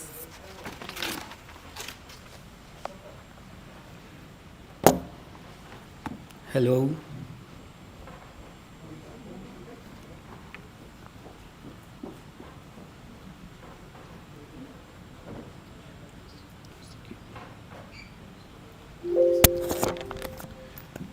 Hola, probando uno, hola, hola. Hello, hola. Welcome to Bogotá. My presentation is Analysis Tool for Sustainable Land Resource Management, Case Study of Palmira, Valle del Cauca. Para efectos de los estudiantes de Colombia, voy a hacer la presentación en español. Okay. Este es un instrumento de análisis para la gestión sostenible del recurso suelo. El caso de estudio es en el municipio de Palmira, Valle del Cauca. Este es el contenido. Vamos a hablar de un contexto general, unos aspectos metodológicos. Los resultados pues están en dos partes: el análisis territorial y la herramienta de gestión para el recurso suelo, y unas conclusiones. En cuanto al contexto general, pues efectivamente el 48% del municipio de Palmira está dedicado a la producción de caña de azúcar, a los monocultivos. Entonces uno se preguntaría, ¿y qué pasa con ese otro 52%? ¿Qué hay en el territorio? Y esto es lo que vamos a descubrir con la herramienta de gestión. Para construir la herramienta se tienen en cuenta tres categorías importantes: una, la ambiental, la social y la económica. Desde la categoría ambiental encontramos pues que se han evidenciado cambios en las propiedades físico-químicas del suelo en este municipio de Palmira. Hay sobreexplotación de recursos, pero también hay una creación de áreas protegidas. Ahí hay un parque nacional natural, Las Hermosas, y hay áreas de reserva que corresponden aproximadamente al 36% del territorio. Desde el punto de vista o desde la categoría social, encontramos que hay diferentes prácticas de producción y hay una oferta limitada de oportunidades de participación también para la población que habita, digamos, en este municipio. Desde el punto de vista económico, como les decía, el 48% está dedicado a los monocultivos, a la producción de caña de azúcar y al biocombustible. Hay un 10% de zona minera especial y hay un 36%, como les decía, de áreas forestales. Esto es nuestro punto de partida para la construcción de este instrumento. En cuanto a los aspectos metodológicos, está dividido en 4 fases. Hay una fase inicial de alistamiento, pues, que define las categorías y variables empleadas en este análisis de investigación. Son 3 categorías importantes, cada una tiene sus componentes y sus propias variables. Para la fase 2, pues identificamos y diagnosticamos los conflictos por cambio de uso del suelo en el área de estudio y la construcción de la base de datos geográfica. Hay una compilación total de variables. Para la fase 3, pues identificamos y diagnosticamos los conflictos por cambio de uso del suelo en el área de estudio y la construcción de la base de datos geográfica. Hay una compilación total de variables. Para la fase 4, pues identificamos y diagnosticamos los conflictos por cambio de uso del suelo en el área de estudio y la construcción de la base de datos geográfica. Hay una compilación total en esta fase. En la fase 3 analizamos esos conflictos socioculturales, ambientales y económicos que se han generado por cambio de uso del suelo. Allí tenemos pues la construcción del álgebra de mapas, unas matrices de identificación, de análisis espacial, y utilizamos unas metodologías de evaluación de impacto ambiental también. Y en la fase 4 pues definimos los componentes indicadores que debe tener el instrumento de gestión como tal, y generamos una ficha jerárquica en donde se compilan todos estos elementos. Los resultados, pues tenemos dos resultados. Uno es el análisis territorial, en donde dependiendo cada categoría de análisis, escogemos nuestras variables que van muy relacionadas a esta categoría de análisis. En este caso tenemos la categoría ambiental, en donde se definen pues las variables como zona de reserva forestal, los parques nacionales naturales que están presentes en esta área. Lo que ustedes ven en color verde corresponde a esas áreas protegidas del municipio de Palmira, y son elementos que están en alta montaña. El Palmira tiene una característica bien importante, y es que tiene una zona de montaña y otra zona plana. Los que han ido de pronto a Cali, que pasan por el aeropuerto de Palmira, el Alfonso Bonilla Aragón, pues queda en la zona plana y ustedes ven los monocultivos. Para la categoría social, aquí hay algo bien interesante, y es que definimos, por ejemplo, los eventos de mina antipersonal. Hemos encontrado que hay 56 eventos de mina, es decir, ha habido artefactos explosivos en esta zona. Y pues esto tiene que ver con un tema también de los grupos, ¿cierto?, sociales que están allí presentes, es decir, los actores tanto institucionales como pues ustedes saben, temas de grupos al margen de la ley y demás, y la población civil. Y es interesante cómo también hay la asociación Asocaña, por ejemplo, que es la Asociación de Cañicultores en Palmira, también empiezan a tener una relación de conflicto allí. Y esto nos da una lectura bien interesante del territorio, sobre todo pensando en esa gestión sostenible del recurso suelo. Cuenta con 43 centros poblados y la cabecera municipal, que pues queda en todo el centro de Palmira. En la categoría económica también es bien interesante ver cómo el 10% de este territorio está definida como un área de manejo especial minero. Y uno dice, ve, aquí hay monocultivos, hay zona minera, hay zona de reserva forestal. Entonces, imagínense ustedes en el papel de los que toman las decisiones. El alcalde municipal, el secretario de planeación, tienen que jugar con todos estos elementos. Y vamos a encontrar que en Palmira, tristemente, hasta el momento, no se ha visto la dimensión total del territorio, como nosotros aquí desde la academia y pues los que estudiamos geociencias sí lo podemos ver. Bien, para el análisis territorial, efectivamente, pues tenemos la clasificación de estas tres categorías, la que les hablaba, ambiental, social y económico, y las variables que nos definen el suelo. Entonces, pues vamos a ver una a una de las variables. Tomaron para este caso 4 variables que nos identifican el suelo. Empezamos con la correlación del suelo, que nos muestra pues que estos dependen obviamente del tipo de relieve, el tipo de pendiente, la erosión, el clima, la unidad de paisaje. Obtuvimos una clasificación de 14 tipos de relieve. Estos son datos obtenidos de la unidad de planificación rural agropecuaria, la UPRA, que es digamos como el ente rector aquí en Colombia en el caso de estos elementos. Y empezamos a encontrar conflictos territoriales cuando empezamos a cruzar también estas capas de información. Las cruzamos y en campo también evidenciamos estos mismos conflictos territoriales. Tenemos la unidad agrícola familiar. Encontramos que en el municipio de Palmira existen 6 zonas homogéneas, pero de las 6 hay una que no tiene definida la unidad agrícola familiar. Y uno dice, bueno, ¿por qué no está definida? ¿Qué pasó ahí? Pues resulta que corresponde a las áreas de reserva forestal, es decir, a la zona de alta montaña. Entonces, está dándonos ya un indicador del tema de conservación y protección. ¿Qué instrumentos de gestión se han utilizado en estas zonas para que, por ejemplo, no haya una unidad agrícola familiar definida? Tenemos la zonificación de degradación de suelo por erosión, en donde se obtienen 4 tipos de zonificaciones que van desde la erosión ligera, la erosión moderada, sin evidencia de erosión y zonas urbanas. Y es importante mencionar que presenta conflicto para áreas de reserva. lo cual pues puede ocasionar una alteración en sus coberturas, hay pérdida de cobertura vegetal también y posibles deslizamientos. Pero esto tiene que venir acompañado con las áreas protegidas, es decir, con esa declaratoria de áreas protegidas. Entonces uno encuentra que mientras tenemos, digamos, como unos posibles desprendimientos de cobertura vegetal, hay una correlación positiva en cuanto a la conservación porque existen estas figuras de ordenamiento territorial. Asimismo, tenemos pues, resultados del cálculo de áreas de la capa geográfica, amenazas de remoción en masa, con pues, una clasificación de amenaza muy alta, alta, media y baja. Y es interesante tener esta lectura porque el 36% del territorio se clasifica con una amenaza alta y el 58% del territorio tiene una amenaza media.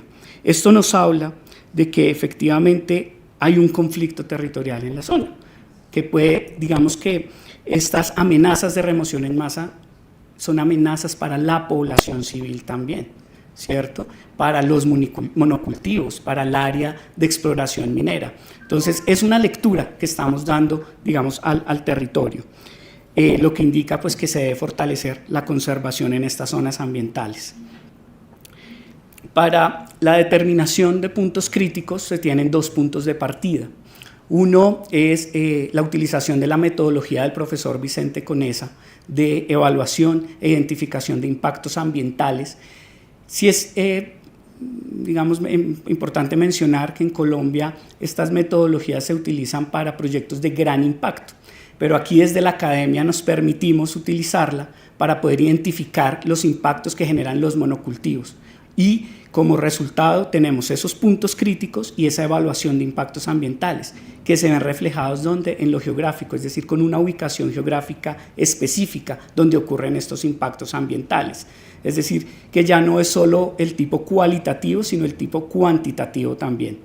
Se obtienen como resultado 3 fichas de manejo ambiental, son unas fichas adaptadas del Ministerio del Medio Ambiente y Desarrollo Sostenible. La ficha 1, como ven, plantea el programa de manejo ambiental para la protección del recurso suelo desde el componente abiótico, pues donde el tipo de impacto evaluado fue la disminución de materia orgánica, para lo cual se propone pues, una medida de mitigación con el objetivo de conservar las propiedades del suelo. La ficha 2 presenta el programa de manejo ambiental para la protección de la cobertura vegetal, desde el componente biótico del recurso, pues donde el tipo de impacto fue el aumento de monocultivos en el municipio de Palmira, lo cual pues se propone una medida de control, ¿cierto?, cuyo objetivo se basa en la conservación de la biodiversidad del ecosistema pues en esta área del estudio. Y una ficha 3 que nos apunta al manejo desde el componente socioeconómico con la visión de gestión sostenible del recurso suelo. Pues para el impacto definido fue como el cambio de la actividad productiva principal por el aumento de los monocultivos y por las áreas de reserva también. A partir, digamos, de la construcción de estas fichas de manejo, entonces viene la consolidación ya del instrumento que es una ficha como tal. Tenemos la recopilación de la base de datos geográfica, ¿cierto?, el traslape o cruce de todas las variables de información. Tenemos la evaluación de impacto ambiental, pero esto tiene que quedar consolidado en algún lugar y es en una ficha. Esto tiene una programación de base en donde tenemos unos toolbox, pues, se trabajó en ArcGIS, donde se generan esos cruces de información y también, digamos, una programación que con esa base, de ese cruce de información, damos como resultado las fichas que les voy a mostrar. La ficha está compuesta de 5 partes. En la parte 1 tenemos la visión, el componente de gestión y una consideración de la política de gestión sostenible del recurso suelo. En Colombia, en el año 2016, se publica la política de gestión sostenible del suelo y pues esto nos está diciendo que hay un marco normativo en el país que debemos considerar, no podemos perder de vista. Y viene muy acompañado con el artículo 79 de la Constitución Política de Colombia, que nos habla que los colombianos tenemos el derecho a gozar de un ambiente sano. Y el suelo hace parte de ese ambiente sano.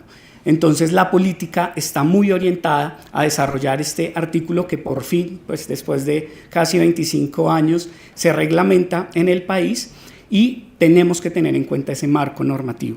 La parte 2 presenta las categorías de análisis abordadas desde lo ambiental, lo social, lo económico, acompañada de sus programas de manejo. Entonces, como vimos, cuando hacemos ese cruce de información, estamos obteniendo ya los programas de manejo y cómo debemos abordar desde la gestión sostenible del suelo, digamos, esos conflictos territoriales que se están presentando. La parte 3 de la ficha pues describe la localización del municipio y el cálculo de área. Estamos hablando que el municipio de Palmira tiene alrededor de 100.505 hectáreas. Entonces, en el papel de un alcalde municipal, pues hay que tomar decisiones sobre todo este territorio. Es importante señalarles que el municipio de Palmira cuenta con su plan de ordenamiento territorial del año 2001. Los planes de ordenamiento en Colombia deben cambiarse cada 3 periodos presidenciales, cada 12 años, ¿cierto? Imagínense ustedes el tiempo a hoy que llevamos sin una actualización de ese plan de ordenamiento territorial. Entonces, este instrumento también está pensado para ayudar, digamos, de cierta manera a esas secretarías de planeación a construir esta gestión territorial.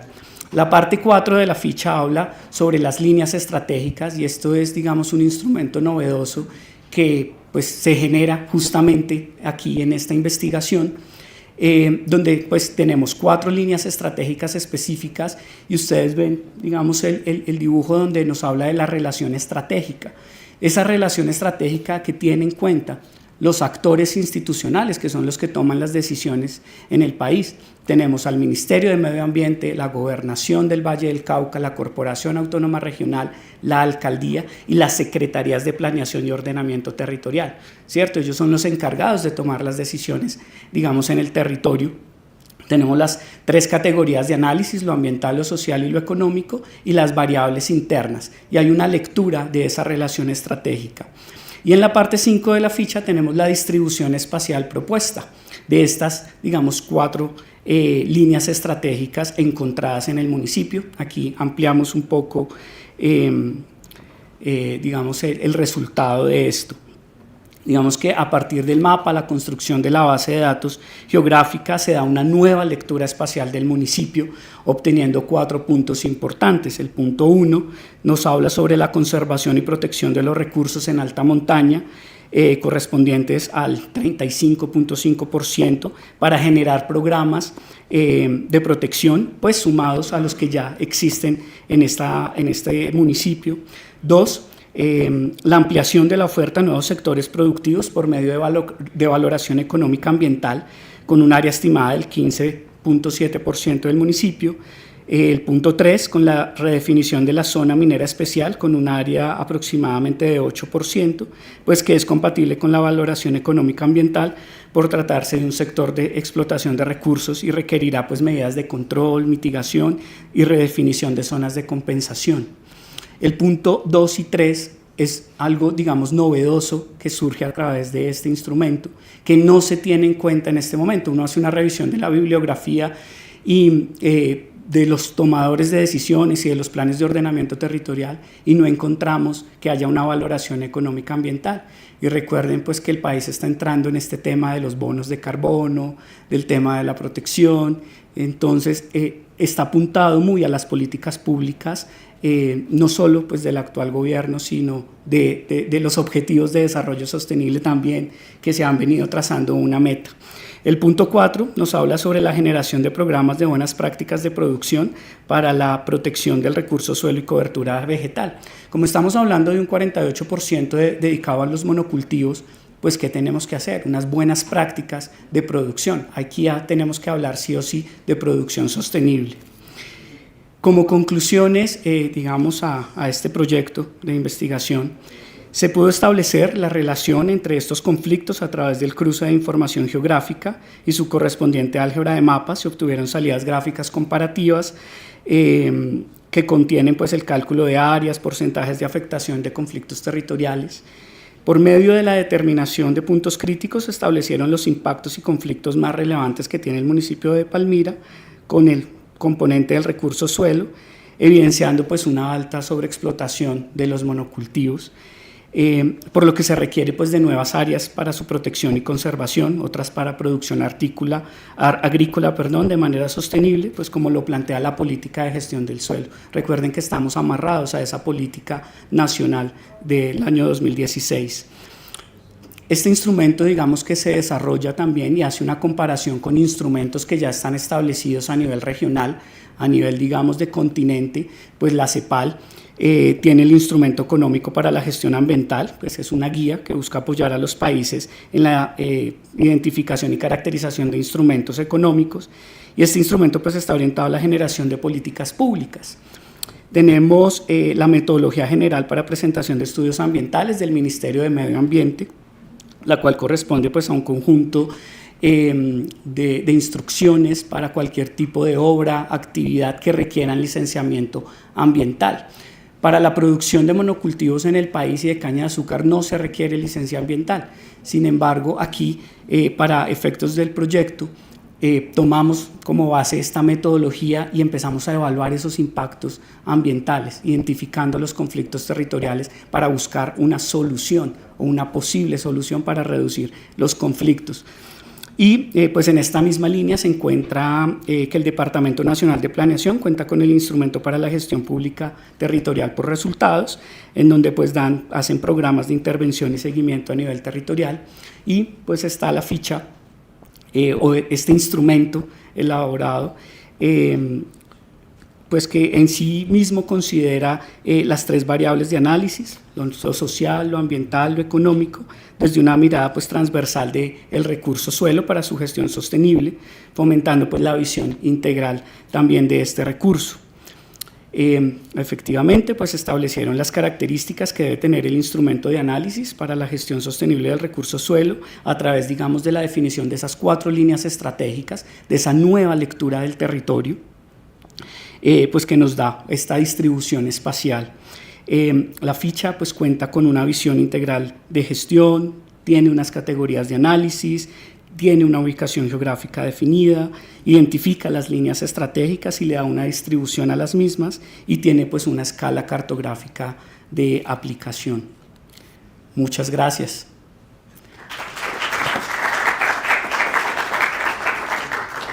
Gracias, Edward. Thank you so much. And yeah, it is really beautiful application, another application regarding the conflict management, considering environment, socio-cultural, economic, all factors. Any questions?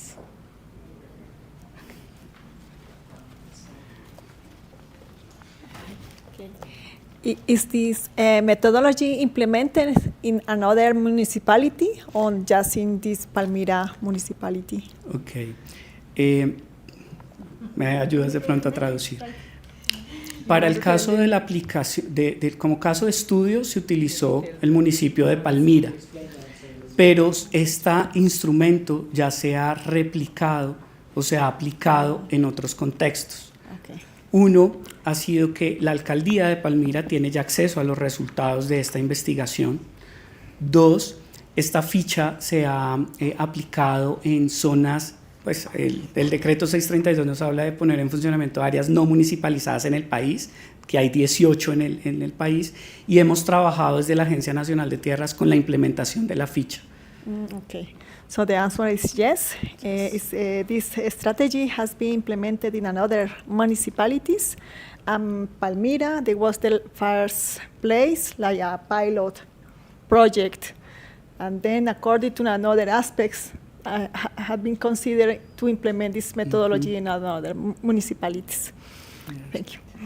Thank you, Angela. Okay.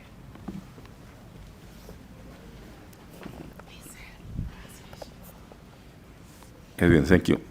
No sé si preguntar en inglés o en español. En las dos, profe. I have some questions. First, why is not included the variable about the earthquakes and flooding in that area? Because that area is very well affected for that kind of geological hazards.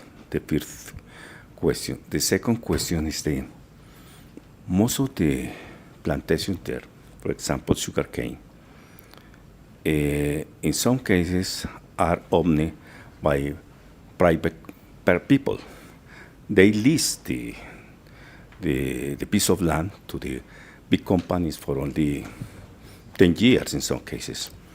So I would like to know, depends on what is the span time for this study in order to see the change, taking in consideration this change of the property or the use of the piece of land. Mm-hmm. Basically, those are the two questions. See, I remember another one I can say you later. Yes. Okay. Bueno, respondo en español. Digamos que en este caso, como estamos hablando pues, de gestión sostenible del recurso suelo, a nivel, digamos, del perfil de suelo, ¿cierto? Trabajamos solo con la cobertura vegetal y la parte superficial. Digamos que hay una variable geológica súper importante porque hay que tener en cuenta las placas tectónicas y demás, y estamos hablando pues, de la cordillera de los Andes, ¿cierto? Pero para el caso de estudio tuvimos que limitar las variables para la gestión sostenible del suelo. ¿Qué encontramos? Que este instrumento es abierto para utilizar cualquier otro tipo de variables y hacer el mismo cruce de información. Digamos que los toolbooks diseñados permiten tener una variable de entrada, cruzar información y tener variables de salida. Pero pues para este caso no se utilizaron las variables geológicas, pero para el caso, por ejemplo, de creación o actualización de planes de ordenamiento territorial, sí hay que tener en cuenta estas variables geológicas. Sí, que es, digamos, un poco a lo que apuntábamos. Can you little bit translate it in English? Your answer for the audience?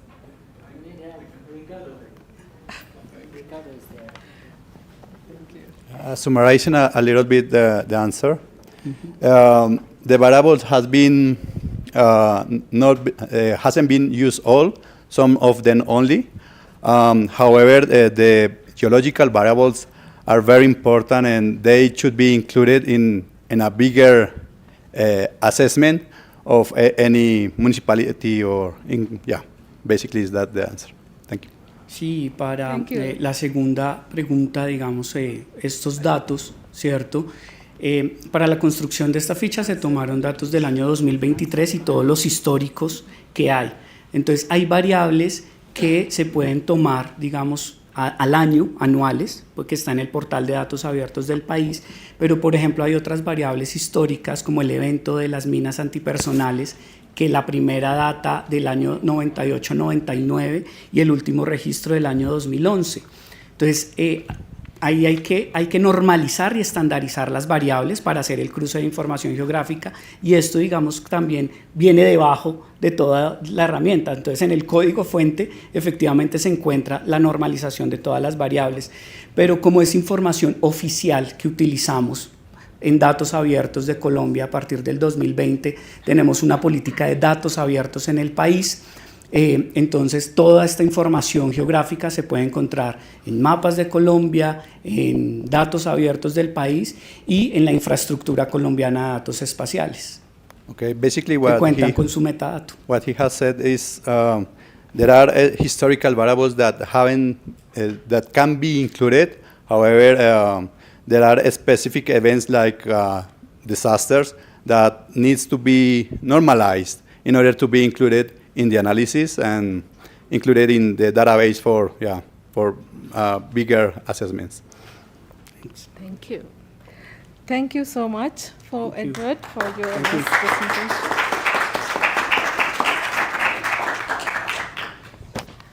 And now we are going to do our last presentation for this session, and it is from Nalini Hettiarachige, and the topic is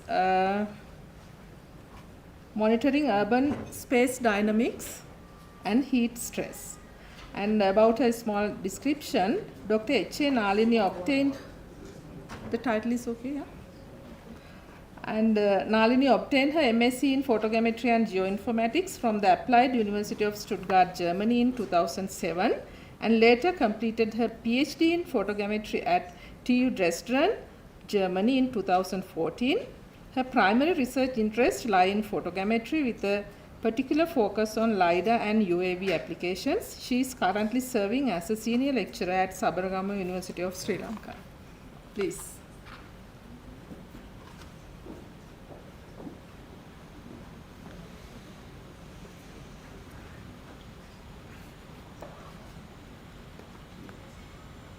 Your presentation is this? No. No. It's this.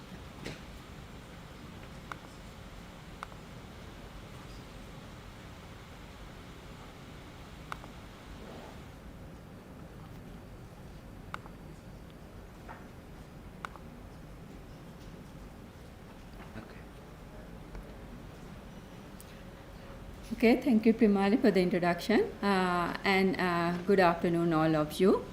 So now I am going to present actually monitoring of urban green space dynamics and heat stress. So as you all know, actually, as cities expand, green areas are often replaced by impervious surfaces such as a road and also the buildings. So this problem may reduce the natural cooling effect of vegetation, leading to the higher land surface temperatures than the rural surrounding and also increase heat stress. So this makes the urban heat island effect in most of the urban areas. So because of that, so this research will focus on monitoring these dynamics, that is because that is very essential for sustainable urban planning. So for that one, actually, as you can see here, the Sri Lanka is considering especially Colombo area. So this problem we can see almost. So if I say as a summary regarding urban climate, so few studies we can see or we can access the urban heat island effect and heat stress as geographical representations. So because of that, this study seeks to fill this gap by selecting the area of Colombo, Sri Lanka. The key objectives of this research were actually to analyze the dynamics of green space over time and also to access low green space influences urban heat stress. And further to that also it was aimed to provide insight that can support climate resilient urban planning. So let's see the area that we selected for that one. Actually, Colombo is the, so we selected Colombo area in Sri Lanka. Colombo is the commercial capital area in Sri Lanka, actually. That is most popular city in Sri Lanka. So this city has a warm and humid climate without significant seasonal variation in temperature and humidity. Further to that, actually, the city has become highly urbanized in the South Asian region due to the modern urban development and planning project, actually. So this is massive changes in urban environment also directly influence the urban heat island hazard and also heat related health problem. Further to that, actually, the Colombo, it has unplanned urbanization. So the development is unplanned, actually.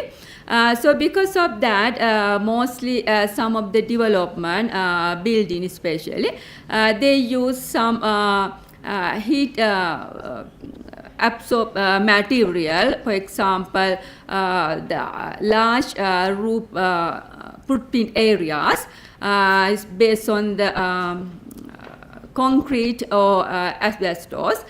So because of that, heat is increasing every day. Due to this reason, we selected the Colombo area to analyze the heat effect of that area with help of the some vegetation patterns. Yes. For that one, basically we use two different kind of data. So especially actually this is based on the satellite data. We use two different type of satellite data, Landsat satellite data and also the Sentinel satellite data. During the years 2015 to 2024 time period we use because the availability of the Sentinel data. And we use also the 3-year gaps to analyze these changes, urban heat changes. We analyze during 3-year periods. Instead of that, actually use a UAV imagery, but it is not directly affected to that one. I will explain that one later. So here you can see the workflow that we applied in order to check this effect, urban heat effect in that area. For that, as mentioned, we collected Sentinel and Landsat data during this time period. And those data then we pre-process and then analyze based on the different land indices. So green space dynamic were extracted from vegetation and also the build-up indices. Because the heat can be affected by vegetations and also the build-up things. So because of that, mainly we focus these indices to analyze these urban heat effect.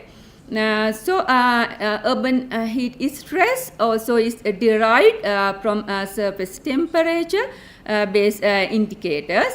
So that's mean we are going we analyze actually the deviation between the land surface temperature, how it affected with also the vegetations and also the build-up indices. So these indices were calculated also based on this Sentinel and also the Landsat data. As you know, some of the data, so Sentinel data, it has 10-meter resolutions, and Landsat is the 30-meter resolution data. So we have to scale down and upgrading we have to do during this process. So then we can calculate this heat stress, thermal analysis, and also the urban heat index we calculate to see the this heat island effect in that area. If you go to the methodology section, actually, first we did the land use cover map generation process. This land cover map generated using Sentinel data. It has 10-meter resolution. So first we apply geometric correction, resampling process, and also atmospheric correction also applied. And also to avoid some cloud of that data, as you all know now, since similar research presented today and yesterday also. So we have to avoid these cloud areas. For that one, we use cloud masking process that was performed using F-marks method to exclude those cloudy pixels. And then we use supervised classification. So that classification was based on the random forest classifier. So this classification was also done for the years 2015 to 2024 images. As I mentioned earlier, a 3-year gap. So that is 2015 to 2018 and 2021 and 2024. We generated these land use land cover maps. So the classification then was validated to see the accuracy of these classifications.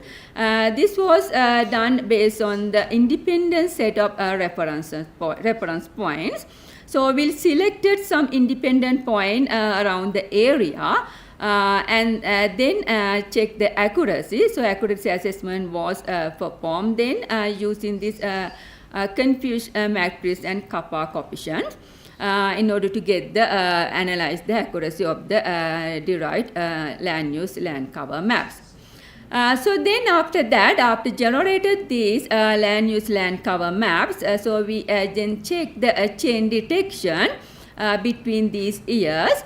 As you can see here, we then obtain output, these two output, that one is the land use land cover maps for these 4 years, and also there are changes, chain detection between these years. We also analyze to see what happened to the land cover changes during this time period. Further to that, actually, we also did land use land cover map based on the UAV images. After generated orthophotograph, we did this random forest classification in order to generate land use land cover map based on the UAV images also. So then, as a second step, we calculated green space dynamics. Green space dynamics means actually we calculated spectral indices. So in that in this research we use 3 spectral indices. So they are actually NDVI, normalized difference vegetation index, water index, and building index. We mainly use because these 3 indices directly influence to the urban heat. As you normally know, when vegetation is decreased, heat can be changed. And also the water also directly affected to this heat effect. Another thing is the building. When increased the building, the heat also can be increased. So because of this reason, we use these 3 indices to check this urban area heat patterns. And actually, and then these indices also we calculated for each years as we did for the land use land cover map generation process. So that is 2015, 2018, and 2021 and 2024 actually. And after that also we checked how this NDVD and NDWI and NDBI change within that 3-year period. So chain detection map also generated for each of the spectral indices. So we got out as output we obtain indices map and chain detection map based on these 3 indices. So all the indices were calculated based on these equation. Almost you know these equations and these names. Actually, they are the bands of these images. Actually, we use also the sentinel images to calculate all those indices. So next step then was the heat stress analysis process. So heat stress analysis process were done actually based on the land surface temperature. So because heat stress was we can assess through 3 different key indices as mentioned is here. The first one is the urban thermal field variation index. So based on that index we can evaluate ecological comfort level, and in order to that also we can calculate surface urban heat island intensity, so which is also represent the urban compare with the urban and non-urban surface temperature, how it change the temperature for the urban area and non-urban area. The last factor was actually HSI, so that is the heat stress index. So that index can be used to quantify the degree of thermal stress experienced in different zones. So these 3 indices can be used directly also to analyze the heat stress of that area. So because of that, we use these 3 indices also, we calculated. So these 3 indices actually calculated based on the land surface temperature. So because of that, then we calculated first, so we generated first a land surface temperature map. So this map actually generated using Landsat images, because thermal band is available in Landsat image. Because of that, we use Landsat image to calculate land surface temperatures for each year, same years actually. So this LST we calculated based on the these parameters, that is the what we call the NDVD based immunity and the brightness of the temperature. So based on these parameters, as you can see this equation, we calculate the land surface temperature, because so this LST we can calculate it using different equations. So in that work we use these equations. So then after calculated this land surface temperature, then based on that the mentioned 3 indices that is related to the heat stress analysis we calculated using this given equation. So by looking this equation you can understand. So this is actually saying the surface urban heat index.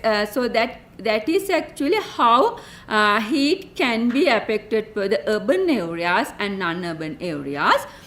So we can separate urban pixels and non-urban pixel based on the our land use classification map. We can separate these pixels. And then we can get the average temperature values, and based on that we can calculate these values, those values that indicate how it's affected to the urban and non-urban areas for these heat problems.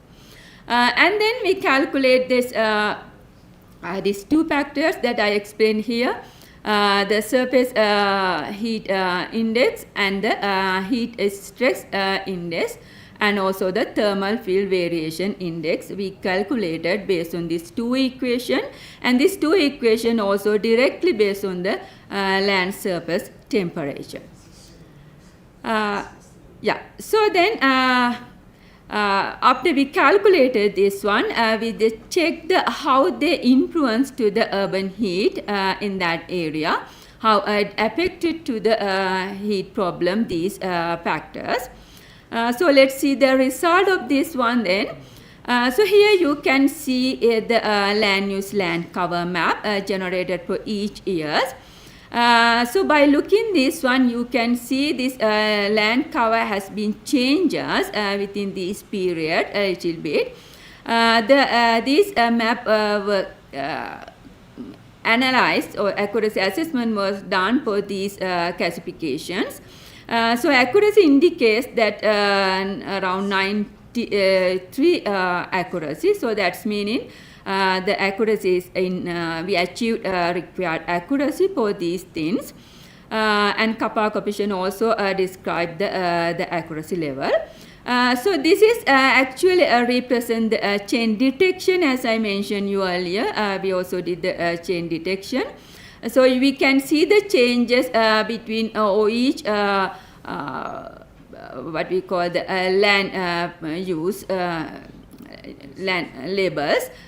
We have the dense vegetation, low vegetation, bare lands, mixed urban, and road, building, and impervious surfaces. So these are the main labels that we use for the classification. So you can see by looking this graph how it changed between these years. So mostly we can see that vegetation has been changed, and also building also has been changed during this time. So that means the heat can be affected, or maybe heat can be increased or can be reduced within that period. So here we can see the UAV images that we use actually. As I mentioned, these UAV images we classified and based on the random forest method into the same classes as you can see here. But actually this we didn't use this directly for this work because the unavailability of the UAV data for each year. So we got only for the 2024. So we just integrate this data to check the possibility to integrate this later to make a micro scale vegetation dynamic, then to check the whether it have ability to check this micro scale vegetation dynamics. But directly we didn't get this as our output of this work. So here you can see then the calculated green indices, the LST for each years and also the NDVI, and then these are the chain detection of the LST. So by looking this you can see how it's changed the land surface temperature. So this actually the green this is the change detection between 2015 to 2018. So you can see the LST has been increased. The green is represent the positive values and the brown color represent the negative values. So that it has been increased. But during the next 2 years, we can see that it has the other direction. So that means the LST has been reduced in that 2 years, 3 years actually, and then again it has been increased. Then let's see what happened to changes this. They are with there is with some relation with these other factors also. NDVI. So it is also we can see some changes in between here. It has been increased NDVI, reducing, but here we can see some little increase in between 2018 and 2021. So these changes also we can see in NDVWI and NDBI also. It has increased in, but in between 2018 to 2021, there is some small changes. So negative changes we can see in this output. So here then we generate correlation between land surface temperature and also these spectral indices to check the green space dynamics. So this indicates also the good correlation between these variables, so these indices and LST. So NDVI has a negative correlation with LST because when it is increasing, temperature should be decreased. So it has a negative correlations, and similar things we can see with NDWI. But we can see the positive correlation with NDBI and also LST. So that's meaning we obtain a good correlation between these 3 indices and LST. So then we analyze the urban green space pattern actually. So these pictures indicate how urban and unurban change during this time period. So that's meaning we separate urban pixel and non-urban pixel based on our classification land use map actually. So then it represent how also change this urban pixel and non-urban pixel. It's what we call the non-urban pixel has been changed, has been increasing during this time period. It's maybe due to the changes of the building, so the development of the area or some changes of the vegetations. It has been changed this green area to the non-urban areas. So then we calculated, So we calculated actually the urban thermal factor. So it indicates this this temperature thermal index has been increased, but it's drastically changed in 2021 21, and it again increased. So that's meaning it doesn't have increase in pattern or decrease in pattern. It's fluctuate between these 3 years, especially in 2021. But it's when looking the NDVI graphs or the land use land cover map, so we cannot understand or we cannot get the good relation what happened to decrease this heat actually in 2021, even though it has changed the green areas to the non-urban areas. Urban areas. So non-urban area changed to urban areas, but even though that, it has reduced temperature in 2021. So then by looking this thermal field variation index, so we can see this has the quite a lower value compared with the others. So others has increase in pattern. So by looking this result, we can say there is a relationship, and these NDVI, NWI, and NDBY, they are directly affected to the urban heat index, except this 2021.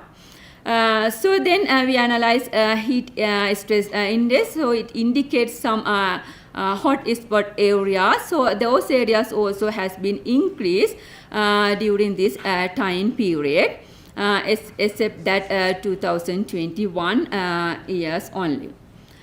So by looking these things, we can say actually, so the area with higher NDVI, that corresponding to better ecological comfort under UTFVI, and also the dense build-up areas with a high NDBI corresponding to more intense surface urban heat index and higher heat surface index values. So based on that, we can say there is a strong link between vegetation loss and also the increased heat stress. Especially this is because of the span of the urban areas compared with the non-urban areas. So when we overlay green space dynamics with heat stress indices, for here actually this is the green space pattern. So when we overlay these things with the heat stress indices, so we can also see the good relationship become clear as vegetation decreases, urban heat stress intensifies because of that. So this actually demonstrates then the critical role of urban green space in moderating thermal condition and improving ecological comfort. So this finding then suggests that green space preservation is a vital strategy for reducing urban heat stress. Even relatively small green patches such as park or the streets, trees, vegetation, corridors, all those small things may be play a very important role in cooling urban environment. So the combination of these indices with the heat stress patterns provide a robust framework to capture this interaction. But as I mentioned you here, there is changes that 2021. So we cannot get some relation with each of the indices. Maybe that is, we can say or we can conclude maybe there are some other factors affected to change the heat of that period. Or we can say that period was actually in Sri Lanka 2021 is the lockdown periods, the COVID period. Maybe because of that there was no some urban changes and the vehicles or the factory also closed. Because of that, urban heat can be changed in that period, so we can assume in that way, but there is no good relationship with those indices only that years, but comparing other years we can say there is an increased relationship between these indices and also the heat indices index. Thank you. Thank you so much, Nalini, for your detailed presentation. Any questions? Maybe we will limit it to one question. It's a nice presentation. So, do you have same time for UAV images as well as satellite image? Because you are integrating these two images for comparing the indices. Yes, I use Sentinel, that 10-meter resolution, and then I use Landsat, that is 30-meter. So then I use a down scaling to get the same resolution because Landsat we can generate based on that thermal band. So that's why I use that one. So if you talk about the UAV images, actually it has high resolution images. I thought to get that one to check how those different scale combine and to get this pattern. But unfortunately, I had only the 1 year UAV images. Because of that, I used that one only to check some possibilities only, but didn't use directly for the final output. Just used for the analysis of the accuracy of the land use classifications. But it is a different time, yeah? Yes, it's a different time. Okay, thank you. Thank you so much. Because we are running out of time, we will complete this session. Thank you so much for all presenters and the audience. And now we will have the break. And please come back here as soon as possible. Thank you.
Qué madre, José, sí. Ush.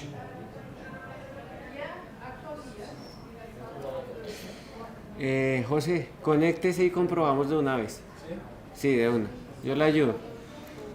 Pero rápido porque están repartiendo. ¿Ya le dieron su papelito? No. ¿A Laura tampoco?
Diego, ¿no escucha? Sí,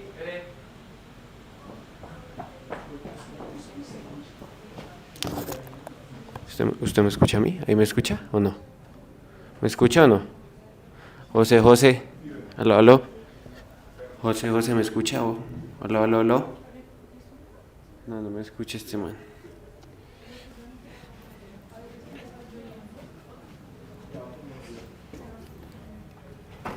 Hola, hola, hola, hola, hola, hola, hola, hola, hola. Ah, pues con razón no me escucha. José, José, ¿ahí sí me escucha? Hola, hola. José, hola, hola. Hola, hola, ¿me escucha?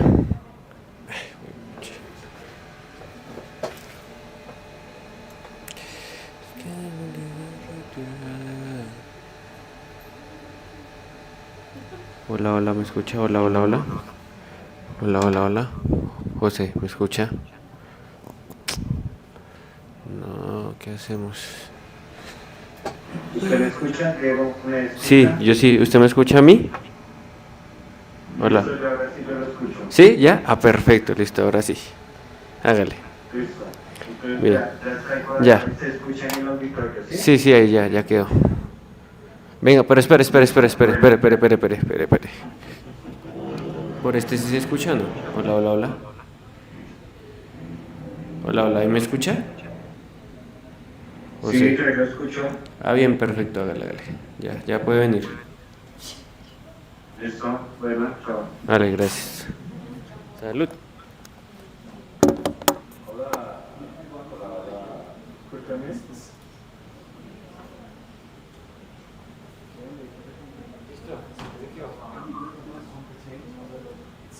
Hola.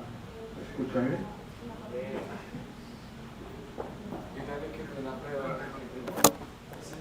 Hola, así ahí, yo te escucho, pero es una prueba.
Yeah. ¿Dónde es Mike aquí? Camila. Hello, Camila. ¿Aló? ¿Aló? No problem. Be relaxed. Everything is okay now. Now we will. I think.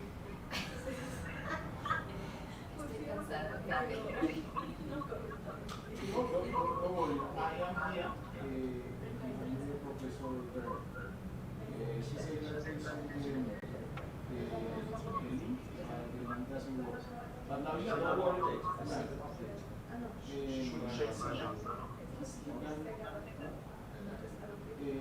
can update or if you want the video working.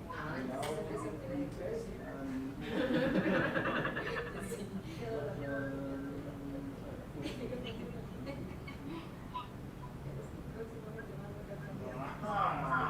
remind that you are in trouble, yeah.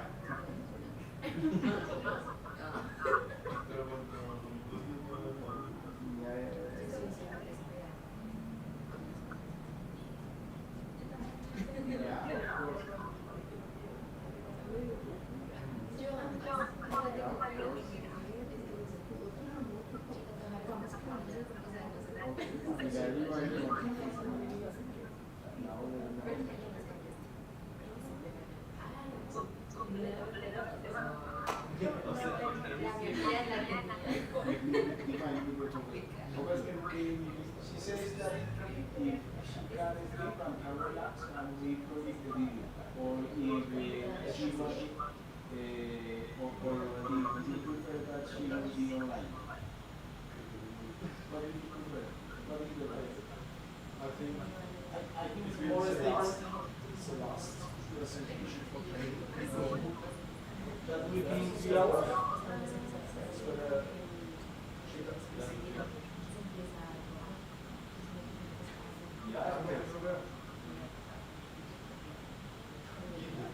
Professor. Okay. Let me make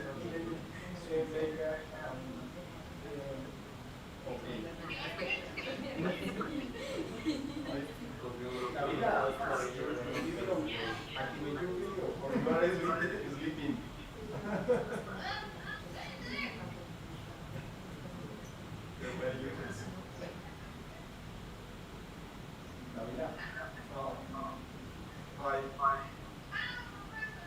When I'm really happy.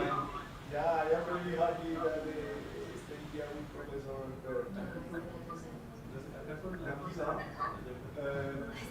it's up to you, perhaps, because if you take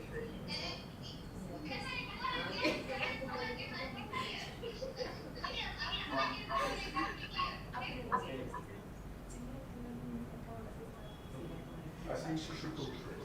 Yeah. But then the 2 years, I agree. Because it will be 2 hours. Because you look at perhaps you will still have some technical problems. Because I think it's the last presentation for the years.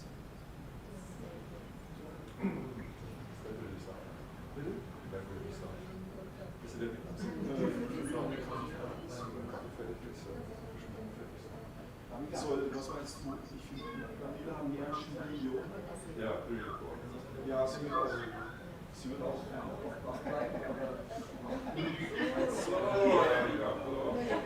Daniela, what is better that you go on again because that means you will go in 4 hours.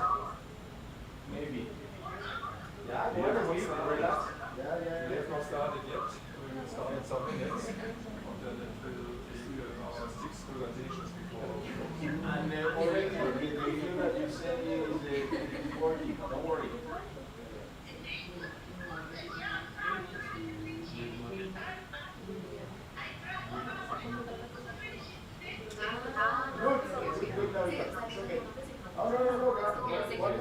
Relax. Don't worry.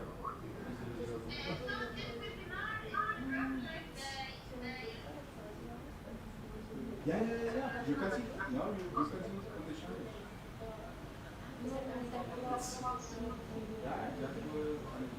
If I were stop the webcam, you can see on the channel.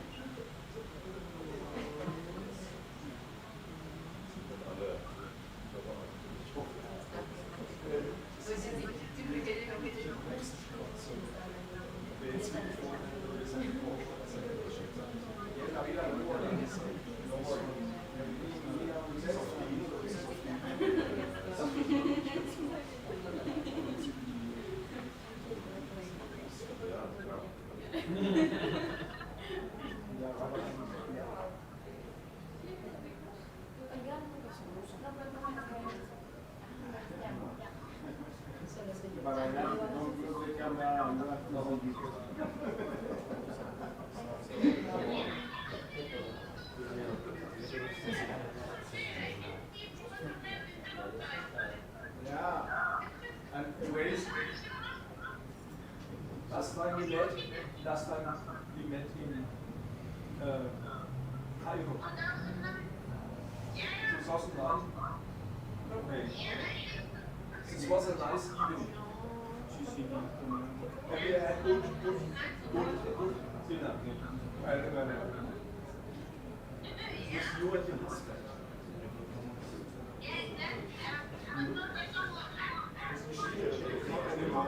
Now she's single.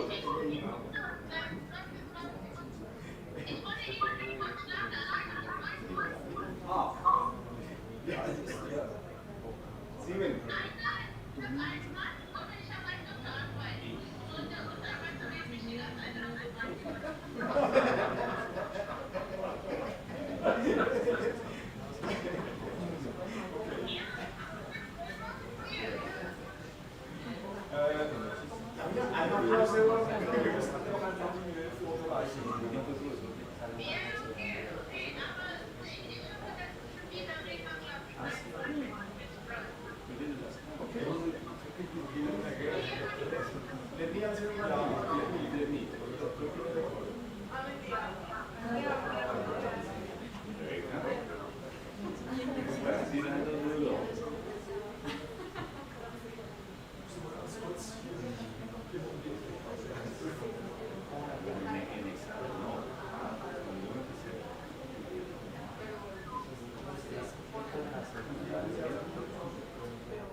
Hi.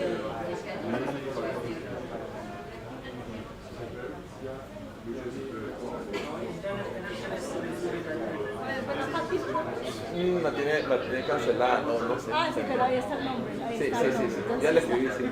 Ah, bien. Se me estaba buscando.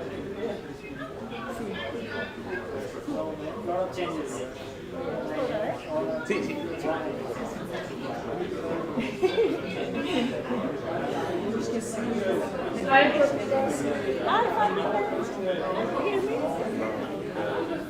Hello, Fatime.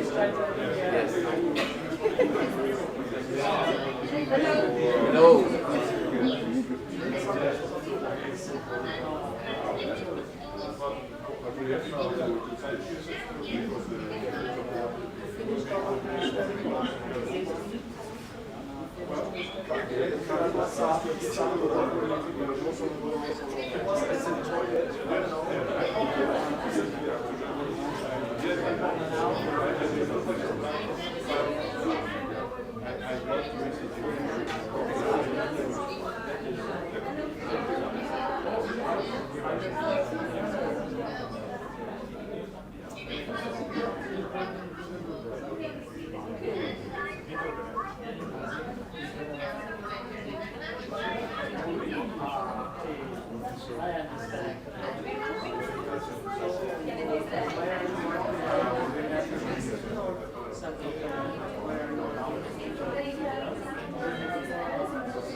What to do now? And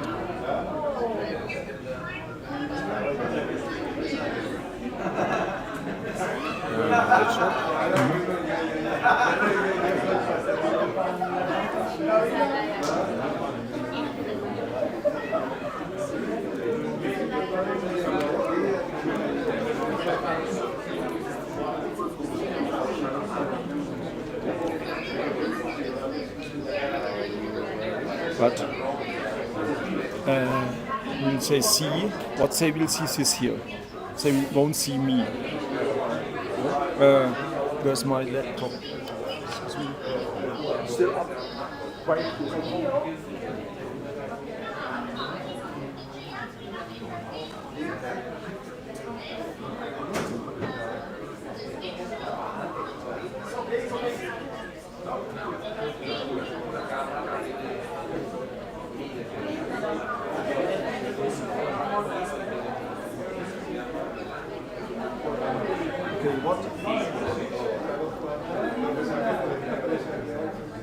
How can they see me?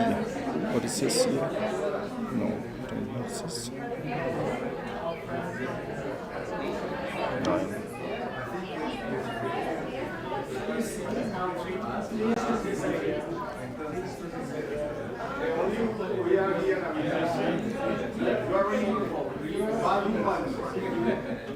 But is my video off? But is my... But it's off.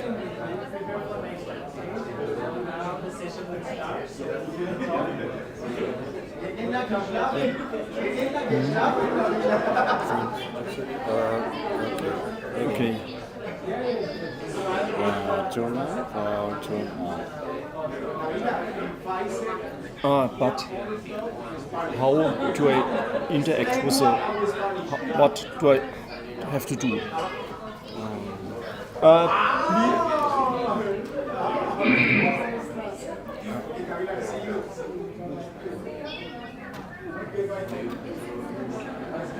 No, micro was off. Yeah. Please have a seat.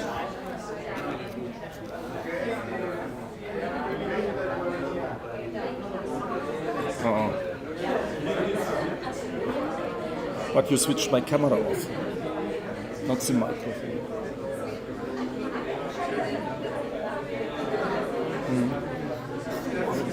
Ja, ja.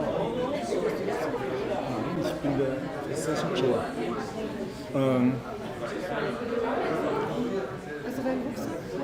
Der ist festgehängt. Etwas. Du kannst es auch, wie du willst. Da ist auch dein Laptop jetzt drin. Ne? Okay. Right now. Yeah. Are you start right now? Yeah, but how? What do I have to do? The Nicholas is the first. Yes.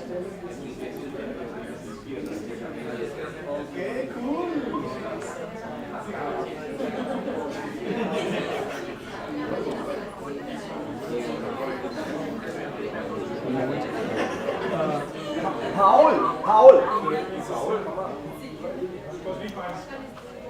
Noch jemand, der übersetzt? Oder den Translate? Somebody. Wait. How we start? Do we start? Was los? Please explain what we have to do. Okay. Yo entiendo que la conversación y que Nicolás va a ser la primera persona. Nicolás está ya dentro de la videollamada. Sí, is already online. Sí, no sé qué más necesitan para poder comenzar, que comience ya el show y pues que presente a Nicolás de una vez. Pues Nicolás nos va a presentar acá en pantalla. Pero ya tiene, Nicolás ya puede empezar en este momento. Sí. Sí, él puede. ¿Y él nos escucha? Él nos escucha, ¿cierto? Sí, claro, porque acá aprendemos el micrófono. ¿Nicolás habla español o no? Sí, español, él habla español también. Nicolás, ¿nos puedes escuchar? Hola, Nicolás, ¿nos escuchas? Hola, sí, yo los escucho. Perfecto.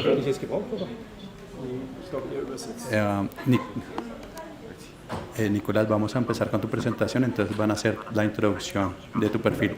Danos un momento. Ya puedes hacer la... Oh, I'm sorry. Can you explain what he has to do, or I have to do? Now you have to present the person, and then Nicolás will start. How will he start? He knows how to start? Yeah, he needs to share on the screen. He will share the screen only. Yeah. Okay. Nicolás. Nicolás, una vez tu perfil se ha presentado, podrías iniciar la presentación.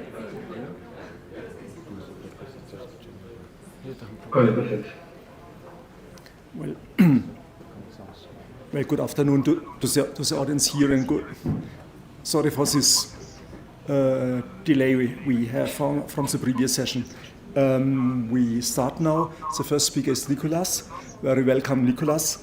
I may briefly introduce you. Nicolas Luna holds a master degree in photogrammetry and geoinformatics from HFT Stuttgart, our university, and has more than 12 years of experience in GIS, remote sensing, Python development, and deep learning, also AI.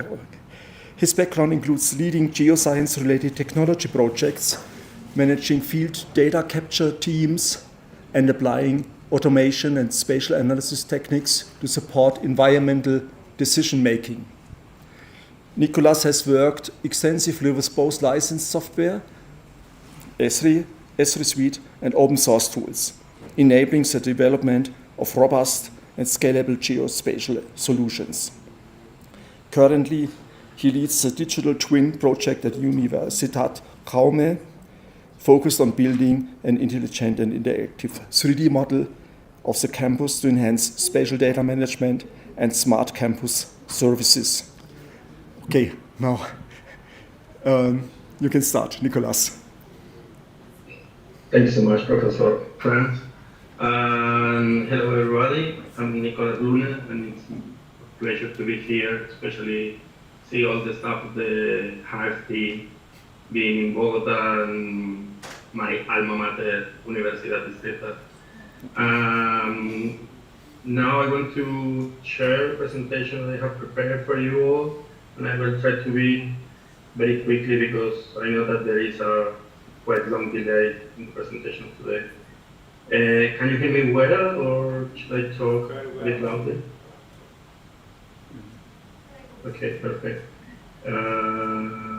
Okay, give me a sec.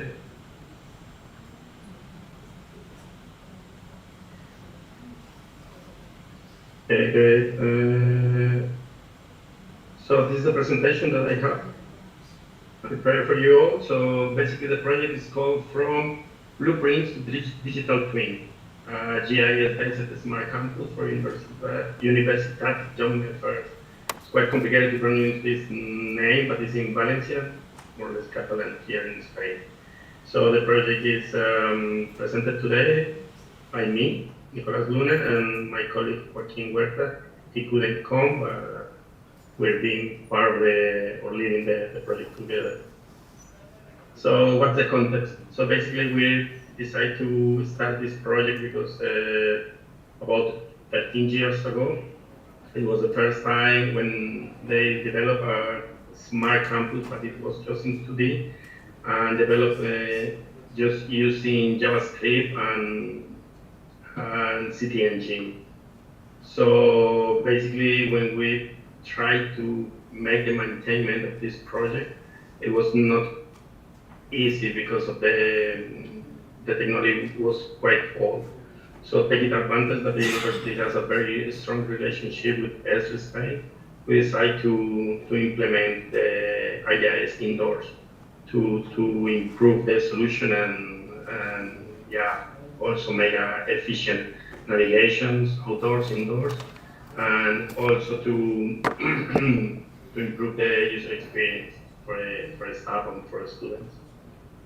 So saying this, the basic 4 objectives, specific objectives of the project was, first of all, to design and integrate 3D models using Blender and multi-patch in the databases.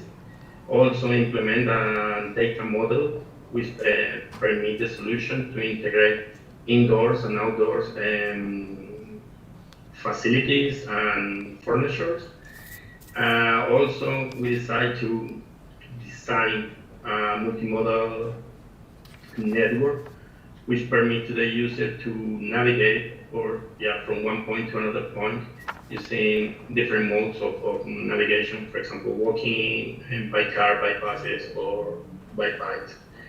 And finally, we want to integrate these 3 products in one solution or web app, which permits the students to navigate and to go in to check where the classroom is and what's the capacity of different classrooms.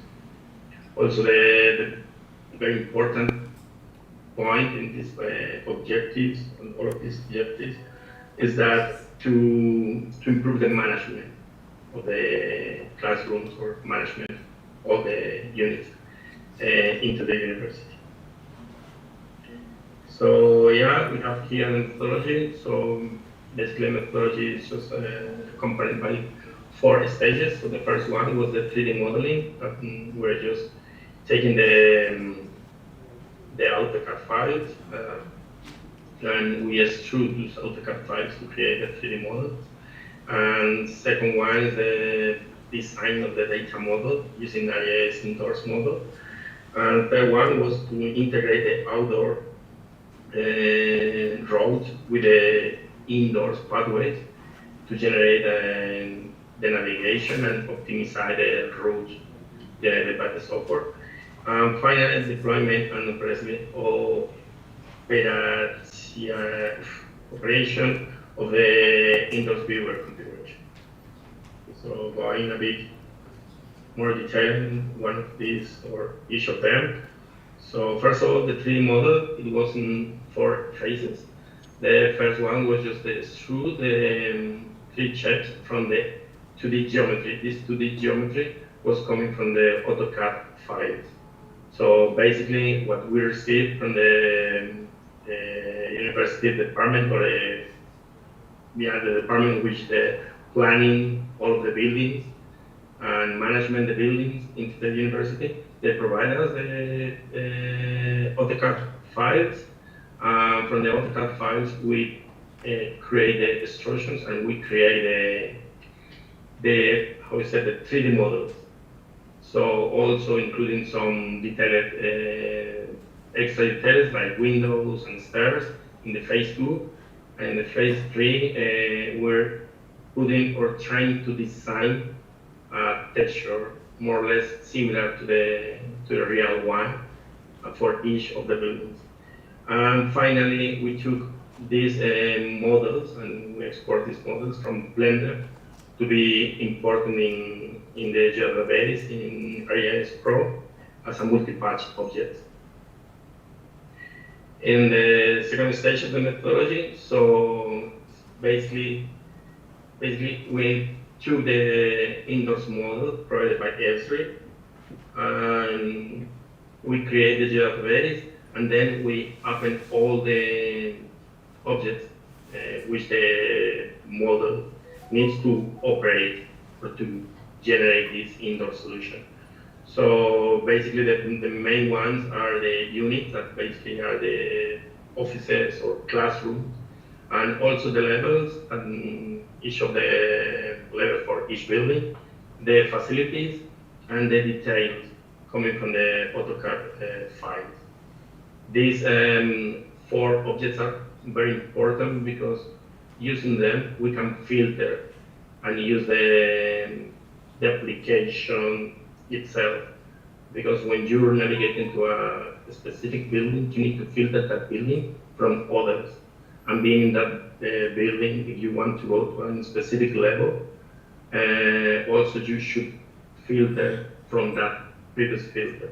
So it's quite complicated to explain, but at the end of this presentation, I will show a demo of the app. So more or less you will get what I'm trying to say now. And at the end of this stage, we enrich the database with different sources. So for example, we extract the hydrants from the OSM data, and also the university provides us the alarms for a location of the extinctors. And with all of this data, we enrich the solution to provide to the user at the end to obtain a navigation to a specific object in the case that he or she needs. Wherever there is another resource, let me think. Okay, I forgot now, but I'm probably making the demo. I will remember. So yeah, third stage was the navigation. That's from my perspective and experience was most complicated stage into the methodology, because basically we need to integrate the roads coming as well from the OSM data with the indoors navigation, which was created after you have the unit for all the classrooms and offices into a building. You can run some tools using AGSE Pro to generate this navigation indoors. And then having this navigation indoors, you need to make like a quality control if the navigation is working well, and then connect that navigation to the outdoor route or road. So it was a very long work, but at the end we could get it, and also modifying or configuring the multimodal properties of the network. We could difference between if the navigation is do by a car or by a bike. Basically, just giving some different speed for the different roads. So yeah, we can see here more or less this an image of the campus, where the light green pathways are the indoors pathways, and these orange ones are the routes outside. So at the end, we try to connect almost everything of the campus, and was working well, or is working well. So yeah, basically in this, when we came to this stage, we have 3 products: the 3D models projected and deployed in ANSYN, the units and 2D map generated in a web map, and then the network, which was published in a geographic server, in this case AGSE server, because it's not possible to publish this kind of services in AGSE online. Also, I want to clarify here that we create the solution, the final solution, indoor viewer, using the template provided by AGSE. So in this template, we integrate the web map, the website, and also this network coming from the AGSE enterprise. And it was more or less, sorry, it was very fast, but let's see the application. I think it's the fancy thing here. So yeah, basically we create 2 applications, because also in the university, university offer a lot of Erasmus programs. So we want to create an English version and a Spanish version. So what we did was to create 2 applications, one in Spanish, another one in English, and then we put both of these together using experience. Experience build, also it's a solution by AGSE. And also here we create this first pop-up, which is more or less like a guide, which helps to the user to understand more or less the functionality that the solution provides, and also how to use it and to make it more or less user friendly. So this is the solution. This is the campus of the university.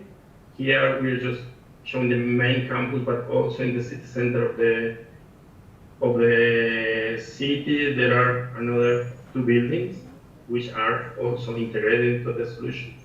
But I want to be focused just for this presentation in the main one.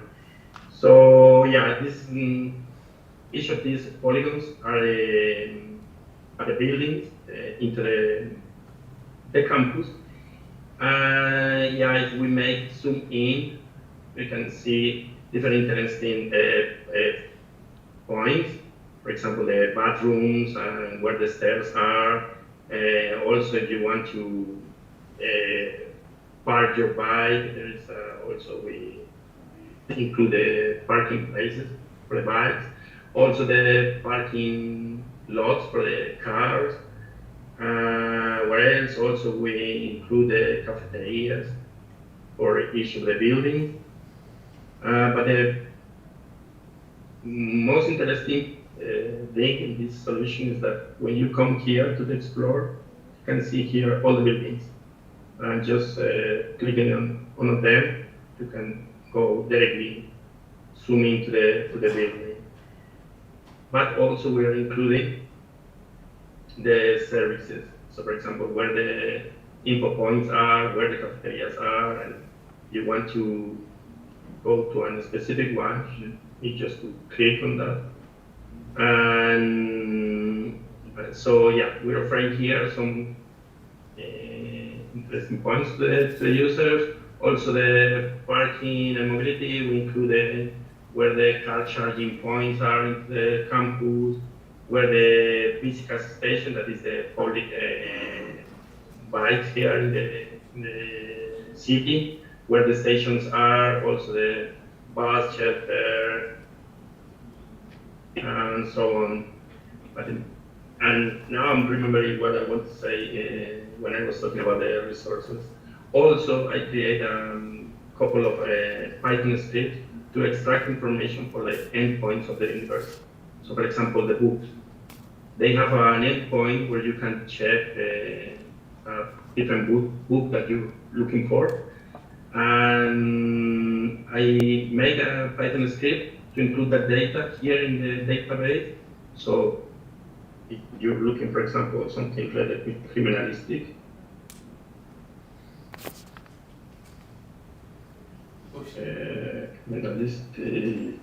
sorry. Yeah, here you can see all the books related with criminalistic, and checking any of them. You can see the check where the book is located. And the most interesting thing is like also you can navigate in that book, saying where you are. So for example, I'm in the, I don't know, Joaquin Huerta office. So now the solution shows us which is in the route that we should follow. And also here we can change the mode to go to the book. For example, if I want to go by bike, so obviously it's faster, or also wheelchair, so the solution will try not to put all the routes using the elevators.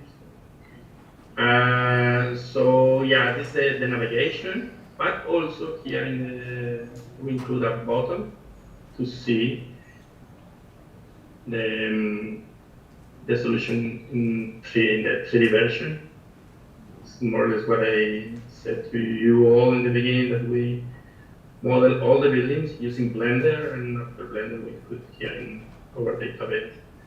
So basically here we can just select any of the buildings, and you can filter by levels or see it all. So yeah, also you can include different or activate different layers that also we provide here, like for example the workflow. Okay, it's quite slow because I'm presenting or sharing my screen, but yeah. So yeah, another good thing to highlight from the app is here in the people is all the staff of the university. So for example, if I'm looking for a specific person, as I showed before, or in this case, Chivas. So this one here I can see where he's located. It's quite complicated to see in 3D because I'm sharing the screen. It's not that slow. I will go back to the 2D. So yeah, now I can see where this specific professor is located, or which one is where is his office, and also I can navigate to him, just selecting, for example, any point. outside. So I just click here, saying that, okay, I'm located here, and now I have the route to reach him.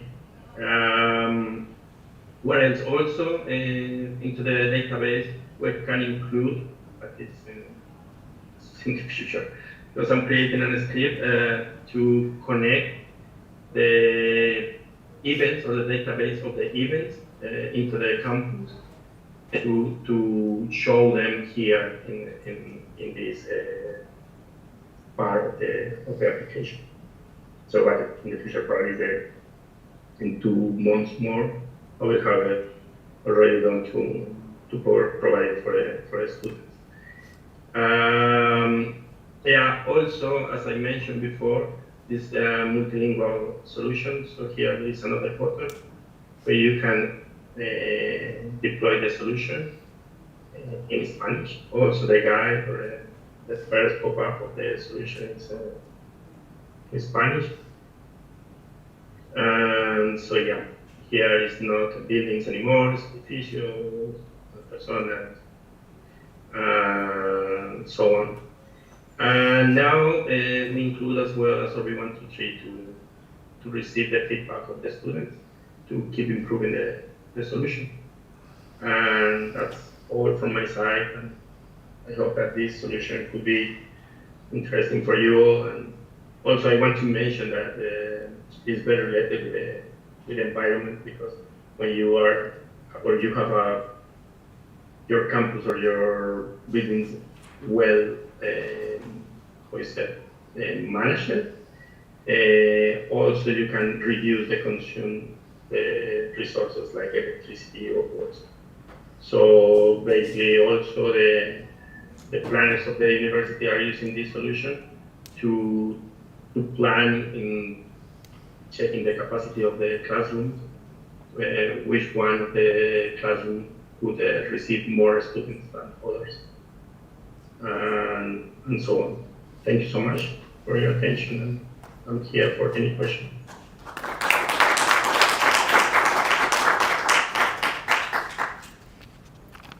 Thank you, Nicolas, for this impressive presentation and for the, to share the potential your 3D model has. Perhaps you offer to answer questions. Are there any questions in the audience? But only brief questions, please. Yes.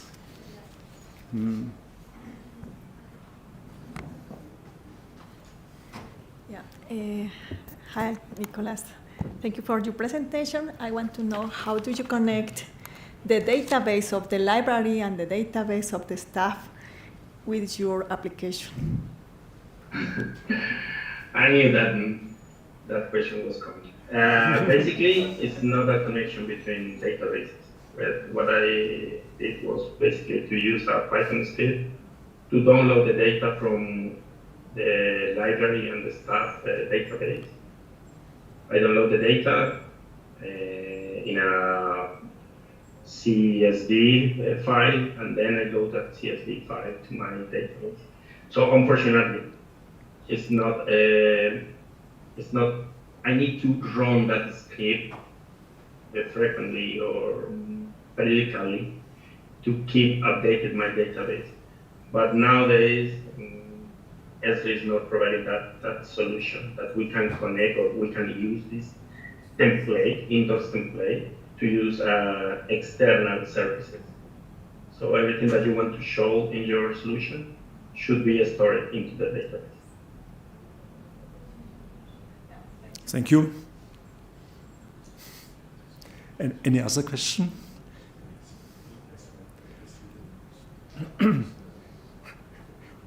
With respect to the time you have in Europe, perhaps I skip my questions. It's okay. It's midnight here. Yeah. Okay. Thank you very much again. Please give him an applause. Then let me make an announcement. We decided to change the sequence of the presentation a little bit. The presentation of Elia Wangi and Shavit Parvez and Nabila Hamed will be the last 3 ones because they are recorded online. And this means we continue with the presentation of Amina, then Fatime, and then Rupert Allen. Okay, now I hope Amina Said is ready. Amina Said is currently a PhD student at Dublin City University in Ireland. She is an alumna of our master program at HFT Stuttgart for the Grammetry and Geoinformatics in the class of 2022. Her research interest is on utilizing Earth observation and deep learning for environmental and climate change studies. Amina?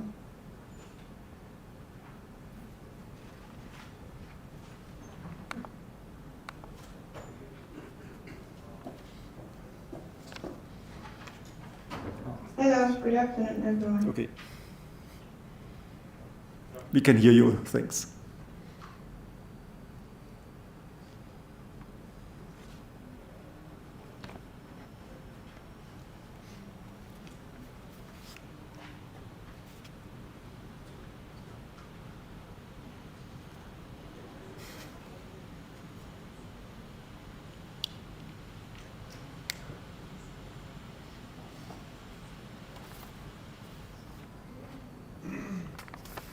Sorry, I'm trying to share my screen.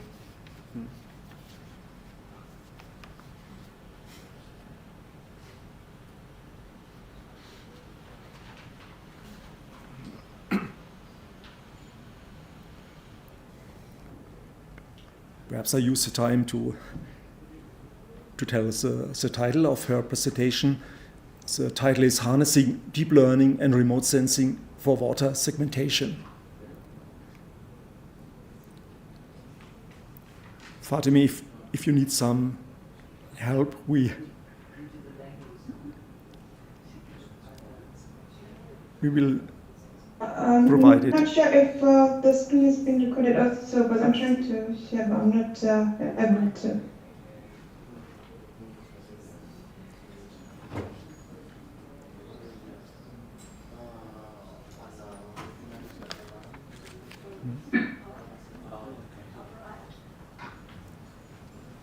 Professor Baird, can I help? She has to press the 3 dots, and after this you find share screen down. Oh, okay. She has to? Yeah, it's like an arrow, and down it's written share. After this you can use the third one, share screen. No, pero es que ella tiene que compartir la presentación de ella.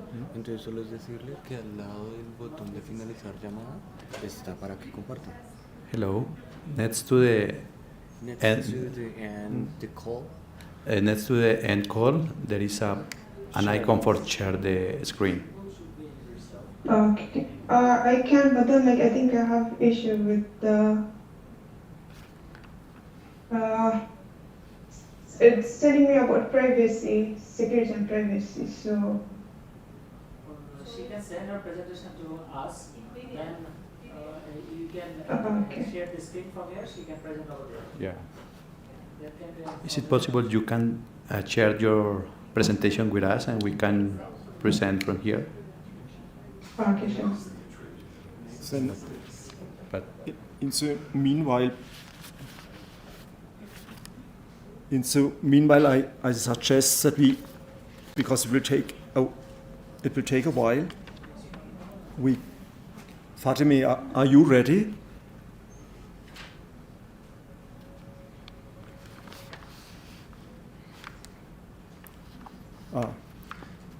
Okay. Hello. Hello. Do you hear me? Yes, thank you. Okay. Good afternoon. Should I try? Yes. To share my screen? Okay. May introduce, okay. Fatime Rafie completed her master degree in photogrammetry and geoinformatics at HFT Stuttgart University of Applied Sciences. She carried out the research work presented today as part of her thesis during her time as student research assistant at the Leibniz Institute of Ecological, Urban and Regional Development in Dresden, Germany. Okay, thank you. You can start, and Amina, please send me your PowerPoint, and I will forward it accordingly. Sorry, I've managed to resolve the issue. Okay. You can continue. I can stop share. Yeah.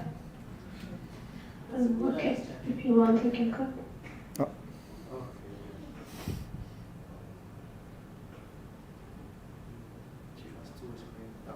Can you see now? Yes, great. Yes. Thank you so much. And apologies for the inconvenience.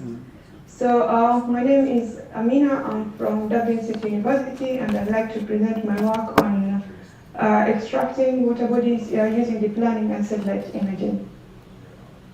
So my background, as previously mentioned by Prof. Bearswell, I'm currently a PhD student at Dublin City University and the Center for Research Training in Machine Learning, whereby my research is focused mainly on deep learning and Earth observation, and I'm currently trying to explore the application of geospatial foundation models for downstream tasks.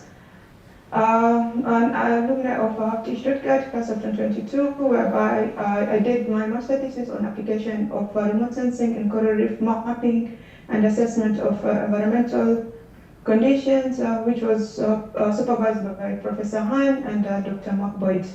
My bachelor was on geomatic engineering and geospatial information system from Jomo Kenyatta University of Agriculture and Technology in Kenya.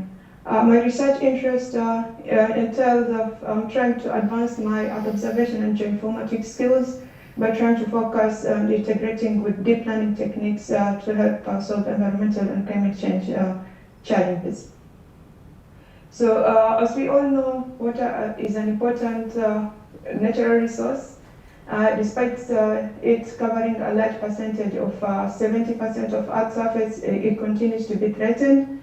And despite its large coverage, only 3% of water is fresh water, and out of the 3%, only a third is available for our consumption. So the threats include climate change. Threats include climate change, which has led to the decline of water levels, as well as it has led to increase of the rising of sea levels. And this is known to be quite a challenge, and especially for people like us who come from the coastal area and who live from islands, it's known that most islands may disappear by 2100. And another challenge is pollution, which has led to the decline of water quality. Mainly, this is contributed by runoffs from agricultural land, which contain nitrates and phosphates, which now it's known to leading to increase of algae blooms, and it is reported that nowadays the cases of algae blooms has been increasing, and this happens mostly during spring and summer seasons. So with all these challenges, there's a need to come up with better and faster and efficient ways of trying to segment water, as well as to analyze the changes that are happening to ensure timely mitigation. So with all that, there's no better tool to carry out this without the help of remote sensing. Remote sensing, as shown here, it's an important technique whereby we'll be able to obtain information about the Earth features, in this case the water bodies, without the sensors being in direct contact with the features. And from remote sensing, the most common spectral index that is used to assess the water extent is the normalized difference water index, commonly known as NDWI. And it's carried out using two bands, the green band and the near infrared, as it can be seen here. And the value ranges from -1 to +1. And the higher the positive value, the higher chance of the pixel representing water surface. Despite this index providing useful information about the water extent, it's quite challenging, especially if we have to do this repeatedly for a large area, or if we have to do it frequently to monitor timely changes. And especially now that with most of the satellites, they have a higher temporal resolution, so we're able to attain more data frequently. So there's no better solution to resolve this than without the use of deep learning-based models. And deep learning-based models actually utilize neural networks, as seen here, and it contains 3 different layers. The input layer, in this case, we were doing supervised learning. So our input layer was the satellite images and respective masks, where the mask represents the 0, where it's a non-water, and value of 1, which represents water, as you'll see it later. And then with the hidden layers, this is where we have the neural networks, where the actual processing takes place. And after the actual processing takes place, using the activation functions, it's able to convert our results from the processing to output, where in this case we'll have, it's a binary segmentation, so we'll have only one channel representing water or no water. And this technique has been proven to be efficient not only in different tasks of remote sensing, such as in classification, object detection, as well as segmentation. So with the implementation, it was carried out in Python using the PyTorch library, which is commonly used for deep learning tasks. So based on this structure here, the input here in this case was satellite data, which is sourced from Kaggle challenge, and it was created from Sentinel-2 images, and it was annotated based on thresholding of NDWI, as I had previously mentioned. And here you can see a sample of the data set, whereby we have the true color representation, and then the mask represents the water. So the white, it's value of 1, which represents water, while the black part, it's the non-water segment. And this data set contains 2,841 pairs of images with its respective mask. And for our case, we split the data set into a factor of 80% for the training, and 10 for validation, and 10 for testing.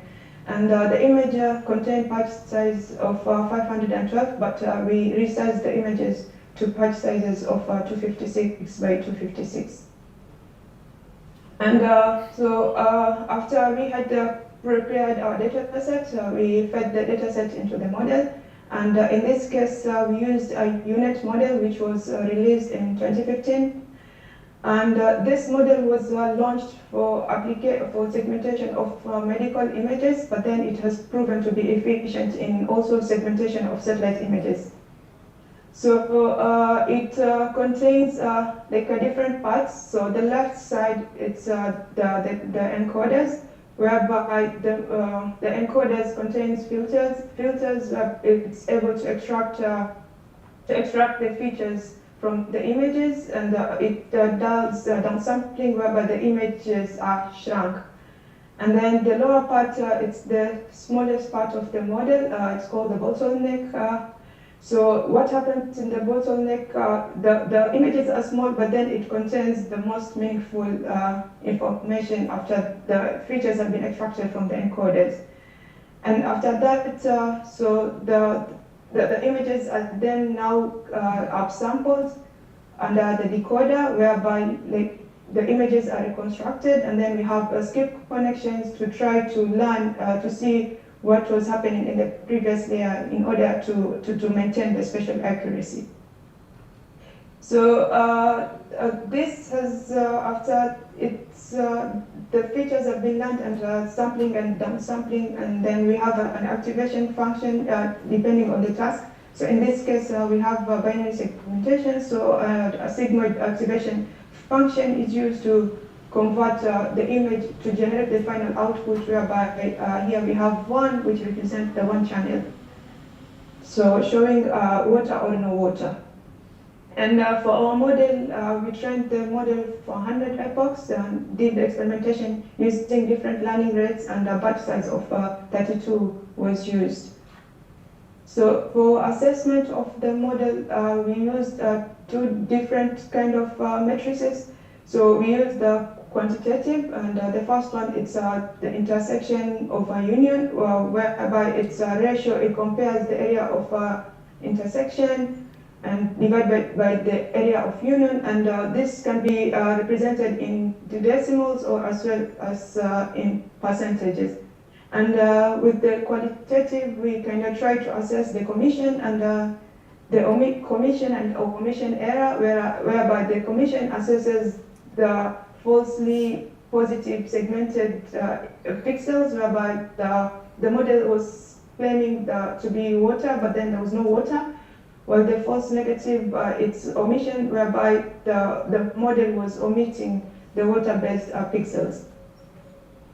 And from our results, from the quantitative, we were able to generate the accuracy curve.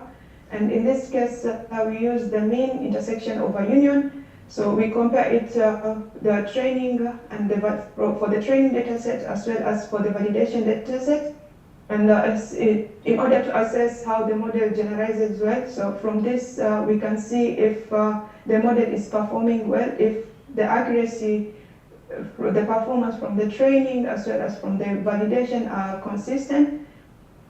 And in case the model might sometimes overfit, let's say if the model is too complex and then model performs better on the training data set, but then it underperforms when running it on the test, on the validation set. So in this case, the model, we realize like it's generalizing well as the accuracies are relatively close. And then we can see from it that the model starts to saturate around 70%. So this is the mean intersection of a union percentage. This is represented in decimals. But then on testing it on the test data set, we got a mean intersection of a union of 73.41%, which is consistent with the training and the validation accuracies. So overall, the model performed consistently across the 3 different data sets tested on. And on the qualitative, so we asked the model to do prediction on the test data set. And then, so it generated, we have the true image, and then this is the ground truth, and then we have the prediction. So with this, I trained the model to the prediction to show the false positive, which is the commission. So in the first year, we can see omission, whereby the green represents where there is water, but then the model predicted as no water. And this is mostly common along the edges. So on running on the different image, so you can see this is a low-level water body, and then this is the ground truth. And the cases of the omission is more rampant here, I guess, because of the water body. The water level here is quite low, which kind of made the model to kind of confused on how to segment the water. And then with the last prediction, we have now commission error, whereby the red parts the model was predicting as to be water, but then there is no water based on the ground truth data. So from this, despite the model using in the near-infrared band, the training, the true image contained only 3 bands, the red, green, and the blue bands. So which kind of has led to the low accuracy here, especially with the prediction, and confused the model. So, okay. So on finalizing the study, we find that despite the model being trained on 3 different bands, like the red, green, and blue band, without utilizing the near-infrared and other bands, the remote sensing is still like a useful tool to help in annotation of the data set for supervised learning, whereby we need to have labeled data set. And so with this, we also noted that if maybe increasing more bands will help improve the accuracy, especially the near-infrared band. And the second discovery was deep learning based provides good accuracy for segmentation of the satellite data despite using a small number of bands. And lastly, the future work is aimed at trying to explore geospatial foundation models, which has proven to perform well with a small data set. So basically, geospatial foundation models are large models which are trained on using semi-supervised technique, whereby it uses a small sample size of labeled data set and a bigger size of unlabeled data set to try to do proper generalization of the data set, and then the model can be adapted for different downstream tasks. So with this, it can help improve, since the model will be trained on a big, bulky data set, so it can help improve future accuracy of water segmentation. So summary of the whole study, it's despite water being important, it continues to be threatened by both natural and unnatural causes such as human interference. So, and the threats are there despite everyone being aware of the threats. They continue to grow. So there's a need to kind of spread the knowledge and put more emphasis on monitoring the natural resource. So, and remote sensing also, it remains, despite introduction of the new techniques and tools, remote sensing remains to be an important tool, especially if we want to focus on supervised learning, as we need to do annotation of the data set, and we can always utilize remote sensing techniques to help with that. And with the deep learning, we can complement remote sensing and try to provide better and efficient ways of extracting the water bodies, and trying to save on time as well as improve accuracy. And also we can adapt this now with the geospatial foundation models, introducing multimodality. We will be able to introduce different data sets such as the synthetic aperture radar and microwave images, to help overcome challenges of cloud cover. With this, I end my presentation. So these are the references for the data set and the unit model. Thank you.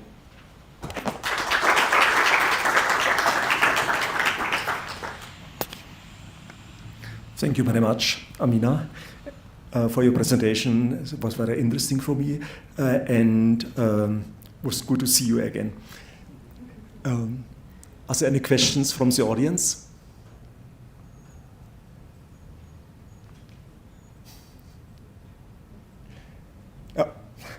Okay, 2 questions, but please keep you short.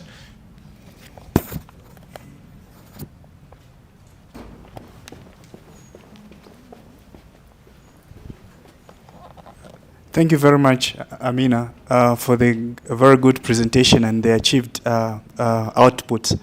I just wanted to find out that, and maybe with regards to the future work, because you're mentioning that deep learning was able to perform well, maybe to be able to add a point of reference, maybe a comparison to be able to see how does it perform with maybe typical use machine learning mode classification, so that you're able to sort of have a reference to be able to show that it's performing well. Thank you. Thank you very much for your question. Do you imply the standard classification or segmentation ways of remote sensing data sets? Yes, any of whether it's presentation or just standard pixel based? Like any, just some point of reference so that when we say that deep learning is performing better, we have a point of reference just to give that as, yeah. Okay, yeah. Sure, that's the goal. Hopefully, like in future, we are planning to also not only compare it with the Geospatial Foundation model, but as well as the standard work which they use deep learning. Then now, for us to compare like a deep learning based model with the deep learning based model, we are a little bit constrained because the sample. We have to make sure the training, validation, and test data set is the same. If we're using testing across different models, or if it's the same model, then at least we need we can play around with the different sample sizes. Thank you. Okay, good. Next question. Good afternoon, and thank you so much for your presentation. Well, I want to know how many time do you take into account to do the prediction? Like, I don't know, 2 years of data, just a day of data. I want to know that. Yeah, so thank you very much for your interesting question. So with the inference time, it will all depend with the processing unit of the end user. So, because for us, we mostly run the models on the GPU, so it can be more efficient on us.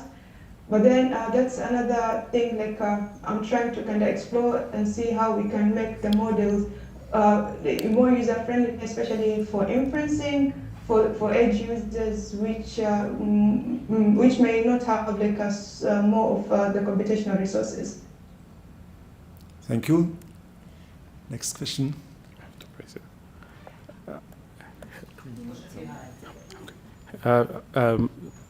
Thank you very much. It's Fatima, right? Or is it? Yeah. Amina, sorry. Amina, thank you very much. It was a very interesting presentation. I was just curious, what were the scores of the false negative and false positives? Just out of curiosity. You said it was low because you had a reason for it, and I forgot what the reason was, but what were the scores? So I didn't dive into the scores for the false positive and the false negatives, but then the contributing factor from the assumption was maybe because we used only the data set comes in 3 bands, which is the red, green, and blue. Instead of maybe incorporating more bands like the near infrared will help improve on the accuracy. Later. Okay, thank you. Please pass the microphone. Hi, Amina. Can you hear me? No. Did we switch from one to one? No, no, no. Yeah. Hello? No. Hello? Hello? Hi, can you hear me? Yes. I like it very much, your work. It's very close to what I did in my previous job, so I just want to mention that I use 5 bands from the Landsat 8 as well, and I also use a snow normalized difference index. In my case, I was classifying ice, but it's interesting. Maybe we can share our works, and so I can send you an email. So just to let you know that maybe you can take a look. That's it. Thanks. 1 o'clock or 2 o'clock in the morning. Yeah. Sure, I'll be happy. I don't know how like I'll be able to reach you, but yeah, no. Definitely. Okay, thanks.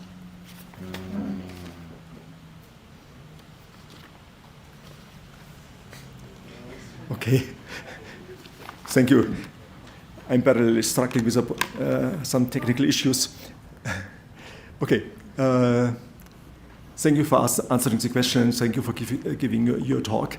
It's already quite late or quite early, I think, where you are. Thanks again, and let's give me an applause.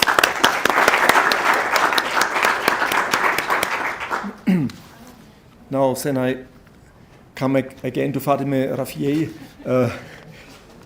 and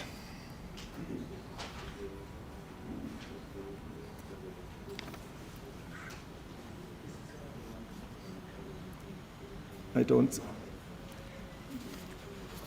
I don't see the screen anymore. Okay. Could you hear me?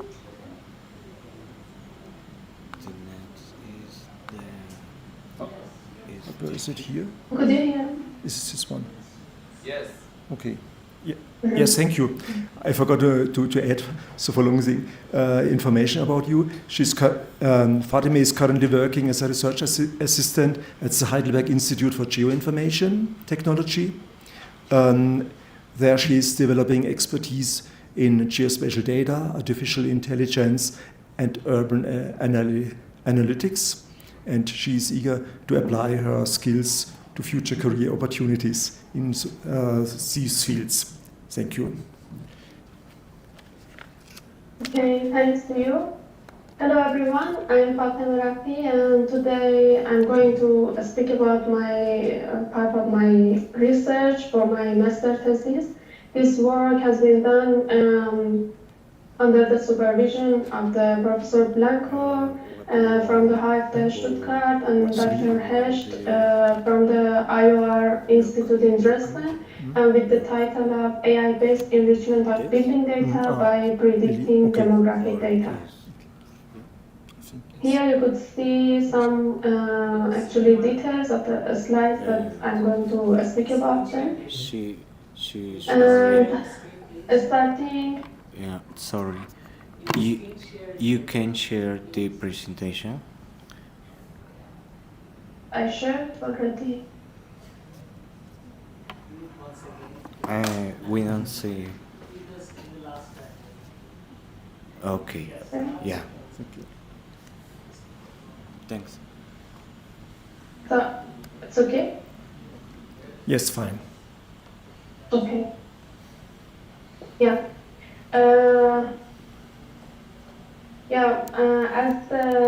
As an introduction, I could start with the definition that the demographic data is actually, the demography is the knowledge of the, actually understanding the population characteristics like the size, the distribution, and actually gender, age, and so on.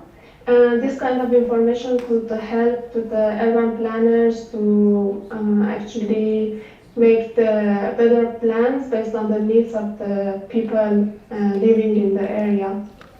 This kind of data is usually collecting through the census, surveys, and the public records, but there are some limitations in them. For example, the time interval between the surveys and censuses are so long, and they are more prone to the errors, and actually they are expensive, and based on that, the urban planners couldn't make the real-time decision.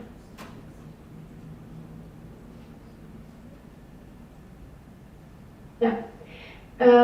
Actually, we have the demographic data usually in the grid bases or the bigger sizes, but it's better to have this kind of data in the building levels because, for example, imagine they want to create a school in one street, and if they have the information about the age of the people living in the street, they could actually assess if it is efficient to construct a school in this street or in the other streets. So it could help to manage the resources more efficiently. And based on the limitations that I already mentioned, we could actually use the AI as a replacement for the for the traditional models, because the AI could actually find the patterns and process the large data sets so quickly, and yeah. So the objective of this research was finding an AI model to predict the demographic data, and also this demographic data is including the population, the proportion of the people over the 65 and under the 18 years old. And at the end, we are going to assess if using machine learning could predict this data or not. Based on the literature review, there are actually different ways for the disaggregation the data from the larger scales to the smaller scales. And for example, they are actually disaggregating based on the area, or actually they gave weight to the nearest neighbors, or they are adding additional sources of the data to actually disaggregate the data. Here we are going to use actually the different kinds of data to predict the actually demographic data. And the base of the actually, and using the machine learning, we could make a better decision and based on the different sources to make this decision. There are two sources that are actually the base of our work, and mostly the work that has been done in Singapore, and they are using the real estate data as the building data. So they had many information like the age of the buildings, the number of the rooms, and so on. So it was a very precise building data. And they had the POI data, and using different machine learning methods, including random forest, they tried actually estimate the population, the average age, and the senior population. And they could actually get a very good accuracy out of that. And in another study, it was done in Germany, and they used the LOD2 building data with the census data from the 2011, and they tried to predict the population in the 2022, but they didn't have the reference data to validate. So they had to use the 2023 data.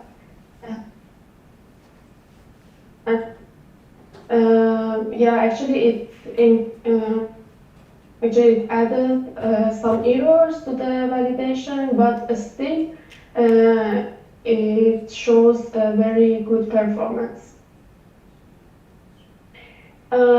Different indicators based on the different research was selected, and these are divided into two groups. They are building level indicators and the urban level indicators. The building level indicators, as it's evident from their name, are the characteristic like the area, volume, number of floors, how complex it is or how compact it is. But also, one important thing is that, for example, the residential volume of the building, because even when we have the residential buildings, sometimes the residential buildings also include non-residential usages like for example, the post, the supermarket, or the barber shop, or whatever. So it's important to using POI data remove these non-residential usages from the buildings. And of course, we don't have that much precise POI data that we know that how much volume is belonging to this no residential usage, but still based on some hypotheses, we added some rules to reduce this value. And we have also the urban level indicators that shows that how is the structure around the building and how it could affect the decision of the people to live. For example, the walking distance from the building to the city center, or to assess how is the complexity in the area, in the grid or in the block. And also one actually theory that recently, like they are working on it more, is the 15 minutes walking distance. That it says that it's the best actually performance of the city to have the accessibility to different kinds of POI data in just 15 minutes walking distance. So based on the studies, we found one study that they divided the actually POI data in 10 different categories. For example, one category is the eating and drinking establishment, and it includes the bar, the restaurant, the coffee shops, and so on. As the study area, we choose the Stuttgart and Dresden. Stuttgart is in the west of Germany and is like the industrial hub. Many big companies are here. So many younger ages are trying to come to this city for finding a better job opportunities. And from the other side, Dresden is a historical city, and there's not that much job opportunity there, so usually the average age of the people is so high. So the idea is to assess if the model could generalize the data, and we are going to train the model in Stuttgart and test it in Dresden. So more or less, I spoke about the data that we are going to use. We have the building data, we have the demographic data, we have POI data from the OSN, and we have address data. For some computations, we need a point representing the building. Sometimes we could use the centroid data, but it's more accurate to use the address data. And then we have the block data, because it's not like when we have the residential building, it's always in the residential land uses, so we are going to take into account different types of blocks and land uses. And the proximity and accessibility data that I use the Open Root Services API to calculate the distance from the building to the city center, and like for finding the number of the POI data, we use the catchment, the isochronous endpoint.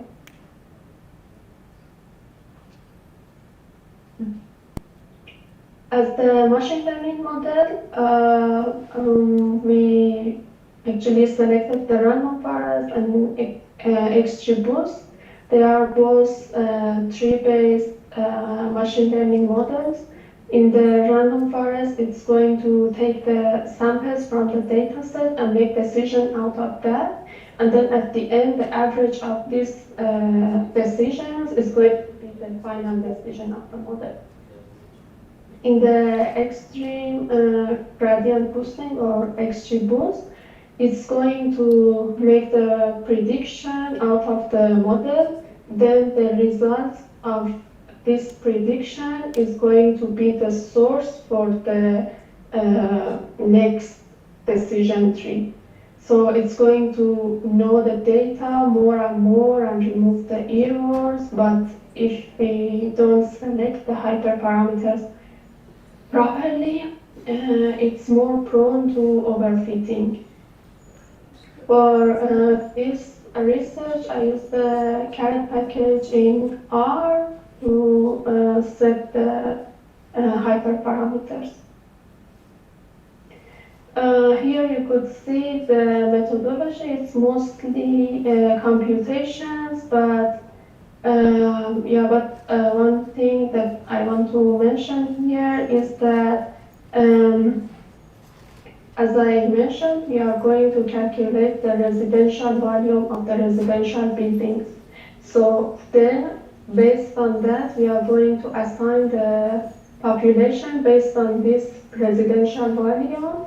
And then we had the, for the proportion over 65 and under 18, for each grid we have one proportion, but we don't know exactly which building has the more share and which building doesn't have any elderly people or young people. So, and we didn't have any reference data to make the best decision.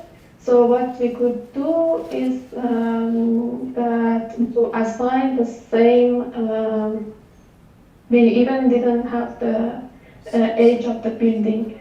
So what we did, we actually assigned the same share to all the buildings in the grids.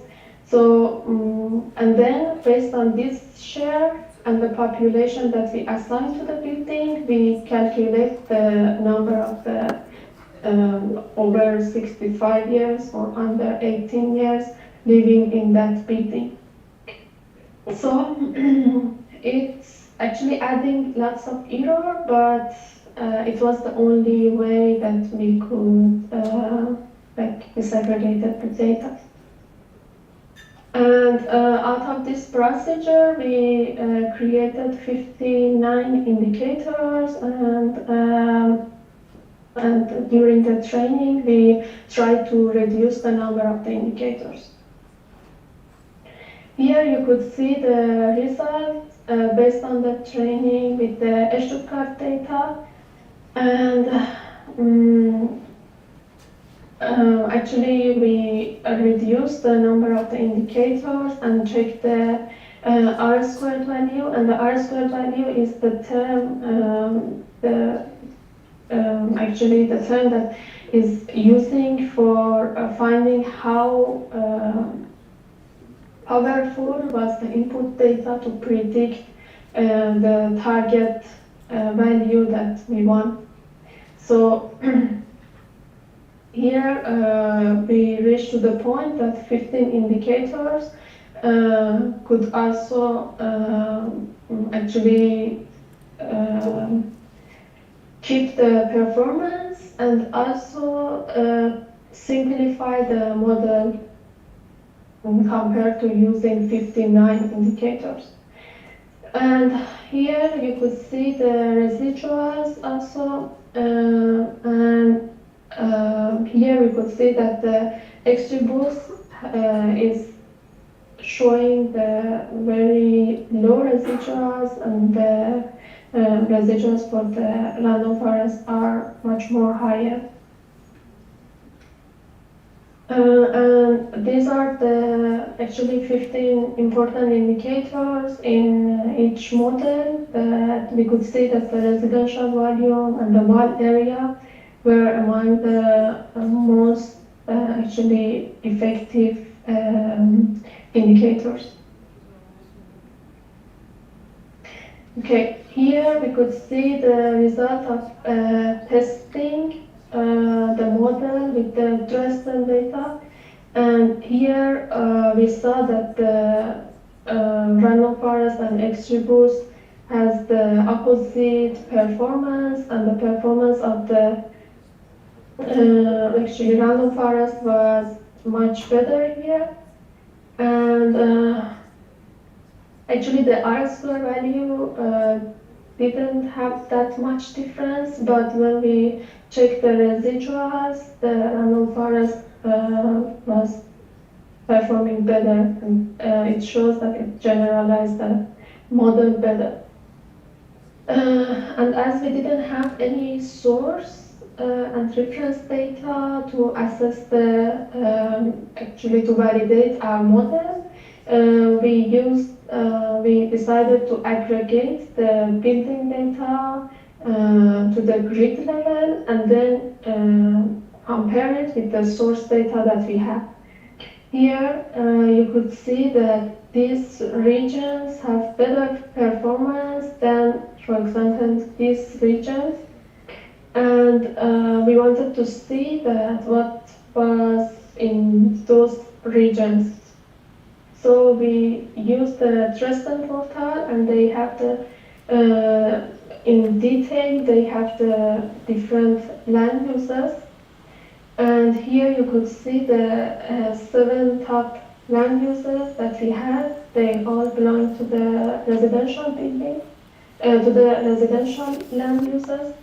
And you could see here that most of the actually grids that have the better performance were in the single family houses, the single family houses land use that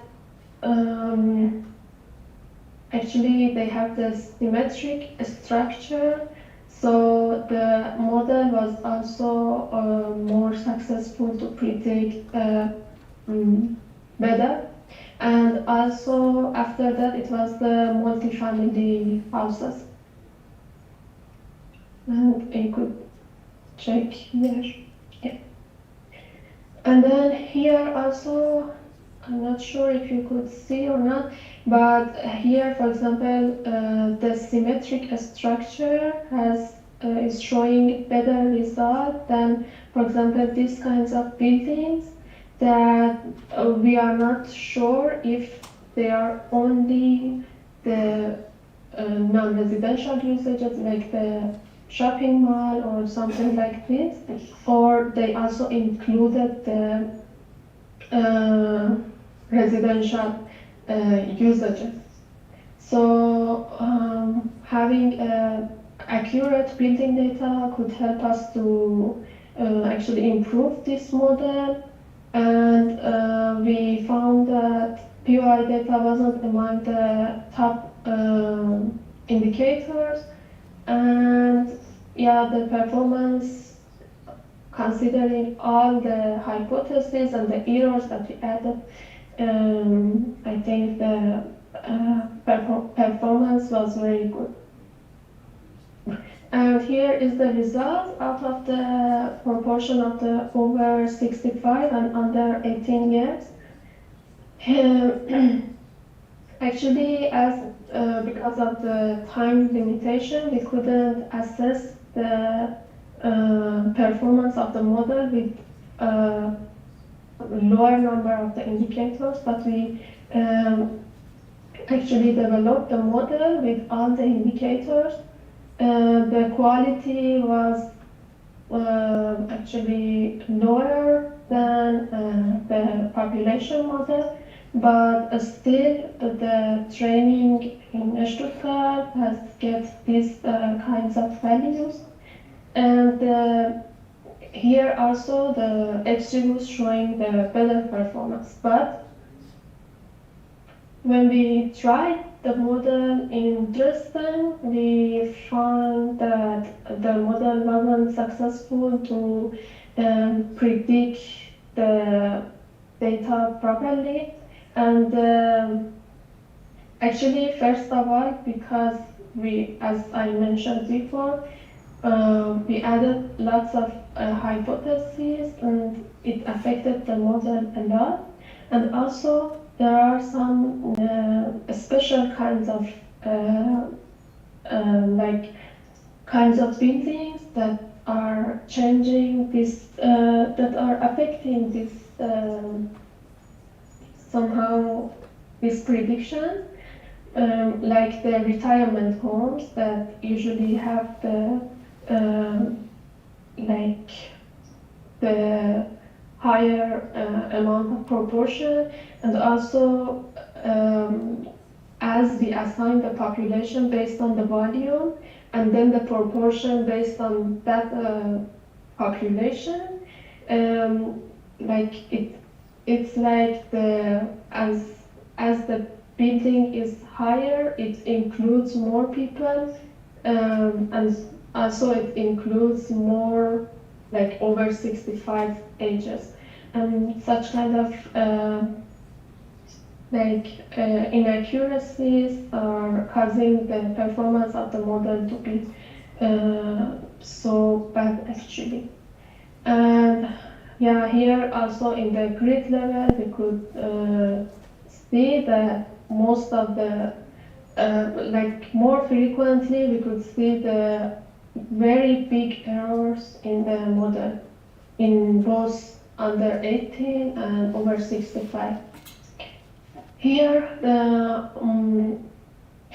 actually the POI data was among the most important indicators. So I could see that actually, first of all, we need accurate building data, and we need more feature engineering to, as I mentioned, for example, to reduce the effect of the retirement homes and others. And also, after that, we could assess again that if the POI data was really like affecting the model or not. And yeah, comparing to the source study that we had, they said that the RF, like the random forest, is not sensitive to the outliers, but here we, in the age models, we found that that they include actually large residuals. And they said that the POI data in their model was helpful in the population, but not in the age. But in our studies, it was the reverse. But actually, in total, the random forest in both studies is showing the very good performance. And yeah, and some challenges that we have, for example, I mentioned that we use the different number of the indicators, but that one has been done manually because there are already some actually methods to do them, but like using the PCA or using the recursive feature selections. But the issue is that they are so time consuming, and I didn't have that much time, but they were working. Yeah, please mind the time. Actually. Yeah. Yeah, and RFS actually was effective with a small data set, but it failed with the whole data set. And yeah, and the POI data, we wanted to add more sources of the data, but actually there are some differences in the position, so making decision if these are exactly the same or these are new features also was problematic. So these are some references, and thank you so much for listening.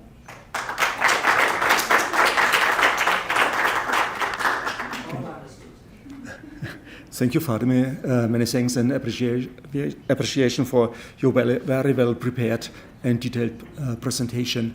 I wonder, are there any urgent questions? If not, okay.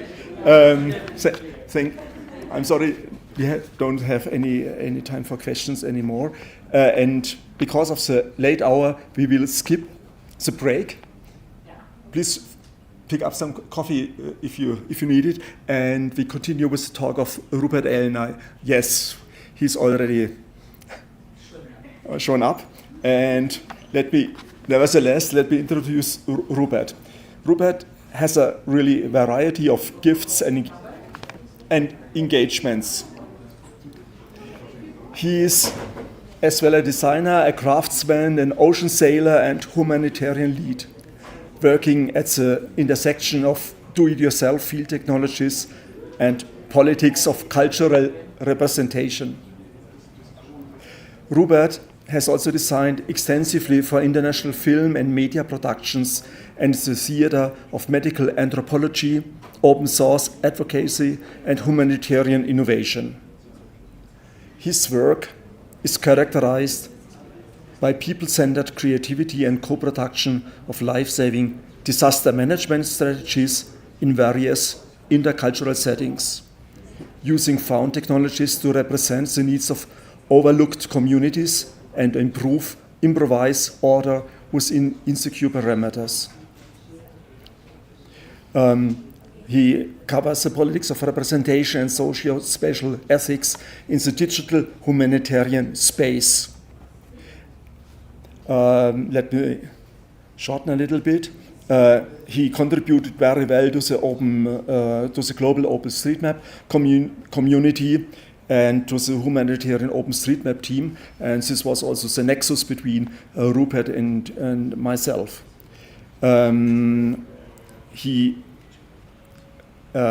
Regarding the academic side, he holds a master in visual culture and anthropology from the University of Wales and as a fellow of the Royal Geographic Society.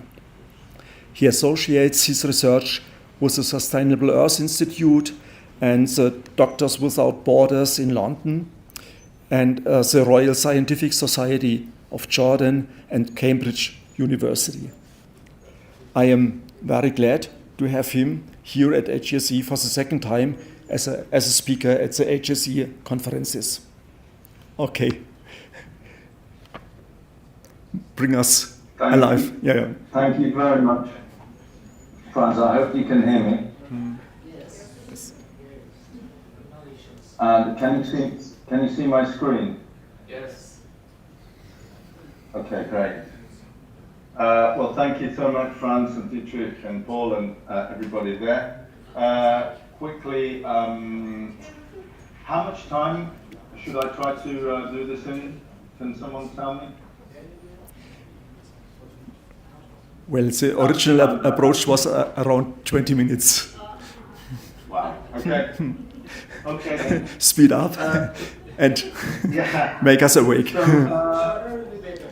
So my job, as you hear, I work with communities and overlooked communities, and I work to actually generate human community-generated data with communities using OpenStreetMap and open source tools to give them the power to decide their own demographic data, which can help to assist with representation of their cultural needs. I would like to give you a short video, but maybe I can just summarize this. So I'm working in places around the world where we're kind of turning the map upside down by creating bottom-up rather than top-down data for people to express their cultural relations with land. And this talk, I want to quickly talk about the desert in Jordan and the desert in Wales. These two places are rural depopulation and language and culture erosion as a result of climate and deprivation. So, in my work, currently I'm using various open source tools and platforms to create the map. This is the OpenStreetMap layer that you see here. I think I may well go to my video because I think it might be better to explain this. So I'm going to quickly pause that. I'm going to go in here and if you would listen to this, that would be great, for 4 minutes. Do you have sound? Do you have sound? I guess, yes.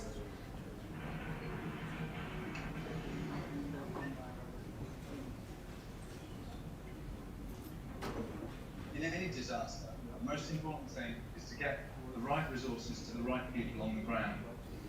Without a map, that can be almost impossible. Let me give you an example of 2014, the Ebola outbreak. Aid agency, Médecins Sans Frontières, are trying to deal with this massive influx of patients who are all presenting with these Ebola symptoms. They're asking questions, where's your village and how far have you travelled? They're hearing 3 days, they're hearing the name of a village, but they don't know where on earth it is. There's no map of Sierra Leone that's even remotely up to date.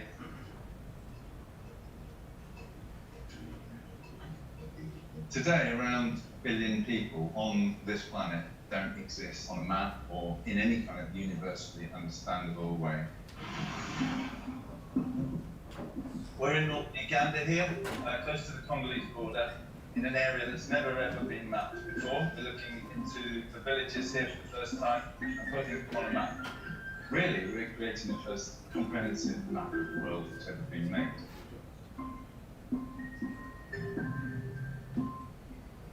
I'm Carly, I live in London and I volunteer with Humanitarian Street Map.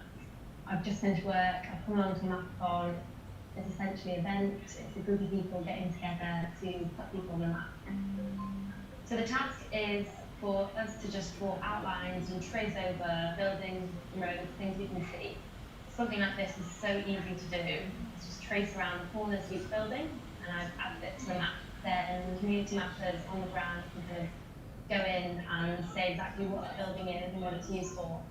For me, the reason I got involved is I take maps for granted, so if I want to get from A to B, I'll just get up my phone, there's a map there. But actually, there are parts of the world where people aren't on the map, and these are parts of the world that are really vulnerable to humanitarian crises, disasters, and disease outbreaks as well. The value of having a map is huge. What I've got on the screen here, I've got a map, the London Mapathon that's been mapping this area. It's got shapes on it, but we don't know what those shapes are.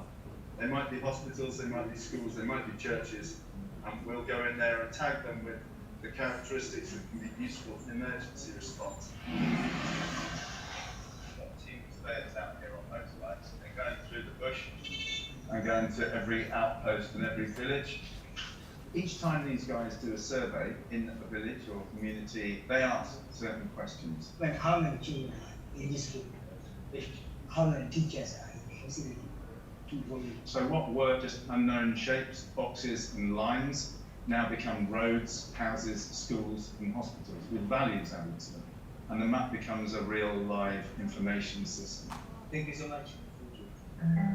What's getting created is an operational map whereby if there's a massive flood or an epidemic that breaks out in a community, then agencies and charities can get into disaster situations effectively and precisely. We could plan interventions in the field. People are suffering in areas where they're not being logged, and we are now able to map these areas and represent them to bodies who can bring assistance to them. Thanks for sending me the physician. What's he saying about it? This water point here, they started using it 3 years back. They're drinking straight from the ground. Now we have these animals here, right? Yeah, that's what I said, yeah. They want They're the water, trying to everybody's get sharing it, but it's been infection and so we can put it on the map. Yeah, sure. And then it can alert people to the fact that they're badly serviceable water. We're doing groundbreaking work. It's never been done before, and we're involving everybody in it. It's a communal collaboration with everybody on the planet. So in our own humble way, we hope that we're changing the world. Okay, so from doing that mapping, we're actually working with communities then, as you saw, just waiting for my slides to reload.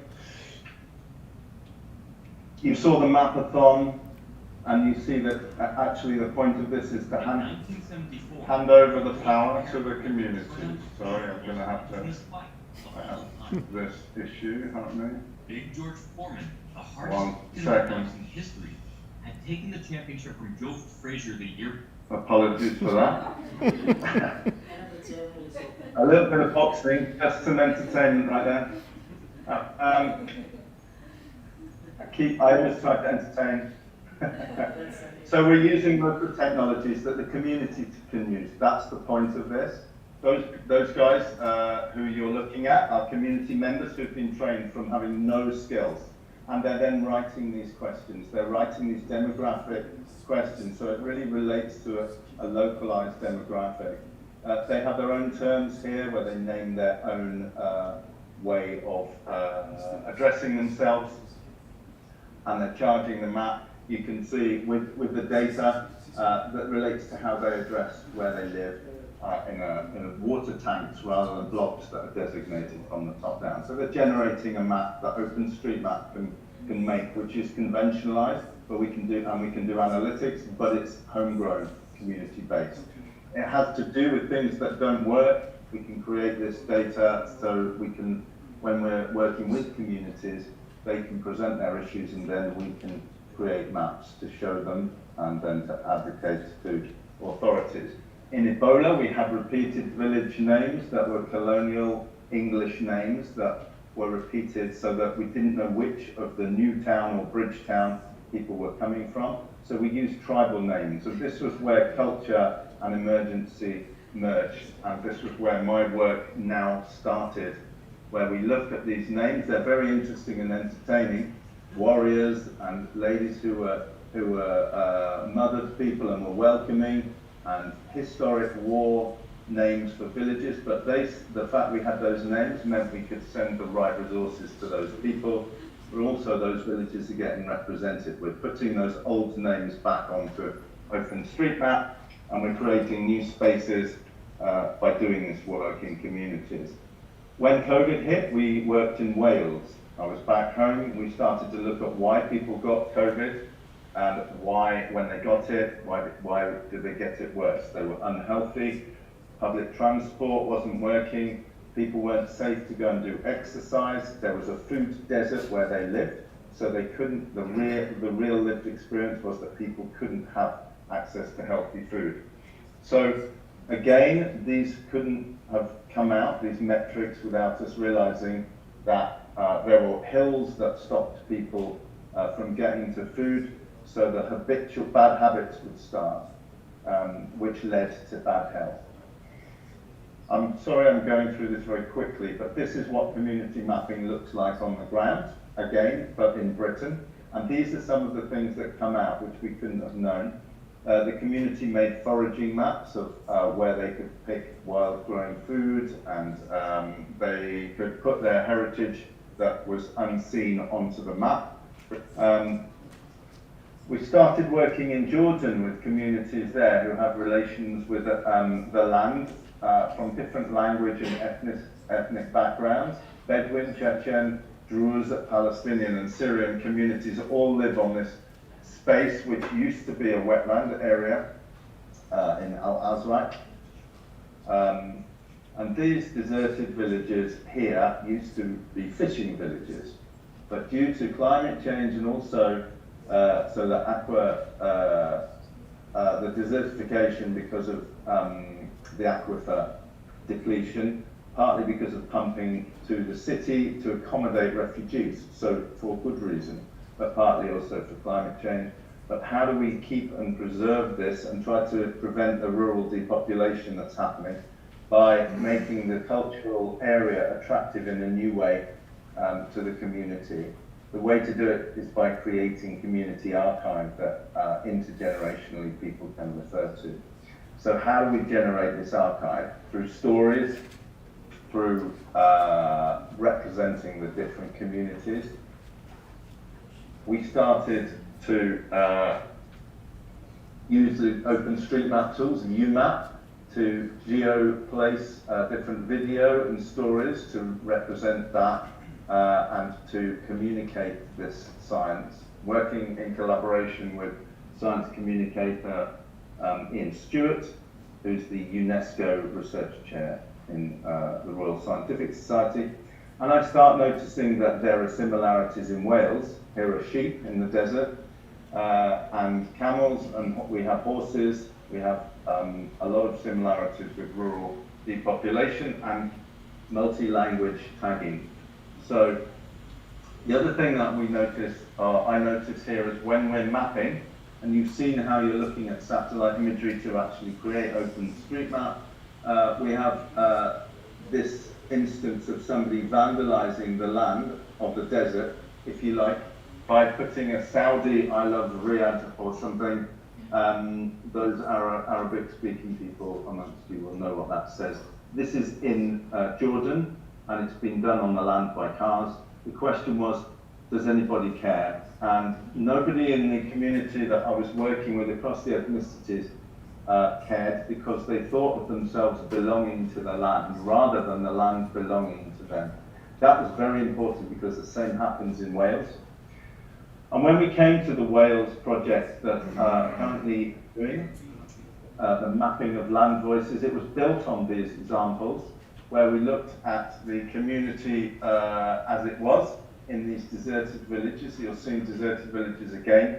You're seeing within living memory again that people delivered post, and they still work on horseback, sometimes in the farms, but that culture has almost disappeared, and the language that connects people to the land is disappearing too.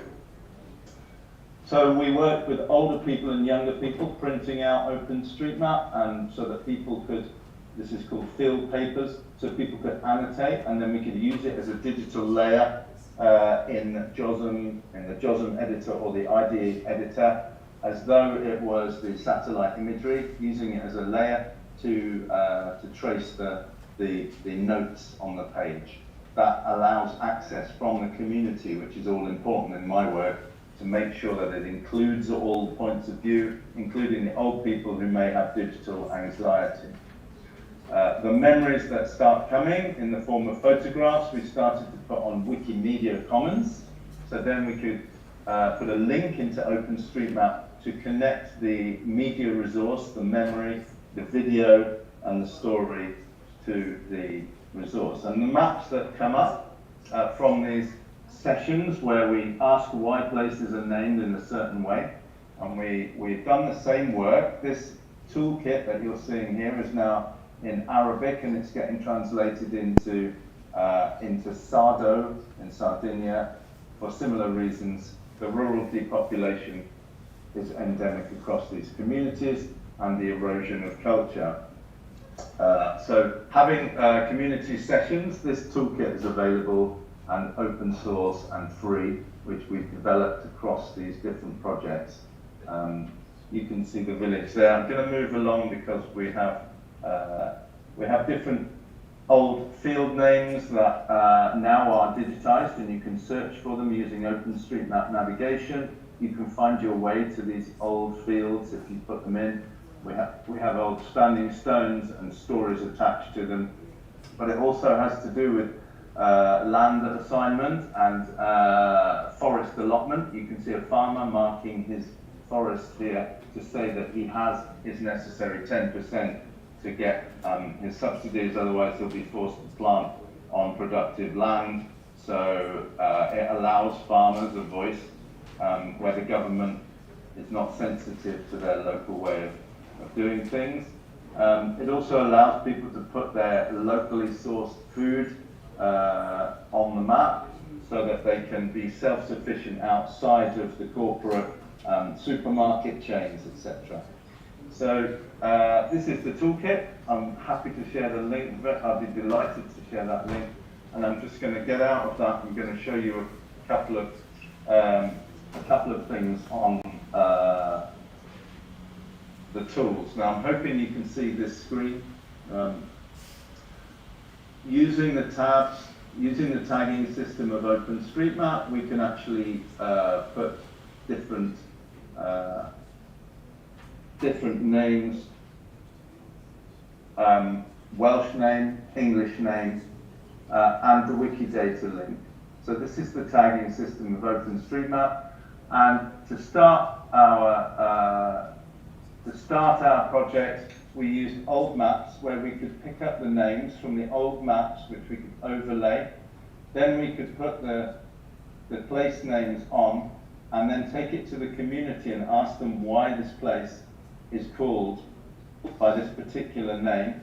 In Welsh, all the names are toponymic, so they describe the place. T Canol means the centre, the house in the centre, and you can see it's in the centre. Pen Cwm means the top of the valley. So this is this valley that it refers to. Now, how to display this and how to get it across to people in the in the village. You can use UMAP, which is a personalized team building, a team map where you can use the background of OpenStreetMap, and you can highlight things. You can search for instance, for water. These are all the places where there are water mills. You can run this search to query OpenStreetMap. And let me see if I can get it to run. Okay, so that failed, but don't worry. I'm going to go back there, and I can query OpenStreetMap for data. And I can look for everything that has anything to do with water mills across the county. I should be able to run this query now. And these are the water mills, so data could be generated here. We discovered that this was really important because one of the things is that when people understood the names, for instance, this place, we could use UMAP to show the community, tell them, and the community then told me the story. To all of the villages. Right. So this lady's father brought electricity, which fed the village in a self-sufficient way before there was any electricity here. When I showed this to other people, they would say, we had the same in our village. So I was then able to think, okay, let's try to survey all the villages. What I managed to do was, because we put all of the names on to OpenStreetMap, we could look for that velin, which means mill, and we could do that. We could do this query, and this would search for all of the places where there had been a mill. So potential for self-sufficient village hydroelectricity. So this is one way in which our cultural mapping affected our natural resources and water mapping. This place, this whole area at the moment, although it's deprived, it's very beautiful. They're about to put huge corporate wind masts here, and yet 100 years ago, almost every one of these villages had its own electricity supply from water. Now, those big corporate wind masts will not go to the village. They will go to English-based and multinational corporations who will then sell the electricity back to the community. So this became a self-sufficiency map. And so when I bring the data into UMAP, we can color it, we can style it. And so this is something that the community can use to lobby the government to ask for subsidies to give to each of the communities to bring power back under the control of the community. So we've gone from distances of villages to health care, like you saw in the video, where we can use the map here to just look at the different villages in a refugee settlement in Uganda, and how far people have to go to water. And then we've come to a campaign map which the village can use for campaigning for better services. So how it works in Jordan is that people are starting to use it for sustainable tourism, and to try also to encourage young people and old people to work together to reinstate the map. I think I'm going to finish there because I've probably done my time. I'd love to take questions.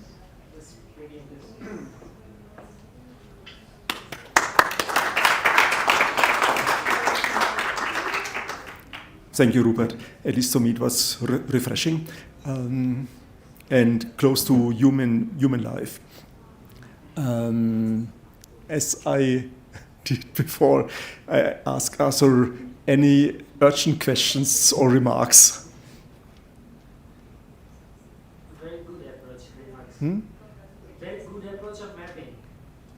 Okay. Incorporating people and community. Okay. I like it. Some positive confirmation that this approach is highly appreciated by Said Siddique from Bangladesh, also working close to the people, I guess.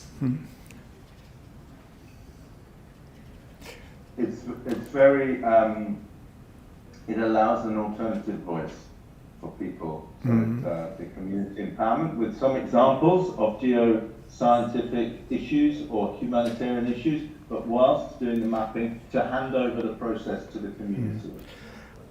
I have a small question. Self-sufficient villages, will we need them again? What is your opinion? Can you repeat that? You mentioned self-sufficiency of the villages. Do you expect that we need such things again? Well, I remember when I was a child, in every village there was at least one mill. Will we need this again? Right. Well, I think we're looking at the moment at some kind of chaos and some kind of exclusion, and you know, a lot of people are worried. We in Wales have experienced, and also in Jordan as well, this desire to be independent from those governmental systems that seem to exploit communities. So the question is how to incentivize, and one of my other areas of great interest is how much in the UK and in Europe people feel, I know in Germany people feel much more empowered, and in the USA, but in Britain I've noticed that there's not very much confidence, personal confidence, technological confidence. Initiative taking is very low here. I can train refugees in about half an hour.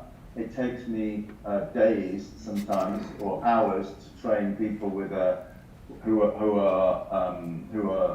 have anxiety about doing practical work themselves. And I've noticed that with in academic environments, but specifically in the UK, where there's a lack of confidence. So there's an appetite, but I think it's a while before we can. My main challenge is to look at people's incentivization. How do we mobilize people to give them the sense that OpenStreetMap can be done under a username, and that it's okay, that you have the support of a community, and if you make a mistake, then it will self-correct with enough time and commitment. You know, in our village here, we have quite all of these field names and all of this history here, but it's only, you know, it's only growing slowly, and so I think everybody, hopefully, in the room here realizes that we can all do this, and in some ways, it's our responsibility as global citizens to stand for our community voice. Okay. Any other questions? I think we started around 11 hours ago, so we should come to an end. And you're not the last speaker. Thank you very much again, Rupert, and it was nice to meet you again, at least remotely. Okay, now I will try my technical capabilities to start the video, the next presentation. I think it should be this one.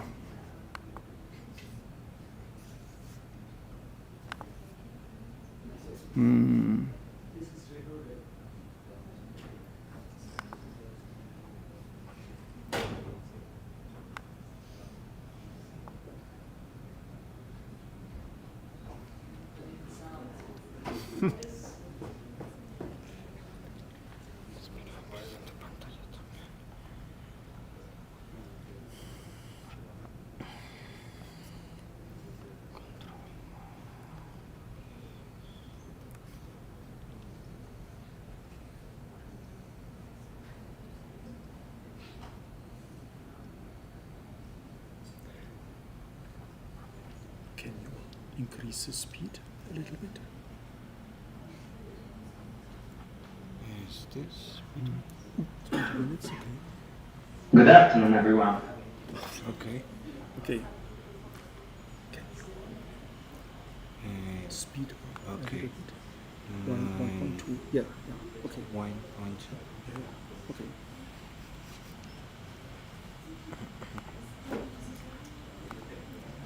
I'm Evan, a research fellow at the University of Florence and associate researcher at the National Research Council of Italy for CNR. This research was born with the collaboration of my colleague at the CNR, in particular the forest modeling lab led by Dr. Alessio Collalti. Today I will present the investigation into the interaction between climate change and age, and forest age in particular, and its effect on the stability and the resilience in three European forests. We'll meet you for the next This video as well. research is already published in the Journal of Environmental Management. And so, why this matters? We know that forests are key ecosystems. Who is he? They regulate water cycle, provide biodiversity habitats, supply timber, and perhaps most importantly, now they act as a measure. They absorb carbon dioxide from the atmosphere and store it in the wood and soil, making them a cornerstone of climate change mitigation. But forests are also vulnerable ecosystems. Rising temperature, altered rainfall patterns, droughts, storms, and pests all threaten their stability and resilience. Scientists have long asked what determines how resilient a forest will be under climate change. While species composition and climate change itself are obvious aspects of this matter, one aspect that has been overlooked is the age of the forest and its distribution. This study argues that stand age diversity, meaning the presence of different stage of developments inside forest itself, may be just as important or even more important than climate change itself in shaping the resilience and the stability of such fragile ecosystems. For this investigation, we used a process-based model which capable in general overall to state in a prognostic way development of different ecosystems, in particular different forests under climate change in different ages and environments. We use specifically the 3D CMCC FEM model, which stands for a three-dimensional coupled model carbon cycle forest ecosystem module developed by Alessio Collalti at the CNR. It's a biogeochemical and biophysical process-based model capable of simulating energy, carbon, water, and nitrogen fluxes in different forest ecosystems, from the most simple one to the more complex. The model is able to simulate the competition for light and resources such as water and nitrogen in a, as I already said, in a prognostic manner, so not guided by the observation, but just by the initial state of the forest, and then guided by ecophysiological and biogeochemical principles. The model is also able to simulate forest management in terms of harvesting, rotational length, thinning intensity, and thinning frequencies. The model can be run under different scenario in terms of climate change and management regimes. The research had three main goals in mind: to investigate the response of forest productivity as measured by the net primary production to climate change across different European sites, the one indicated in this figure, and to assess whether forest stage influence and how a stand responds to climate stressor, and to evaluate whether age diversity enhances stability and resilience under future conditions. So here is the three main study sites which were chosen because they cover a wide climatic gradient. They are a monospecific site, so we want to investigate the species-specific response to aging and climate change. And they are part of a different network, in particular the FluxNet and EasyMIP network. So they are characterized by a long history of data and monitoring with different data viability. The tree forests are the forest of Ikala. It's a Scotch pine forest in Finland, in a boreal environment. Here, the European beech forest of Suro, which is a temperate beech forest in Denmark, and the Norway spruce forest in Bilkrish in Czech Republic, a wet cold forest. The 3D model was first with climate data from different scenarios, in particular for climate change scenario from the representative concentration pathway initiative, the most commonly used, and a scenario called the current climate scenario, which was constructed by a repeated cycle of the trended climate data from 1996 to 2006. This should represent the scenario in which the climate wouldn't change. Another important information for the model is the soil information for each site, in particular in terms of texture, so clay, sand, and seed content, and in soil depth. And based on those information and the initial state of the forest, we create for each site a forest matrix, a composite forest matrix, creating 11 different age classes. So we run the model with the initial condition, starting from the initial condition of each site for a full rotation period. So from basically seedlings to 140 years old, using the current climate scenario and the business as usual management at a fixed CO2 concentration. Every 10 years, we extract the information, the structural information of the forest, and consider this information as a new standard with different ages, basically splitting the full rotation period into 11 age classes. In this way, we obtained 11 different age classes for each of the three sites, and we performed a total of more than 800 simulations as a result of the five climate scenario per 5 Earth system model. We used a different Earth system model for each climate scenario to take into account the variability of different Earth system modeling, and 11 classes and 3 sites. To avoid the confounding factor of the management, we perform no management simulation for a total of 100 years, and the result, the variable investigated was the net primary production.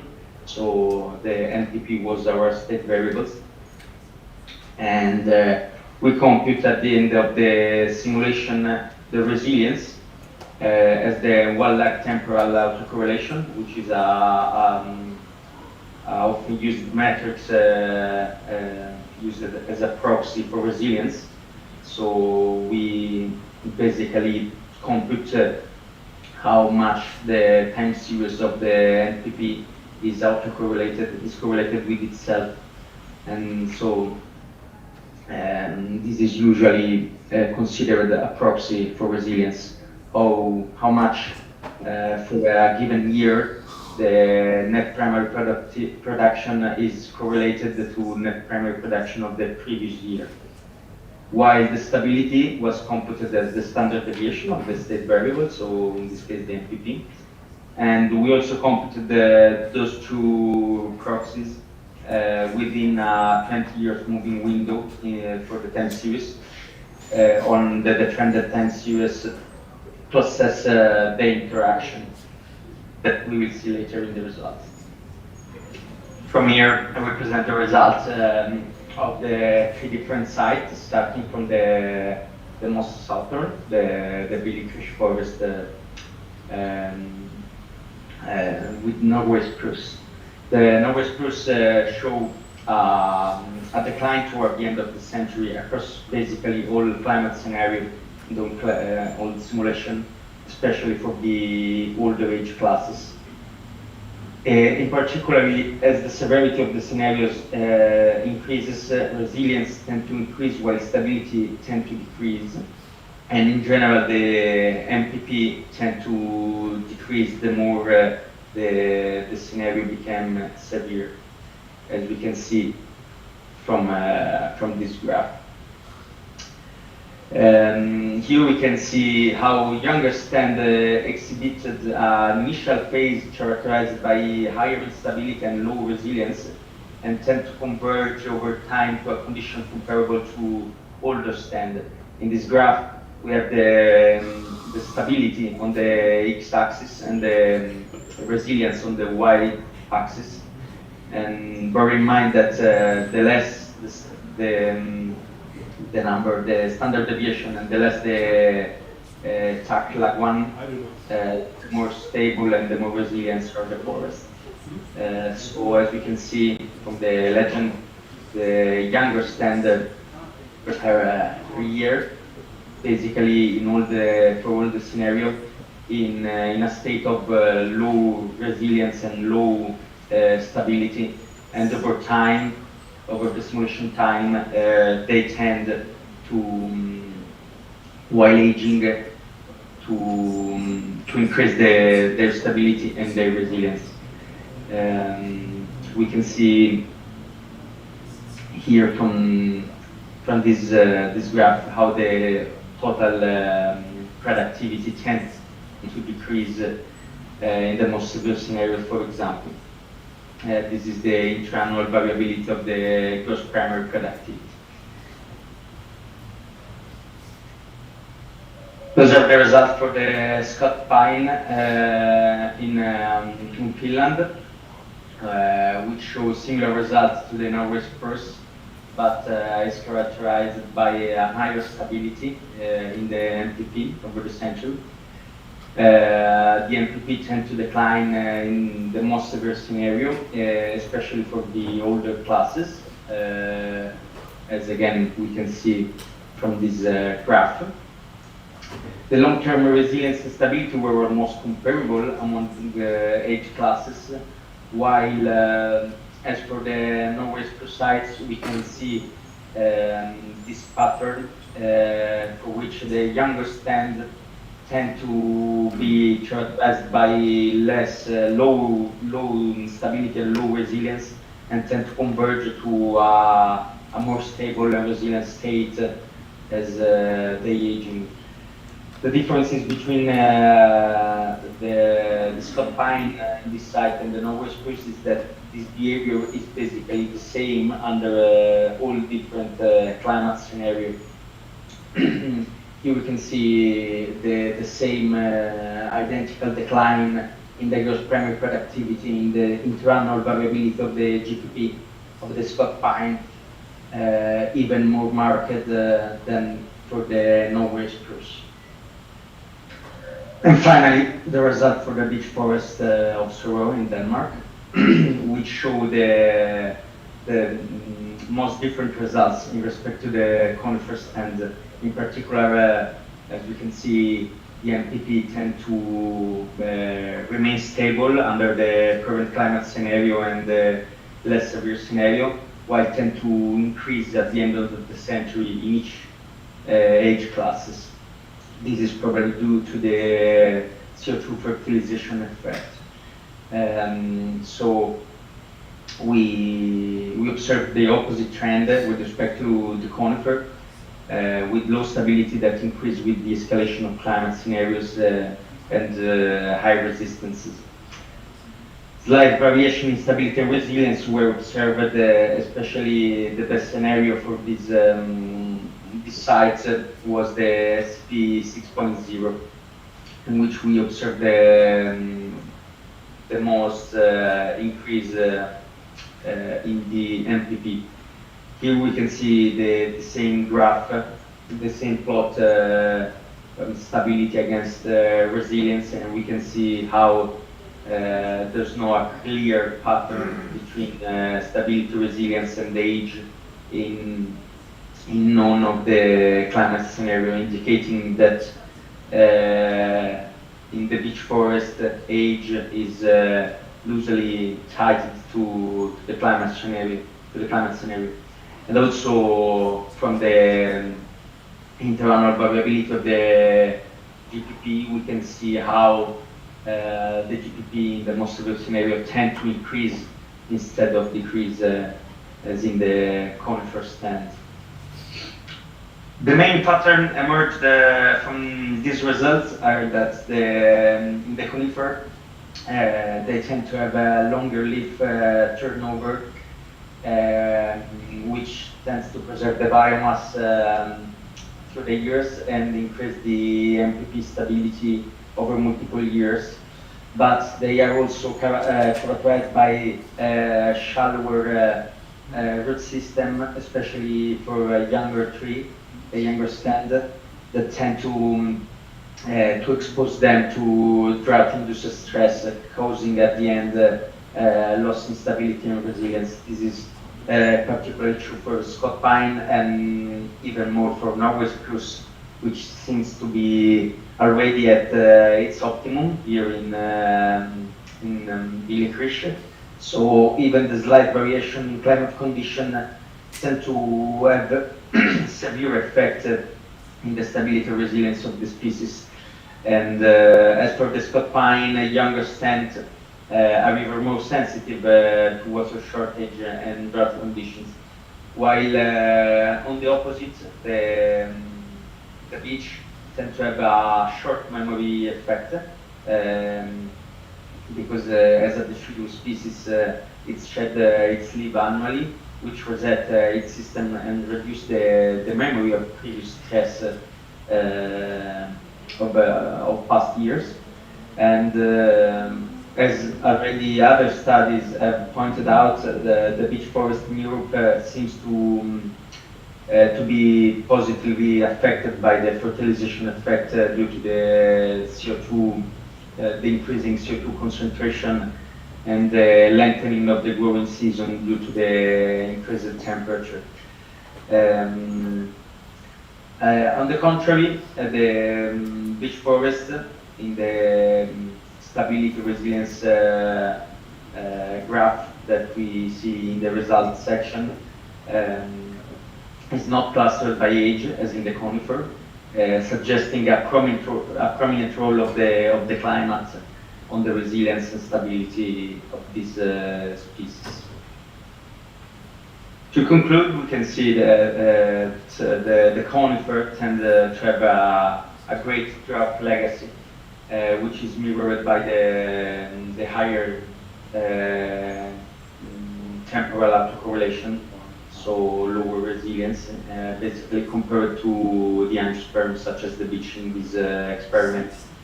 Older trees tend to have bigger carbon pools in sapwood and reserve, which buffer the impact of climate variability and leading at the end to higher and long-term resilience and resistance.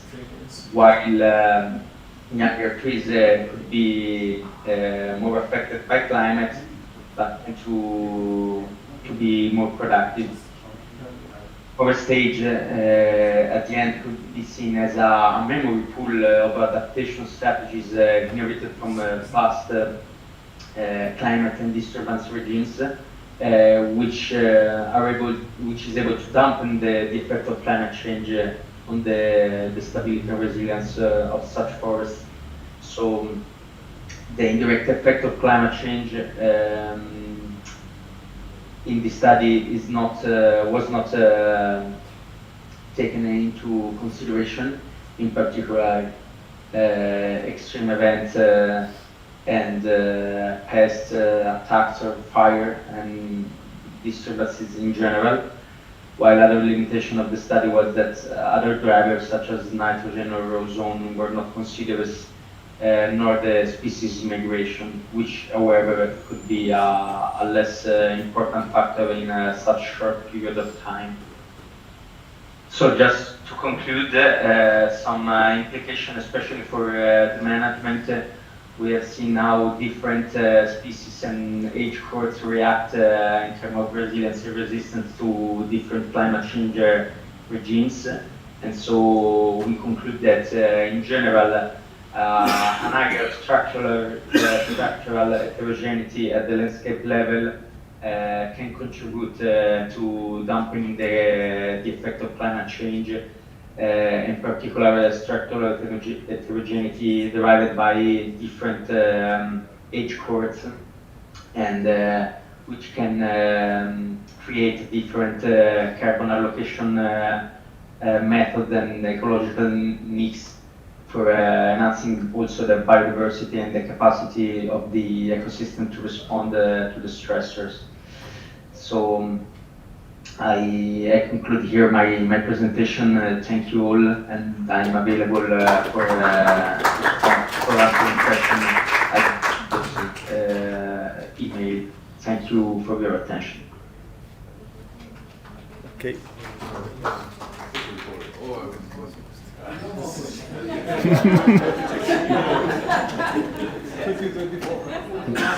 Well, I think he's not online. There's no space for question. But I was informed there will be some snack on the way. But meanwhile, we continue with the next talk. How many are there left? How many presentations? How many? Two. Okay. That's so Me too, I need snacks because of that. Yeah. We will send the photos. We will send the photos. We should not miss it. Okay, then we.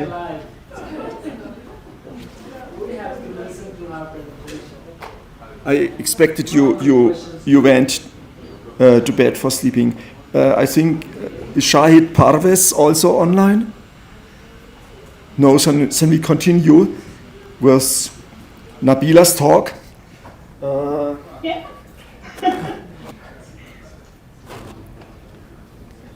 Well, I got some information. Well, she's also an alumni of our master degree course, and wait. Well, she just finished her PhD, and she's looking for collaboration for a specific project, but I forgot which one it was.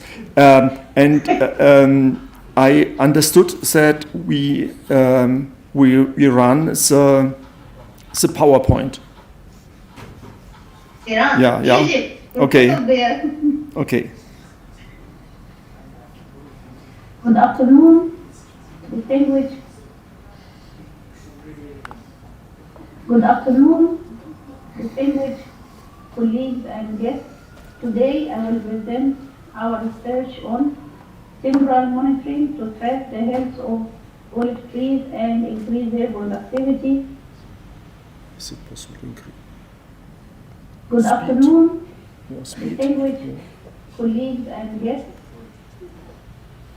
Content It includes study area goals and location, common type of olive trees in the region, type of care, the methodology. It was for Cynthia 2 to predict the biophysical processor using biophysical processor, deduction of chlorophyll in plants, variation of soil indices, essential ions radar imagery analysis, the moisture index, methods of analysis of world view 3 imagery, high resolution, conclusion, future work, Saudi Arabia Vision 2030.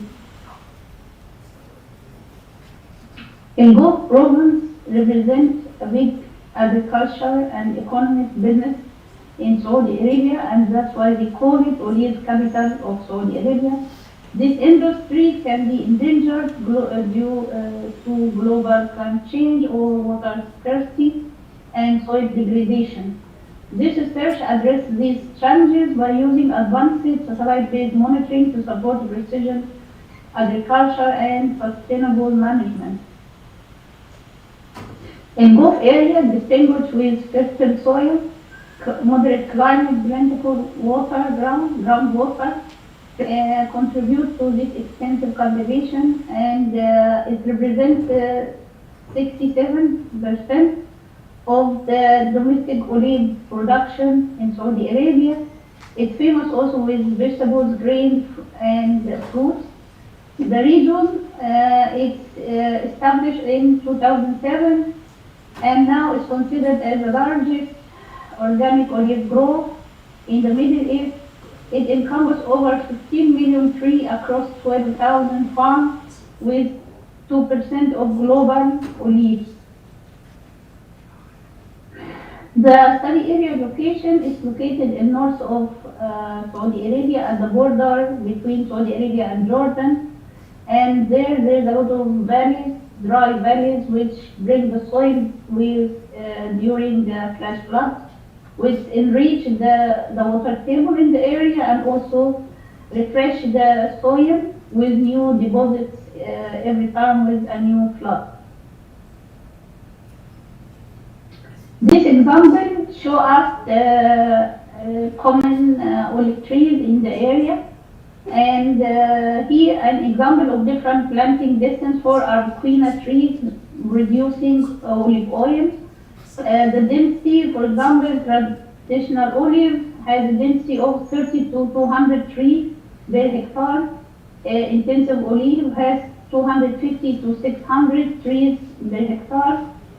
And a high intensive olive, it has 1,655 to almost 3,000 trees per hectare. And here, as you see in the link, the left side, here that example of the types of this intensive, how to plant, because this distance is very vital for the care of the trees and the crops at the end. As you see here, a company called Nadic in the Gulf area, it uses a machine to take care of the trees. As you see here, vertical and horizontal and vertical.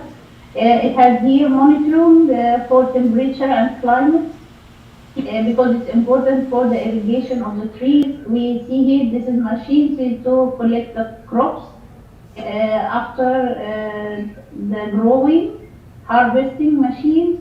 And here we see here the olive, and after this it goes to the factory to be compressed, and as you see here at the end we have olive oil, and that's one of the stage, and at the end we have the final product.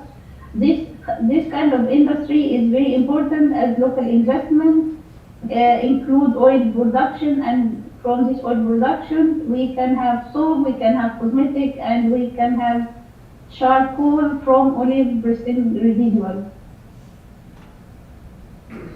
Now, after the introduction about the area and the important trees, we can see using satellite images is very vital for the analysis of the crop's health.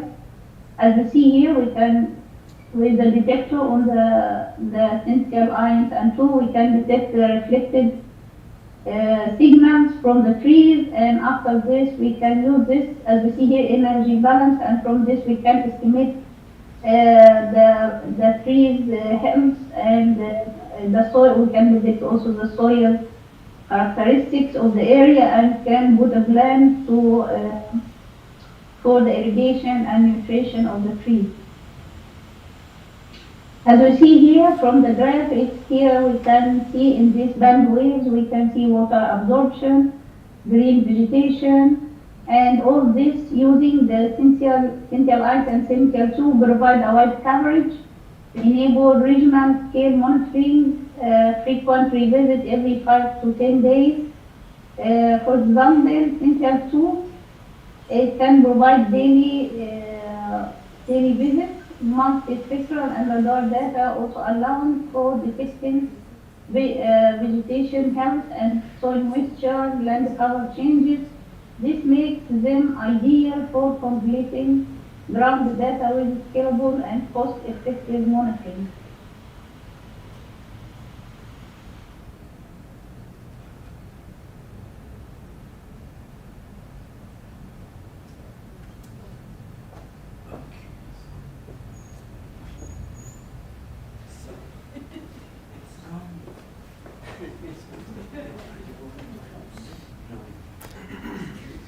It's stuck here. Go to the next slide, please. Now we can hear you. Yeah, you need to go to the next slide. From the imagery, we derive parameters that reflect olive trees' health and growth. For example, leaf area index indicates canopy density, leaf chlorophyll content, signals photosynthetic activity and stress. Leaf cover measure ground vegetation coverage. Together, these indicators help detect stress, predict yield, and identify underperforming areas. Temporal monitoring, whether monthly, annually, or daily, provides a dynamic picture of growth cycles, early warning of stress due to water storage or soil issues, insight into long-term climate impacts on olive plantations. This enables both reactive management and strategic planning. The Global Climate Observation System, GCOS, refers to leaf area index and FABA as essential climate variables for the purpose of tracking and simulating large-scale agro ecosystems through surface transportation to the hydrological and photosynthesis and plant transpiration. ECVS are essential to the hydrological and climate cycles. Therefore, for a variety of applications, particularly in diverse environments, the final spatial resolution outputs of leaf area index and FABA and FVC are crucial for tracking and simulating a large-scale agro ecosystem. From Essential 2, we can extract leaf area index derived from red edge and near infrared bands. As you see here, that is showing the status 2015. The crop and vegetation are grown in pivot irrigation circles like this one, but the olive fields are squared as you see here. The difference 6 years between the first image and the second image to show the difference between younger and middle-aged planets and the elderly planets showing the reflection. This one here, and also expand the area of the vegetation. Regarding the FABA index, we see here in 2015, light absorption is constant in the old planets. Here, that's the old planet. And in the 2021, we see it's more highlighted as the tree is more older and show unstable state. The fraction of vegetation cover show us here 2015 the plantation in younger age, and here we see after expansion and increase the intensive olive farmland, it show extra expansion in the area and size and also stable color with different variation in color between the trees in the area. As we see here, inferior chlorophyll content in plants, it show us as you see here, the signal from the dead leaves and straight leaves and healthy leaves, and all of this we can predict from the Central 2 and Central 1. And here is example for the thickness of the trees, the olive trees, due to the lack of nitrogen. And after this we can make a budget for the nutrition, and we can decide if to put high nitrogen or we put low nitrogen and what kind of disease in the trees suffer from. And this is very helpful for the keep the production and increase the productivity of the crop. Deduction of chlorophyll in plants give us a good indication of the nitrogen, and the nitrogen is very important for supply. When it is too low, this is showing declines leading to reduced yield and economic loss. When it is too high, that goes in the water bodies leading to eruption and a problem by the ecosystem. And after this knowledge of canopy, chlorophyll showing us concentration is great importance for assessing nitrogen variability and stress. Also, the Central tube is a very good image to show us the variation of soil indices in the area, which has impact on the trees, the planted trees, which type we have to plant here in this area. As we see here, we see different colors and variation. And also we use the red indices, RI algorithm, to quantify soil color variation. We use CI color index to distinguish soil in the field. When it is low values, the color index, this is indicate carbonates or sulfate concentration. When it is when it is very high, this is linked to grassy soil and in arid regions. The color index typically provides complementary information to the VI bright index. When used in non-temporal analysis, the color index assists in understanding the soil variation in the area.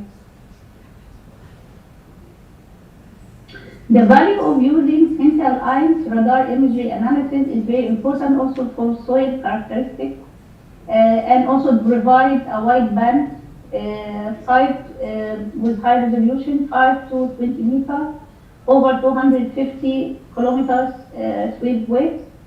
It's also important to terrain observation and also it gives 3 sub-slices to achieve high quality unscaled images. A TurboStar sensor ensures sufficient overlap in Doppler and wave number spectral for interferometric applications. By using Central Ions, we can use the gray level co-occurrence matrix, GLTM, and from this matrix it can provide us with a lot of information about contrast, about dissimilarity, homogeneity, second angular moment energy, maximum probability, entropy, mean, variance, correlation, and all this can provide us a big and very valuable information about the soil characteristics and the planet health in the area.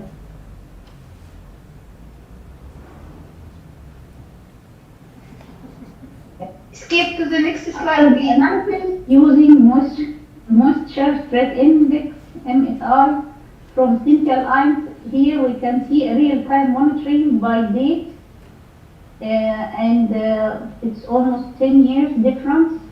And here we can see the dates between the crops in the plantation time and in the crops when in the middle age and the crops when it's elderly and ready for the harvesting time. And as you see here, the fruits and the vegetables, it's a pivot system and use pivot irrigation system and cultivation also. And the trees of the olive, it's a square with the distances regarding the distances that we provided before to help in the caring, the machine caring, and the harvesting time. We use World View 3 to monitor the crops at a resolution of 31 centimeters ground resolution. The olive tree, it's famous with a variation, a big variation between the different types, such as shade size and oil content test, chemical properties, and revening time. To increase productivity and produce high quality oil fruit, proper cultivation and ongoing care are crucial. When planting olive trees in straight rows from north to south, we will suffer from the shadowing problem, but it's preferable to plant the trees from east to west direction, and we will get rid of these shading issues that can lead to the thickness of the planet and the low crop at the end. And that's why we use this way to see the significant and healthy tree. As you see here, we have single eyes image. It's monitoring for 2 months to differentiate between the different types of the olives, the traditional olive and the intensive, medium intensive, and the very high intensive olive types.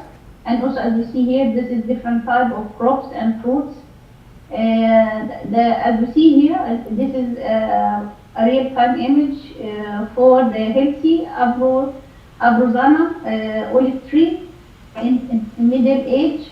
And here, as you see, that is the World View 3 image, and as we take a signal from them, so we can make a correlation coefficient shows the most olive trees are of one type. This is one type, and here we can see this is also the measure of these trees. Here it shows different coloring, and shows some variation. Maybe this due to soil problems.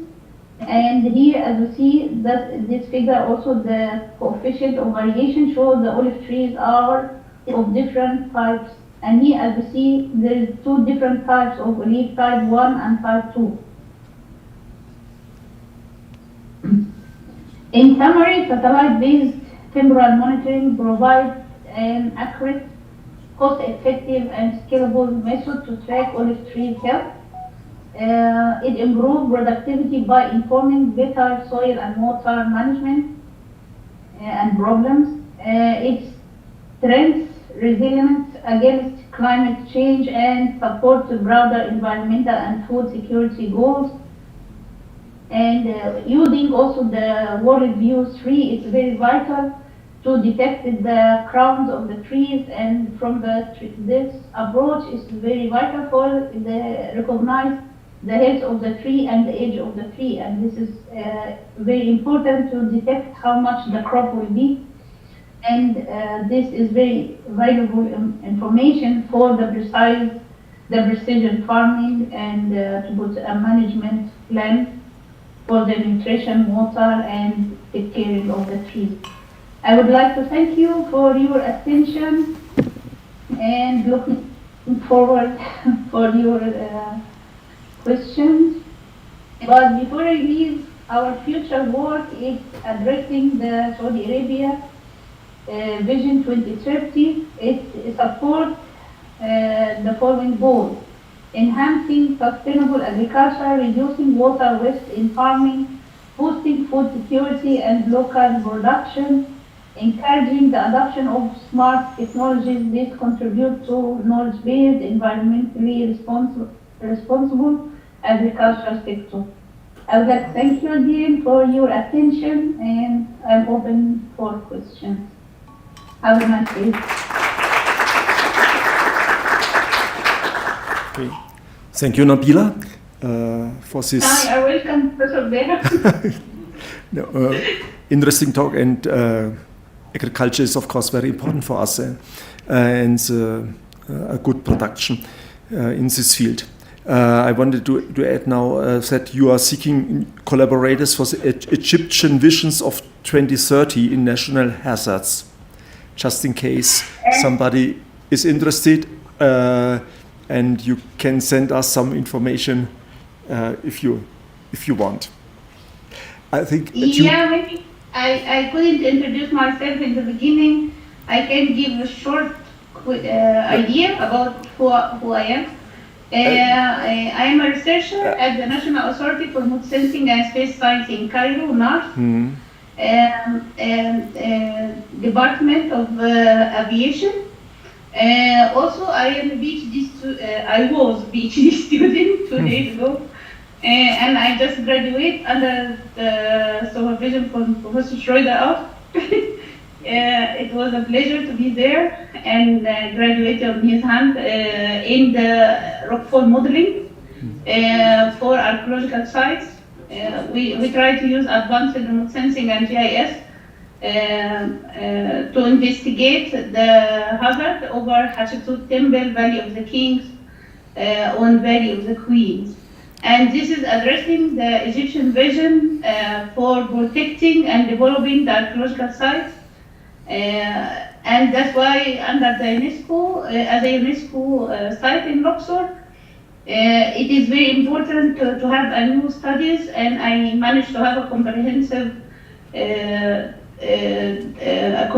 thesis about geology problems, geomorphology problems, and until we have a model and we have a mitigation plan and could put a vision for what type of mitigation we need to support the slopes and prevent rockfall or landslide in the area. Yes, thank you. Yeah, here we have a long day, and you as well. You have a long day, even longer day than we have here. Thank you again, Nabila, for your talk and your contribution, and good luck and enjoy being a PhD now. Congratulations again. Because we should continue once again, but we should continue with the last presentation. Next one. Okay. See.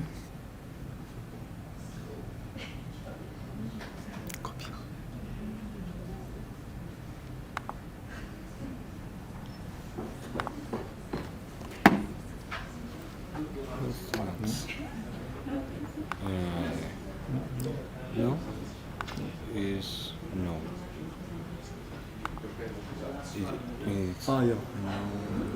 It's studied. Yeah. Hello, and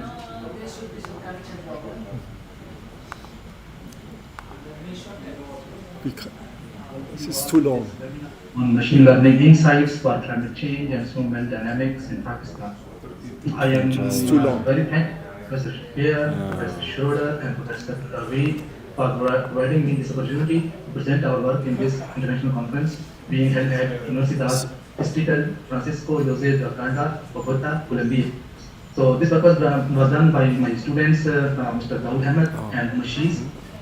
Here was Akwata Mrs. Sarvano, who was a student at geomatics at the College of Earth and Environmental Sciences, University of Punjab. This work was done basically at the Institute of Space Science, whereas we have a remote sensing, GIS, and climatic research lab at this University of Punjab. So I welcome you all in this webinar. Concerning the contents of the course of this webinar, these are quite normal general contents, like first I will explain the introduction, what was our study area, what were our objectives, and the material we used, particularly climate variables. We used around 39 variables for the study.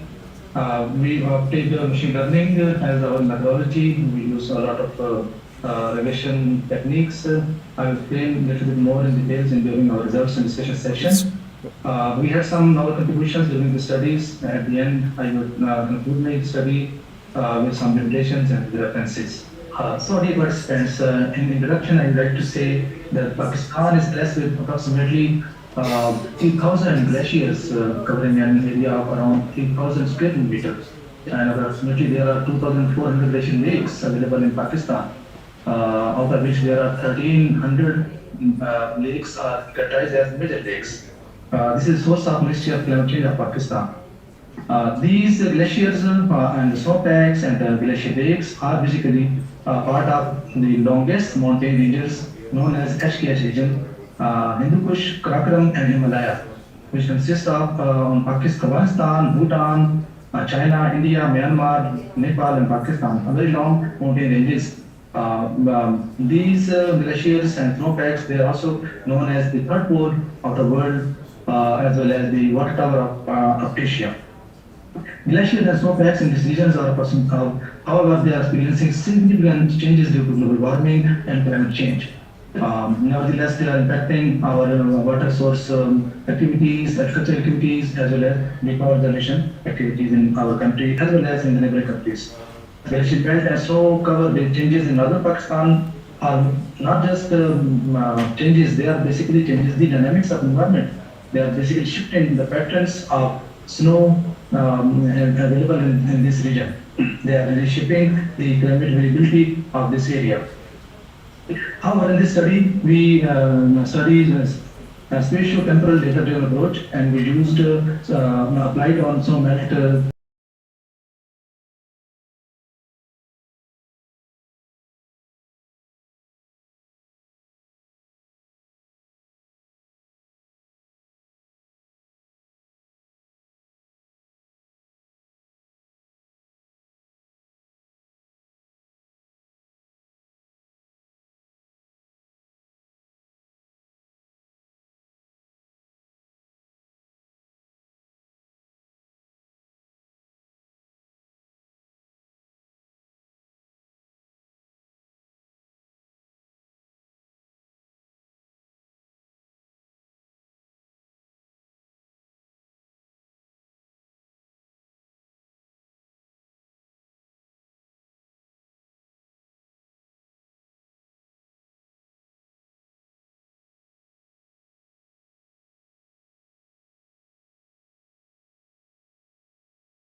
Google image of Pakistan showing this is North Pakistan. Here different glaciers and snowpacks are seen quite easily.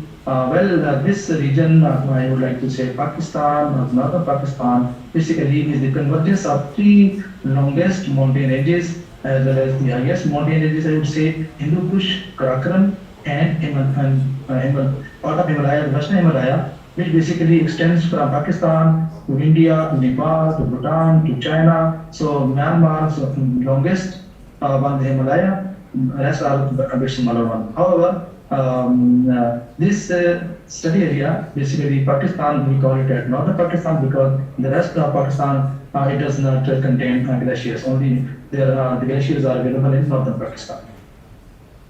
Here you can see the study map in more detail. Like this is the Hindu Kush range, This is the Brakram range and this is Western Himalaya. So this whole northern Pakistan, it contains basically more than 13,000 glaciers and lakes and snowpacks. And it has, of course, the Himalayas, Brakram and Hindu Kush ranges, and it covers different regions and regions.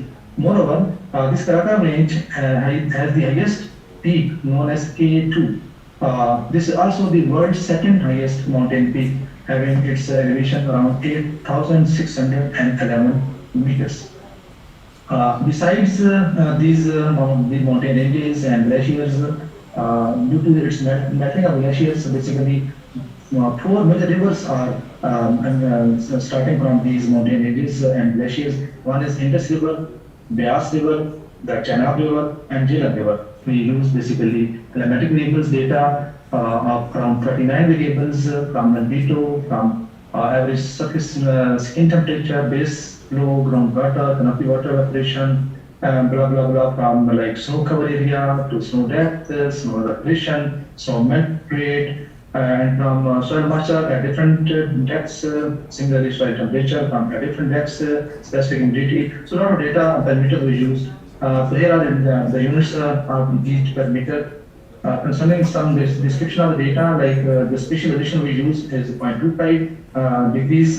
We use daily data. We used area average values. Almost all variables. The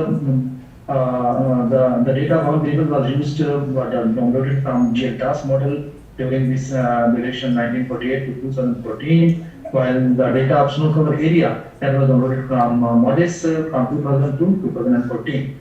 For this machine learning models, we used snow melt and snow cover area as dependent variable, while rest were as independent variables. Now moving from materials to methods we used in this study. So here is a flow diagram of the entire study, like from data selection, like the GLTAS data, path duration, what is data, path duration, then pre-processing. All these steps were used. Let me explain you all these steps one by one. From like the data pre-processing, we removed all null values, outlier, like we pre-processed the data. We did feature normalization. We select like feature selection mode. Then we split the data into like 20% for testing and 80% for training sectors. We implemented the machine learning models, linear regression model, then the first model, like regressor. We use gradient boosting regressor, we use KNNs, and then of course we implemented all these models on snow cover area as well as snow melt rates. We also evaluated these machine learning models based on their R-square values and RMSE values. We evaluated these R-square and RMSE values both for the snow cover area and snow melt area. Moreover, we also characterized all climatic parameters based on yearly as well as monthly values both for snow cover area as well as snow melt rates. We also found correlations like Pearson correlations for snow cover area as well as snow melt rates.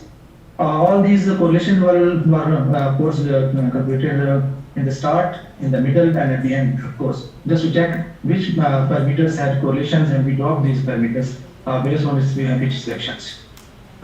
Now for in data pre-processing, for removing null values, we use Python pandas. For outlier handling, we use box plots, standard deviations.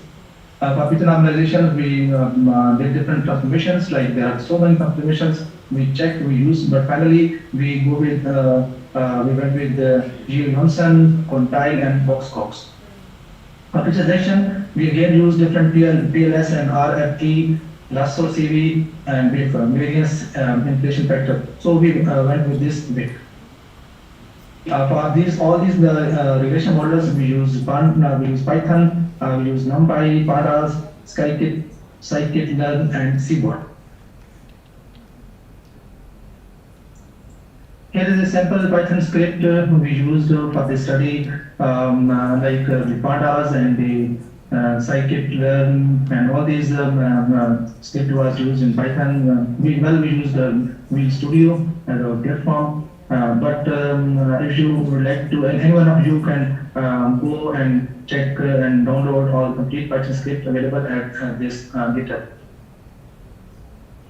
Now coming to results and discussion session, we basically implemented and checked the performance of our machine learning models for snow cover area estimation for the elevation of 2000 to 2014.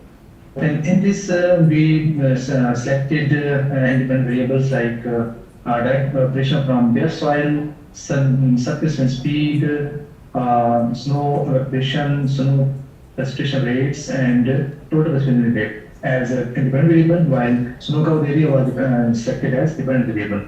We applied our different machine learning techniques, including integration, and found that R-scale value was like 0.1, which explains only 10% of variability of snow cover area in the region, while the RMSE error was nearly 2 point something, very high error. It basically poorly predict our accuracy. So we conclude that linear regression it does not fit for this study using these variables in this region of Pakistan. Then move to random forest regression. We used around 100 estimators and we used depth of 10. The feature importance came from this regression method like snow evaporation. Snow evaporation was more than 30%, most influential, and then total precipitation rate was very good, like feature for the snow cover area estimation. Then near surface wind speed, then direct evaporation from bare soil parameter, and of course this snow precipitation rate. All these are found very important features of our snow cover area estimations.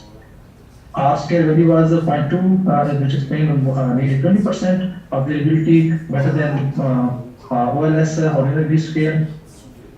While RMSE error was 1.9, still good, still very high error, but reduced compared to OLS. Conclusion like captures more complex relationships than OLS, but still limited prediction due to complex situation in this region.